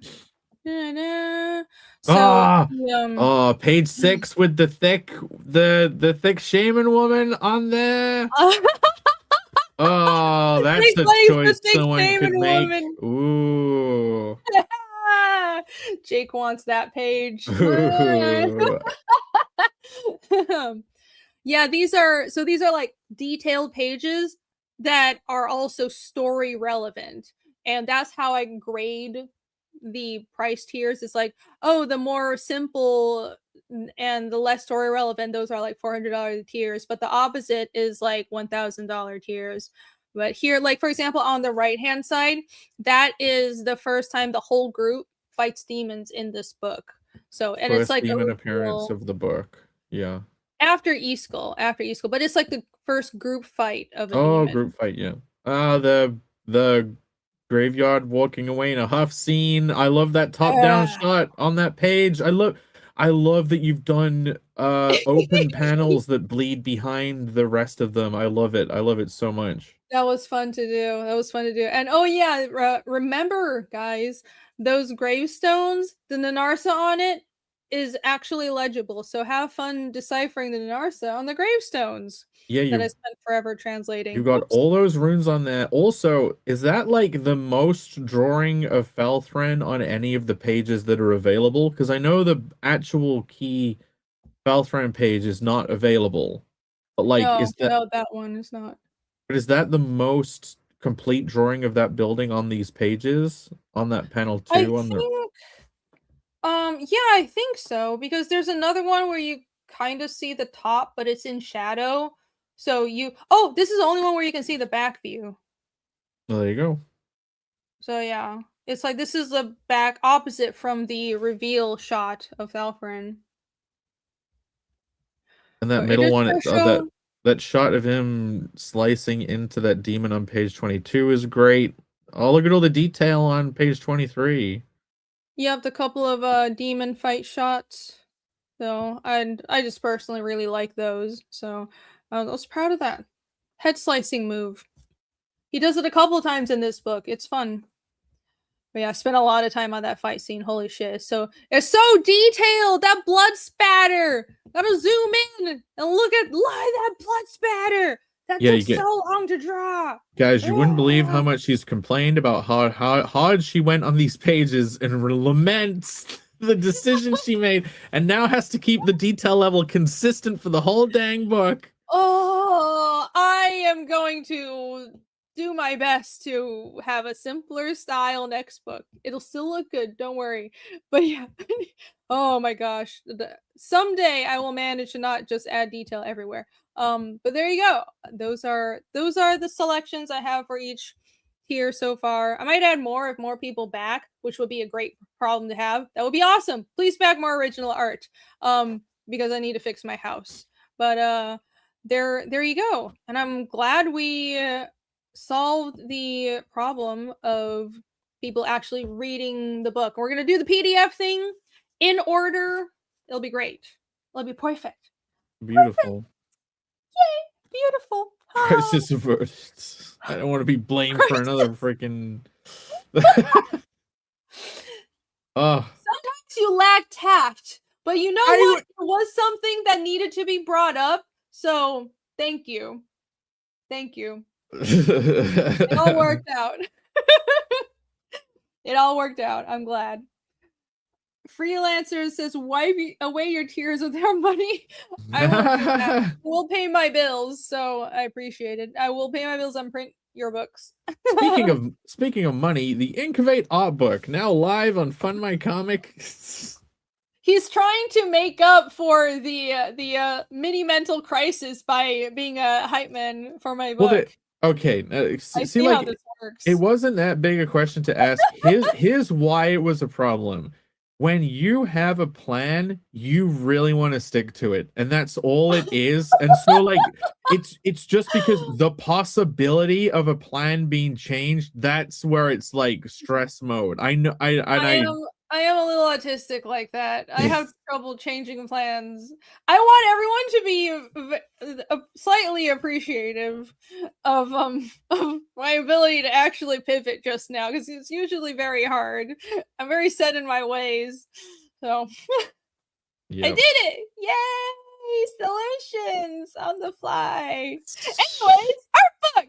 I pull up art book. Let's go. Let's see how it's going. Yay! Well, yeah, we've had crazy backings during the stream. Many people have grabbed a titty and hashtag got hard for the hardcover. Maybe we can get at least one more backer before this stream winds down. But we have been going for I haven't. You've been going for nearly 5 hours. I just came in late. You've been nearly going 5 hours. I need food. I need orange juice. I need a pillow. This has been such a long stream, but it's been good. It's been fun. I'm glad to be streaming again. Yep. Hashtag get hard. Yes. Get hard. Yes, you can get hard by backing INCURVATE, my 72-page sexy fantasy girls art book that is live right now on Fund My Comic. The link to this is pinned in the chat. Is also in the description, so check it out and peruse the wares available on here and get the art book. So really quick rundown on the art book. Here you have a mock-up of the hardcover and the softcover. The art inside is a collection of just commissions, fan art, all kinds of doodles, and also auction art that I've done over the past maybe like 5 years, 5 or 6 years. So the last art book I did was in 2019. So basically anything I drew since then that fits the theme is going in this art book. And there aren't really sketches. It's not a sketchbook. It's an art book.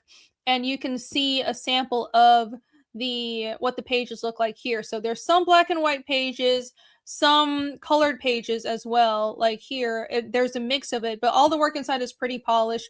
I also did this thing where even though the art is black and white, I added this kind of like paper texture to it where it looks like old paper. So you're not hallucinating the yellow paper on there. That's actually how the book will print, because I thought that would look cool. This is going to print in color anyway, so we like color good. press. So like whatever, the black and white isn't like really black and white. It's just an artistic thing. So there's the primary theme is curvilicious fantasy girls. I took to drawing a lot of naked demon girls basically for when I started doing the Red Valkyrie art auction. So I've amassed quite the collection of naked demon girls. But also there's some fan art. You can see a Spider-Gwen, you can see a magic here, and a small amount of sci-fi stuff as well, because as I mentioned, I'm trying to get back into drawing sci-fi, and maybe that'll be my next art book in a few years' time. Who knows? But that's what I foresee right now. But yeah, collection of all kinds of beautiful ladies, but primarily fantasy ladies. And I think I was mentioning before that the book isn't just like randomly thrown together. Like right here, this sample blog is just the pages all out of order. But I put a lot of thought into the flow of the book feeling right. So as you flip through it, you'll go from a theme and an aesthetic to it'll flow into a different aesthetic. And I even thought about, well, I'm transitioning from this cutesy page to a page that's more serious. I need something in between as a buffer, and so on and so forth. And I want the colors to all match. So it's not just jumbled and thrown together. There's a real ebb and flow to the artwork. I want it to be an experience and something that's inspiring. So that's what you'll get when you get this art book. Yeah, we still have like over 40 people watching for like between 40 and 70 for this whole stream. People are filtering in and out. Like Slipknot fan basically seems to have just appeared and is into it. He says top middle is his fave. For anyone who has not been here the whole time, this is a short campaign. It's all getting ready for Heroes Con. So it's not even a full 60 days. So back it while you can, because the next time this is going to appear would either be like the Kickstarter after Fiendish 3 is fulfilled, like, or Heroes itself. So it's a short campaign. Get it while you can. A lot of people have. A lot of people have. Over 60 people since we've had a bunch of people back during this stream. Thank you guys so much. But yeah, the only time you'll be able to get the actually like the full bundle, the Tittleth tier, which is the featured bundle on the campaign, is right now on Fund My Comic before the campaign closes on the 14th of next month. Or the Kickstarter that will launch later this year, because I have to fulfill Fiendish 3 before I can launch another Kickstarter campaign. And those are campaign-only bundles. You could come see me at Heroes Con and get the physical art book, but I'll only have the art books and a couple of stickers. And if you want to see what's in that bundle, well, I can switch to the tab over here. Here you go. Behold the Tittleth. And this is obviously what I recommend everyone get on the campaign. Is the featured tier. You get the hardcover of the art book, which is A4 size, so it's oversized from the softcover edition. The softcover edition is the size of a standard American comic book, and you can see it's a color shift. The covers are a color shift between. It's like the same art but different colors. You get the little like demon halo chick over here, that is a double-sided mini print. So one side will be the cover art without the logo, and the other side will be that chick, but obviously uncensored. Tits. There will be tits galore, a lot of boobs. Don't worry about that. Tons of boobs. You get an exclusive mini print that you see the orange background print on the right hand side. You only get that with the Tittleth bundle, and that won't be at conventions. You can't buy it anywhere else. You get all the stickers on the campaign. Those stickers they're like nice vinyl stickers. The ones on the right, the 3 on the right are oversized. They're going to be like 5 by 7 inches, and you can put them on your car. You can put them outside. They're going to be really nice printing, and a couple of them will be holographic, so very pretty.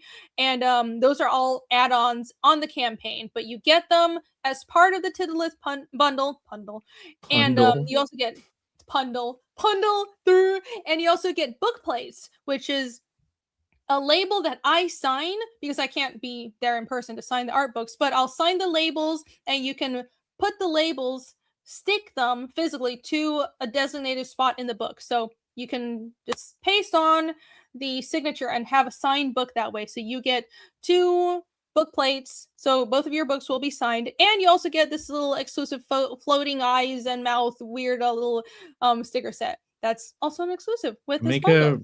So highly recommended. Make a face on your drinks bottle with the eyes in the mouth, with the little vinyl stickers that will not rub off with water. Very bumper safe. I don't know if they're collision Asian driver safe, but they're at least waterproof.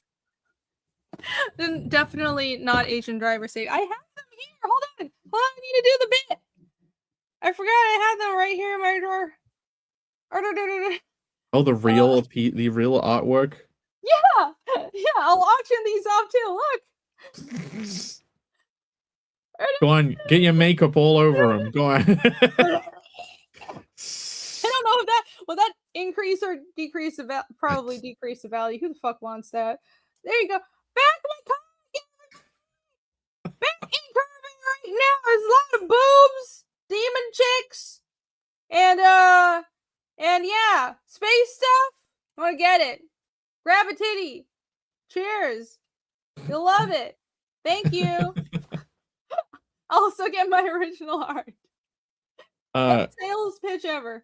Look at this comment coming in from TC. I'm very interested in this comment from TC. He says, Irene should draw a concept of how she would do Venom Gwenpool if she was asked to design her today.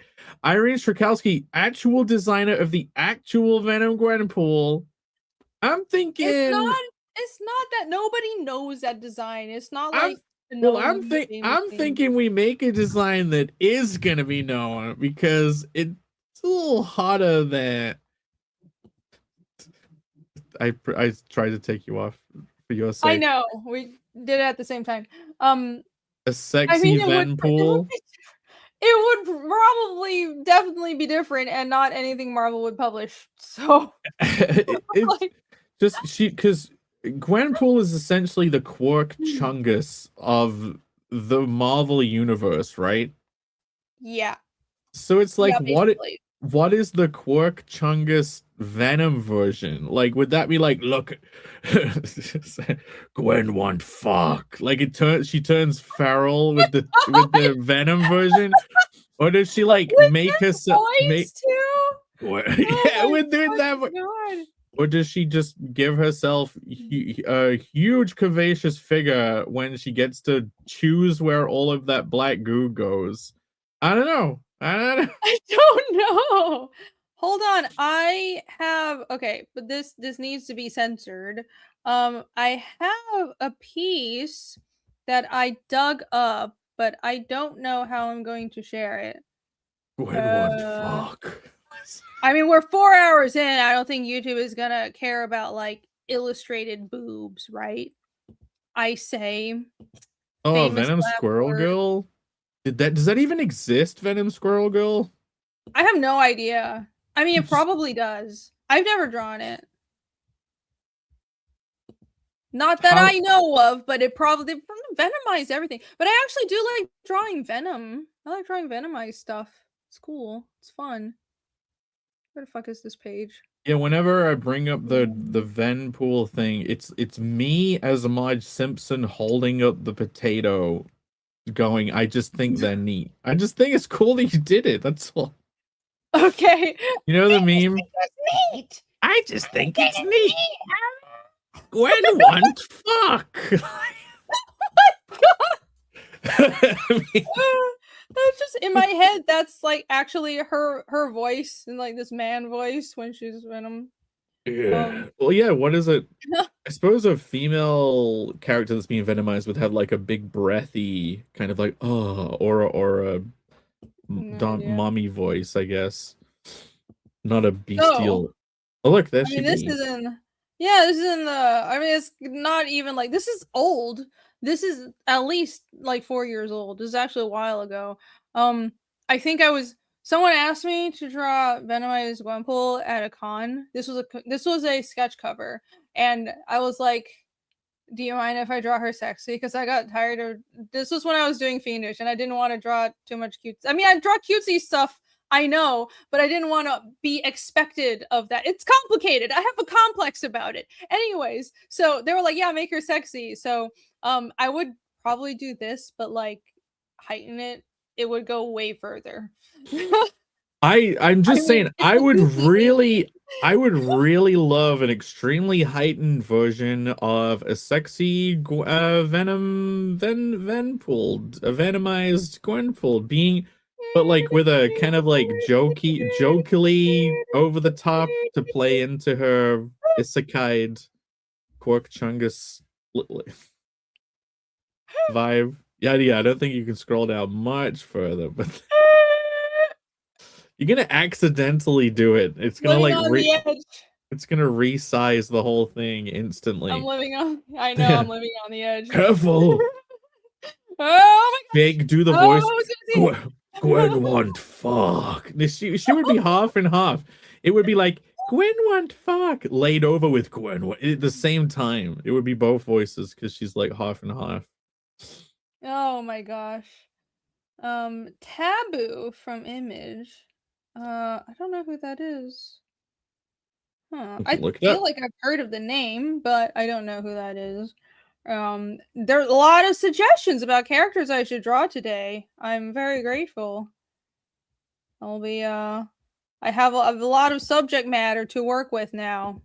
All right, let's get that off the screen before I get my channel in trouble. Not that they care. I mean, Bancroft got with an entire stream of just did a whole nipple bonanza. I was so surprised by that. I was really surprised. I know.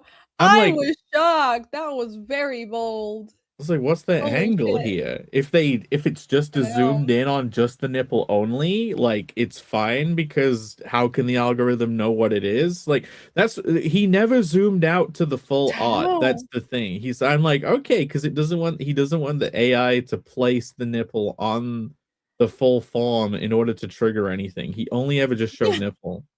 No, like, you guys should go watch the stream. But it was just yesterday on Bancroft's channel. But it was like, so this is the screen share that he was sharing, right? And the nipple would be like this big.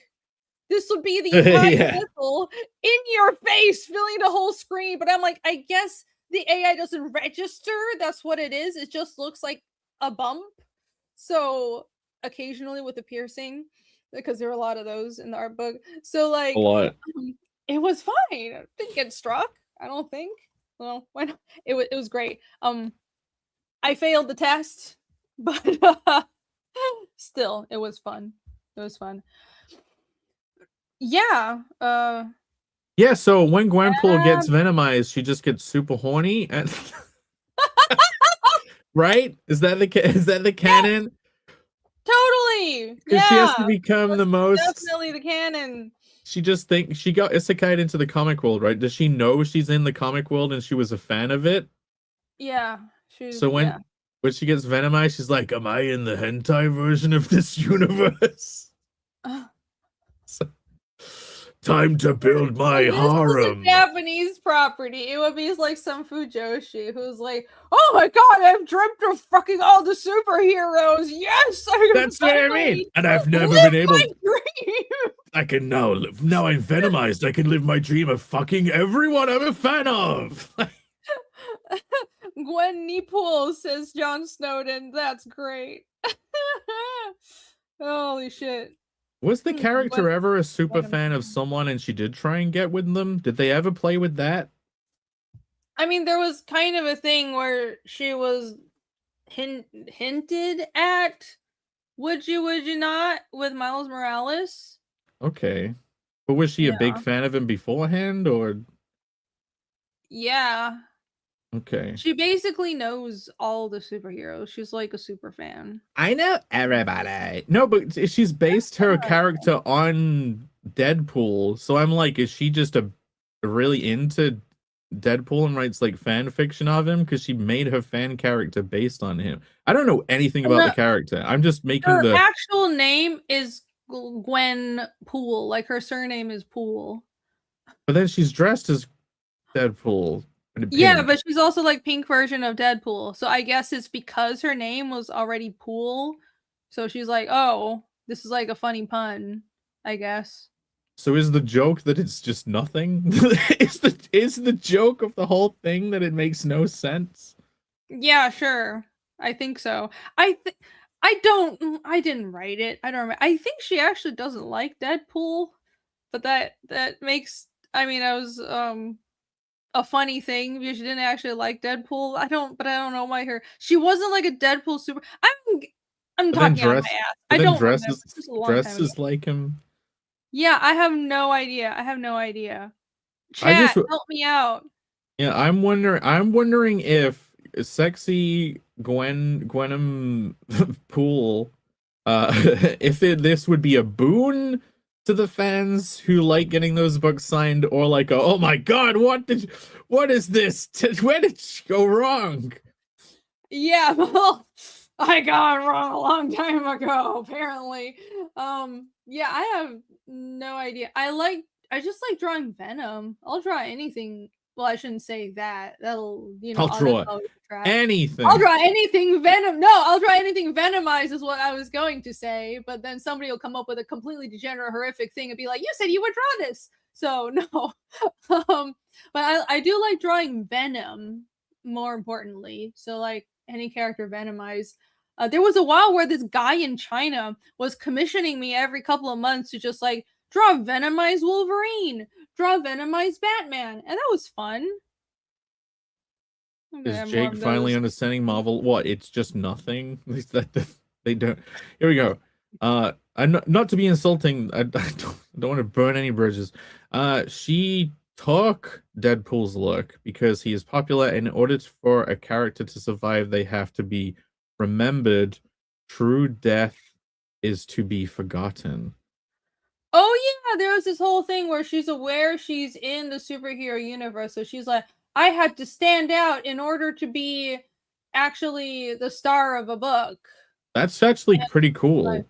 That's very that's meta and cool. I know Gwenpool gets a lot of hate, but like that part of the concept was not bad. That part I've got it. And if I don't stay in print, if I don't stay in print, I'm going to die because I'm not relevant, because I'm aware that I'm in a superhero universe. That you could do so much cool shit like with a character like becoming desperate from that. You know what I mean? But then what they do to be desperate causes them to become irrelevant because they're annoying. But then because of the sorrow, they go from some like a real emotional arc, and that makes them actually a good character. So then they stay in print for that. Like that would be cool. I know that they probably didn't do anything even close to that, but well, it wasn't bad, but I don't think it was that. It was more she would do a lot of stupid things, and like that would, still grab enough attention for her to have her own book. And I think every once in a while she'll be like, well, I'm still alive, that means I'm doing it right and I still have a book. So like that part was fun. She eventually was able to jump in and out of comic panels. So I drew the part where there was like this issue where she was like, she discovered she had this superpower of like she could feel the comic panels because she was so aware that she was in a comic. So while she was like fighting someone, she was able to jump out of comic panels and like exit the space-time continuum of just the comic world, or like pop in and out of it. And then she was in the blank space and she saw all the comic pages around her. I thought that was fun. Like maybe there was a lot that could have been done with that wasn't done with it. But the base concept was not bad. That was something to work with there. Yeah, like in a way, it could be a desperate existence. Okay, you're a female character. You know, if you go out of print, you die. Like, okay. Can she live on in fan art? You know what I mean? Like, can she, if she tries to cheesecake up, if she cheesecakes up her own fucking design, so like loads of people draw lewd art of her, she can stay alive. Pipeline. No, like Marvel would never do this with any female character. But like the thought pipeline hits a character that is aware that they're in a book, and then they're like, I need to get attention. How do I get attention? Well, by being a slut. Yeah, fuck everyone. Art of me. But you can do so much cool meta stuff. That would logically make sense. That would never happen in a comic. But also, maybe she perceives that she isn't aging like she usually would, and she gets fed up of being like a 20-something. Do you know what I mean? Like, if in real life, if the character was kept going for like 50 years, and she's still like mid-20s or whatever she is in the book, like them being like, just kill me, please. Do you know what I mean? Like, yeah. Oh, the character wanting to die. Kind of like, well, it's like how people in the comics universe, they never age and never die. Like at the actual psychological effects of that. I think there's a lot of like funny things in the series. She was a little bit of an unserious character. But yeah, there was that's part of why I liked how dark Silk was, because she's more of like, she's a bit of an emo character. I like emo characters. I know, shock. But like, there's a lot of room for Gwenpool to have been a really emo psychological character too. That could have really been pushed further than they did. But, whatever.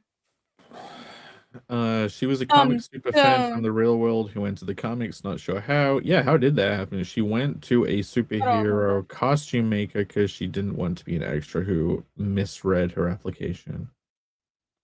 Cool. I don't know anything about the character. I know that obviously she probably gets joked about as being like, it's one of those characters we don't care about.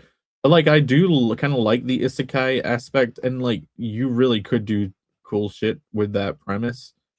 Like I think I don't know anything about, because I think she was rebooted. I don't know anything about that, but all I know is the run I actually worked on, which I was a backup artist. The main artist is Gurihiro, who's really good. They're really good. I'm a fan of them. They also did the Avatar: The Last Airbender comic, which is a canon continuation to the TV show, and it's really good. And I think their style fits the TV show really well. But excuse me. But yeah, their work was good. I think the writer for that run was Chris Hastings for the Gwenpool run, I mean. And it's not bad. The thing is, I think people make a lot of assumptions about it, like, oh, she's just female Deadpool. But like, no, she has her own lore and a thing going on. I think it could have been pushed further, but the basis was fun. But also, once again, it was a YA thing. I wanted to do something different, which is why I wanted to do Fiendish. But like, sure. But imagine a character like that, like, that whole, she can fill the panel borders. What if she could look at the person reading the comic and ascertain things from the real world? That's like third eye vision. If you meditate, you can like see out of the panel and see things. I don't think things went that far. I think the final issue was like something going on with Dr. Doom, but Dr. Doom was like being nice to her. I don't remember. I have those pages up on my website. I don't even remember exactly how it ended. I remember it was pretty sentimental. She was sitting outside of the comic pages, like sitting on the ledge of a page talking to Dr. Doom. It was kind of nice. Yeah. I wonder if they ever did the first version of her meeting the rebooted version. too. If you do a reboot. Yeah, I don't know anything about the rebooted version at all. Well, now she's Well, relegated to me want fuck venomized. there you go. Jake has objectified her. Aww. Aw. And now I know more. Now I'm gonna know more That's about her. I feel bad. Now I don't know. She's been humanized. Oh no, it's ruined. She's been humanized. Yes, she's been humanized. Oh my gosh. Ah, the good old days. I was just saying on Twitter the other day to some of that. I don't think it would be very conducive if I were to draw too much stuff from like, because I've worked really hard to be more known in some circles.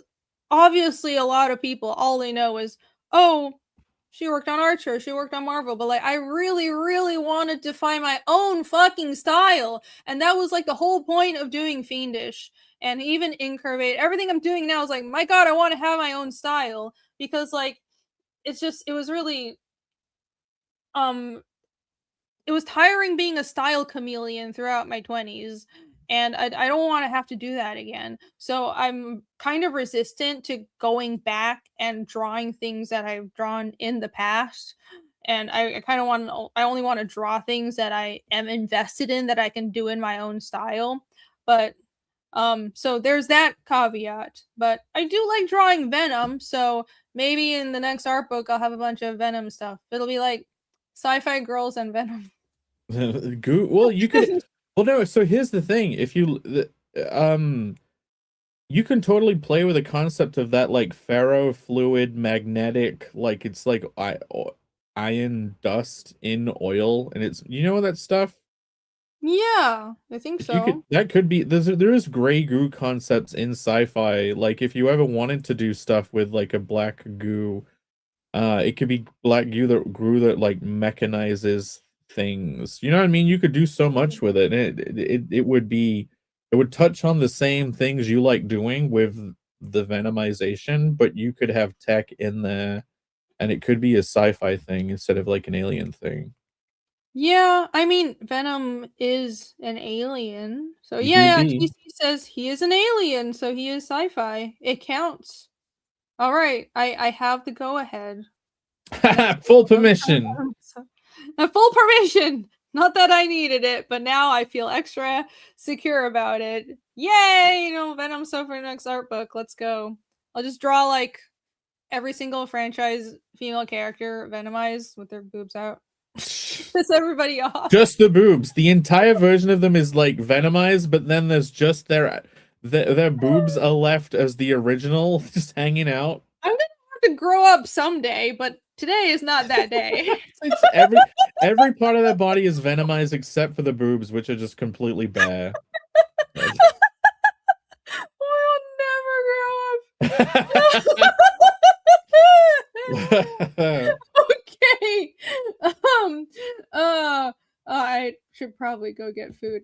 You got house style fatigue. A lot of artists who work mainstream tend to get that. Yeah, it was like, I don't know, like I don't know if I'm like I have the full arsenal to talk about like talk about how I feel about it. But it's like it was the house style thing was more of a pressure coming from working in animation, but like you had to match the style of the show you're working on. So it was but I wasn't even like doing a style. I was literally tracing 3D backgrounds because that's how we did backgrounds for Archer. And like I just needed to pay my bills, man. But with the house style, I think they picked my work for Silk and Gwenpool because I did have that YA webcomic. It was like I had a range of work. I had Punisher sample pages, and then but also I did like one chapter of a YA-ish webcomic that I was in the midst of giving up on because I wasn't enjoying it. But I think they thought that was my wheelhouse. So they gave me kind of YA stuff, and that was okay. Like I was perfectly willing to keep doing that and hoping that, you know, I can work my way up because I wanted to do more serious stuff eventually. But then the problem actually was after those series, I think I got pigeonholed into doing more and more kid stuff. Like the thing that I got after that was Marvel Superheroes Adventure, which is like that was actually with a style sheet. You have to do these big heads with big eyes, and it was like you were drawing everybody as Nendoroids. So it was kind of like I was telling myself I got to pay my dues and just do it. But then the other half of my brain was, I think I'm being typecast, and this isn't what I want to be known for the rest of my career. Um, so I think With that's why yeah, I didn't stick around for like 20 years because I was scared of being typecast into like, oh, she just does kid stuff. Like I didn't want that. with the time away and with what you've worked on since with Fiendish, it could be interesting to see what you could get put on now in the modern era if it was possible, and like if they'll be able to find a project that was more similar to what you truly wanted to do, like darker, more grown up. That Yeah, could be yeah, I don't cool. even know. I don't even know. I don't even know. Yeah, as long as it's like darker, slightly more grown up. I don't like. I have no idea. I'd love to draw Conan because you know I'm a fantasy person, but whatever. That who Have knows? you Who knows? drawn it? Have you ever drawn him? Have you ever drawn a Conan Yeah, piece? I drew him with the naked chick over his shoulder. Is that in the art book? I don't think that's in the art book. Should I put Do you that want to in? dig it It's out like, and find it? I don't know yeah, if yeah, I've I'll even show you seen guys. that. I'll show. It was a quick draw thing I did on stream. It was a prompt, but I do have like one drawing of Conan. It's to me, I was like, oh, this is the primary focus is the guy, so I'm not gonna put it in the art book, but I can still pull it up and show you guys. Da, da, da, da, da. Aussie, What book? hello, what's up? Wait, what? Hey, No, just hello. saying hi to Aussie. Yo. Hello. What's up? Um, what book would Marvel put Modern Rini on? I see, like I've been I don't know. engaging with the comic shop stuff recently, and it's fun, it's cool, but yeah, I have no idea enough to make an opinion. Yeah, I genuinely have no idea. I don't feel like I know enough about what they're putting out now to know anyways. I don't think Like, they're doing very well in comparison to DC right now. Every opinion seems to be that like Marvel dropped the ball gratuitously, and DC's mhm. wiping the floor with them. Uh, Oh geez. It would be cool to work for DC. Like I feel like just my impression of their stuff is I don't know. I think I went to art school with a lot of people who are like Marvel super fans, but the vibe of DC, I do actually like Batman. Barely read any of his stuff, but I like the character, and I wonder if I would be a better fit. But then again, I don't know. Like I don't know anyone at DC. Probably will never work for them. I don't know if I would ever work for you a never publisher know. comics.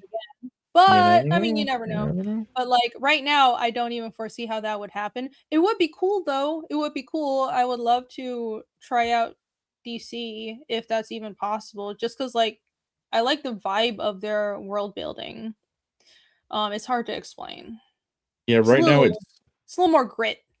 right now it's I 100 like that. years of Fiendish. That's the plan. 100 years Yeah, Fiendish. I'm gonna live till I'm 300. 100 years of that will be fiendish. Then after that, I'll consider drawing someone else's comics. This is all just like fanciful thinking because I have fiendish to draw. We're having fun. We're just having a bit of fun thinking about it. I have been saying recently one thing I would love to have under my belt is to be able to make up a character that people think is really fun and sparks their imaginations within one of those universes. Mm. It's gonna be called Ben Poole. Ben Poole. He's gonna be called Ben Poole, and he is a super fan who has transported into the world. Wow, how inventive and original. I Here you know. go. There's my Conan. That is a very young anime-looking Conan. That is Guts Conan. That's great. I would make him a little more gruff. That's yeah, Guts grew his hair out. It's basically Guts with long hair. This is the first time and only time I've drawn him, but maybe I should do it more and actually make him look like Conan. I like his face too. I like the character in his face. I do like this guy. I like this guy a lot. In a straight I'm glad way. you like him. In a very That's straight a cool and chill Conan. That is a relatively chill Conan. Yeah. He's just fucking so chill. He's like, yeah, look at this babe I got, dude. I saw his ass. It's mine. Dude, you know what? I'm gonna fuck this babe. This is my babe. I'm gonna be in my babe. Conan. Guts Conan. It is. All the buff guys I draw inevitably look somewhat like Guts, I guess. Look at this epic sword I got. Ooh, sword. Oh my I like him a lot. so Maybe it's just because I like Connell as a character, but I don't know. It's a fun doing whatever the fuck he wants barbarian guy who's No, it is fun. Both like the barbarian aesthetic, which is your book, and the ranger aesthetic, which is definitely Fiendish. If you played Ranger, I think you'll be very happy reading Fiendish. Like there's a certain level of I don't give a fuck, and it's great. Like I really enjoy Rangers for a reason. Dark-haired Connell with Connell with the nose and like 5 feet to his height. This is Seinen Universe Connell. This is I love this guy. If he gets hey. Yeah, Titan Comics, if you ever want Bishonen version of Conan, call me. Oh, look, Conan looks so excited, but the girl is so annoyed. She's like, oh, he's gonna fuck me again. Like, really? Again? This has happened every Saturday. Really, Conan? Are you serious? Can this guy ever just stop fucking me? I can't believe I'm not pregnant yet. I do my nails on Saturdays. Like, I don't need more of this, bro. Well, anyhow, now you've seen it. You know how uncomfortable his bed is? His bed is just a pile of gold coins with a sheet thrown over it. Sounds about right. Sounds about right. This looks like Chris Pacello dropping into the Cardinal verse. Well, I'll take that. Now I need an older guy. I need him that Connell meets.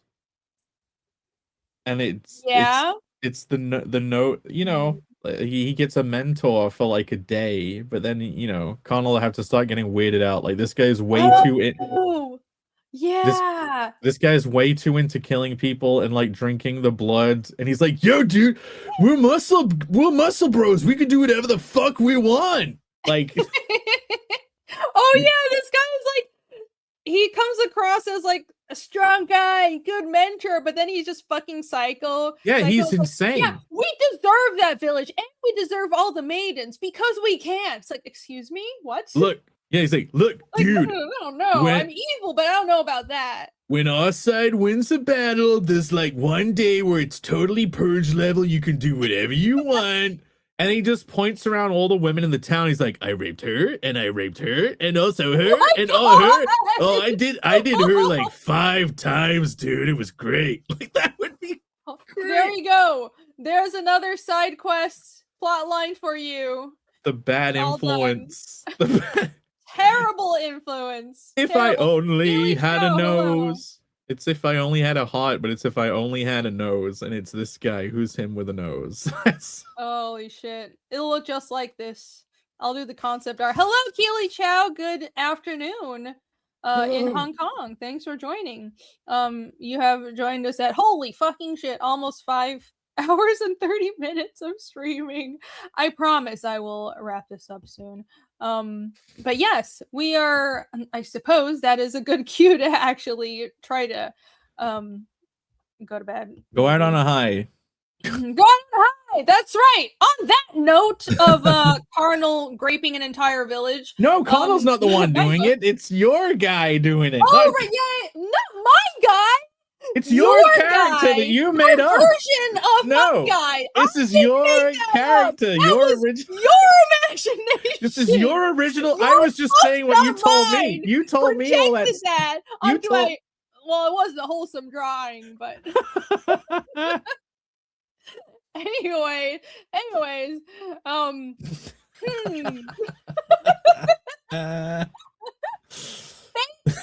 Thank you. Not my guy. I didn't come up with that entire concept. It was all implied. It was all implied in that one image. Anyone can see it. That was. I can't deny that was a little bit racy. But, well, it's Conan. Yeah, he gets the bitches. You know, consensually. So, right. Oh, I need to share my fucking screen. Right. Dun, dun, dun. If you're just coming in right at the end, I have my Incurvate art book up on Fund My Comic, and that is what we've been talking about, along with a bunch of other stuff, obviously, but mostly we've been talking about my art book. This is a short campaign. There's only 20 days to go. It'll be ending on May 14th. It says May 15th, but that's like early morning, so it's the night of May 14th, and that'll be panel breakers in like 3 weeks or so. It's a quick campaign, no in demand or anything, because I want to print the book and have it ready for a Heroes Con. So we've already hit the $6,000 stretch goal today. Had like 6 or 7 people back it just today. Thank you guys so much. It went up a shit ton, and that means we've now hit the stretch goal where the hardcover version has better binding. So I'm going to think about the next few stretch goals, and I'll post an update. That's what I'll do next, and let everybody know what the stretch goals we're going to be gunning for are, and what kind of cool items you can get if you spread the good word about this campaign, which you definitely should. Here is a little mock-up of the hardcover and softcover. As I said, it's 72 pages cover to cover of bootylicious artwork, and it's like 99% done. Bancroft, who's doing my pre-press, already has the file. He already has all the files and the InDesign files. The only things being worked on are like 4 pieces that are being colored. I'm coloring 2, Yaki's coloring 1, and Jake is coloring the other. So once those things are done, it's like, okay, we can literally go to print. I've already talked to the printers. I have a quote ready. Again, because I want to have it ready for a Heroes Con.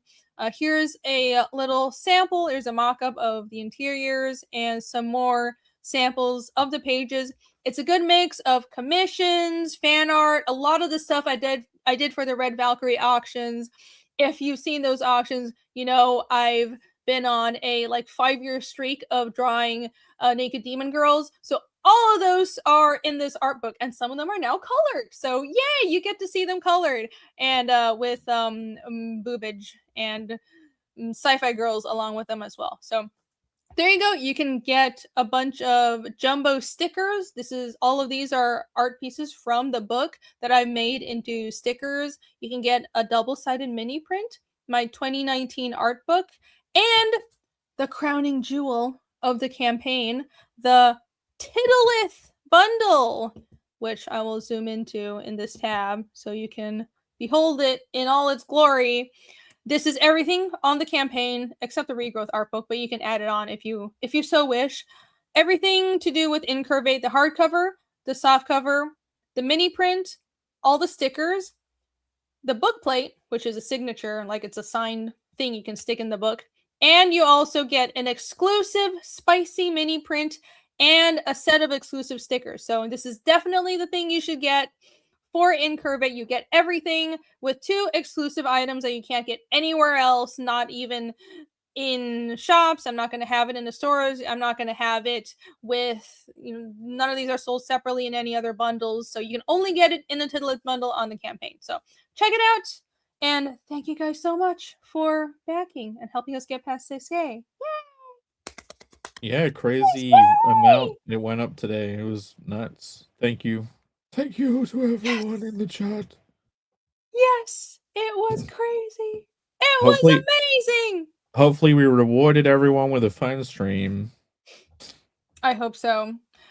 Sure was a long stream, and my voice is definitely a little strained, but I hope it was fun. Wahahaha. I think it was good. I think it was a good stream. Do you want to talk about Carnal? Yes, you do. I need to pull up the bring it up. campaign. I do. If you liked the humor contained within my various bits during this stream, then you will love my comic book, Connell the Barbarian. Go to the website, connellcomic.com, and sign up. There is a sign up. You need to sign up because I need to pester you via email whenever I have stuff to sell to you. That's how this business works. But yeah, this is actually going to be an awesome book. This is the first issue of side quests, Connell the Barbarian side quests. Irene does her 0.5 chapters within Fiendish. These are like my 0.5s, but I've split them off into a separate series. They are one-shot adventures, new characters turn up, whole new worlds and stories unfold within these pages, and they all get wrapped up in one issue. This will be a 40-page book. And do you guys want to know the price? Oh wait, how do I even know? Wait, 14. Do you know the price? GBP to USD. These books will actually be only around $20 depending on conversion. I'm trying to make this. Yeah. Isn't it like 40 pages? Yes, it's 40 pages. Oh. So it's a good. These will be a great value, like on every level. It's not just how many pages. Still alive. We're trying to wrap up desperately. We're finishing. Yes. But people have been receiving their first Connell books, and it will not be long until they start reading them and realizing how fucking epic this IP is and how funny comics can actually be that no one seems to understand how to fucking do. It's not that hard. But anyway, this first adventure is Connell attempting to become the father he never had to an evil dragon prophesies to bring about the end of the world. So, the dragon's name is Brimdoom, and those little Brimdoom, little Brimmy, those two women in the on display are two Fapu no Jutsu battle maidens, with weapons powered by their own repressed horniness. And they have a quest to defeat this dragon. And you know, it probably would have all gone fine if Connell didn't get in the way. So right. As he never gets in the way. He's very cooperative and docile.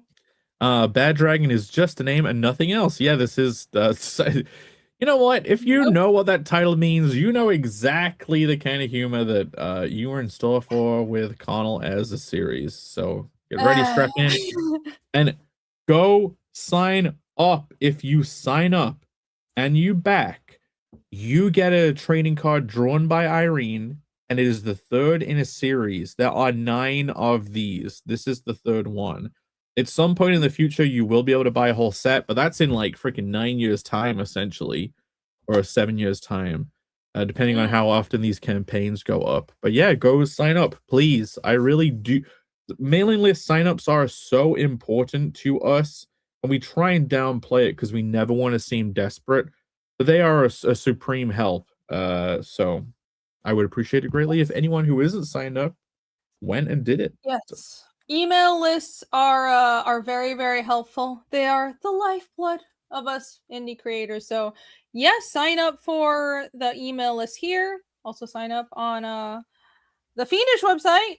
It is free. We will not pester you. We will only occasionally politely inform you when books are coming out. So sign up for Carnal, and then also do it on my website. Ding! All right. Michael says he's innocent. Well, Sure. I believe it. We were talking about how great it is to work with an actual professional on stuff. Bancroft. We were just mentioning that. We were It's a praising, real- we're singing your praises throughout It's a this real- entire stream. Real benefit to have Bancroft doing pre-press on a book. It really is. It's very nice. Thank you for help. I'm excited. Yes, we'll do a quick turnaround. It's a Fiendish website. Ignore that. And website exists. Go check it out, fiendishcomic.com. All right. Thank you guys for being here. Holy crap. It's been 5.5 hours. Jeez, When did I join the stream? I think it's literally like halfway through. It was 3 hours ago. It was 3 hours ago. So you did 2 hours, then I joined in, then you did another 3. That's crazy. It paid off though.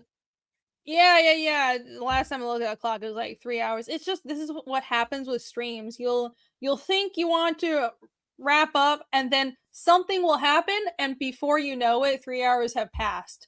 But hey, time flies when you're having fun, right? And we were having fun. Right. I'm gonna go get some food and drink. That's right. I need orange juice. I need food. I am very hungry right now. And maybe I should sleep. That might be a good idea. Then an hour of ink wash covers. Walk for over an hour. Did a session at the gym. Look at him being productive and going to the gym while we're sitting here. Well, Buffcroft. Well, we're doing something else productive. Now it's time to play Fortnite, Bancroft. Fortnite time! Yay! That's what he wants. Okay. Anyways, see you guys on Panel Breakers next week. I think it'll be Phil, right? Who's hosting next week? No, it's me. I'm hosting because you're launching. I'm hosting. That book I talked about. I'm actually launching it this coming Thursday. So get excited. Right. That's if it gets approved on Kickstarter, which I think it will be, because I'm hoping RJ is basically sending out all the rest of the packages early this week. So get excited. That would be really great. Let's hope that happens. Right. Thank you guys for joining us. See you on Panel Breakers, and I'll stream on my channel a bunch this week. I'll be streaming a lot on my channel.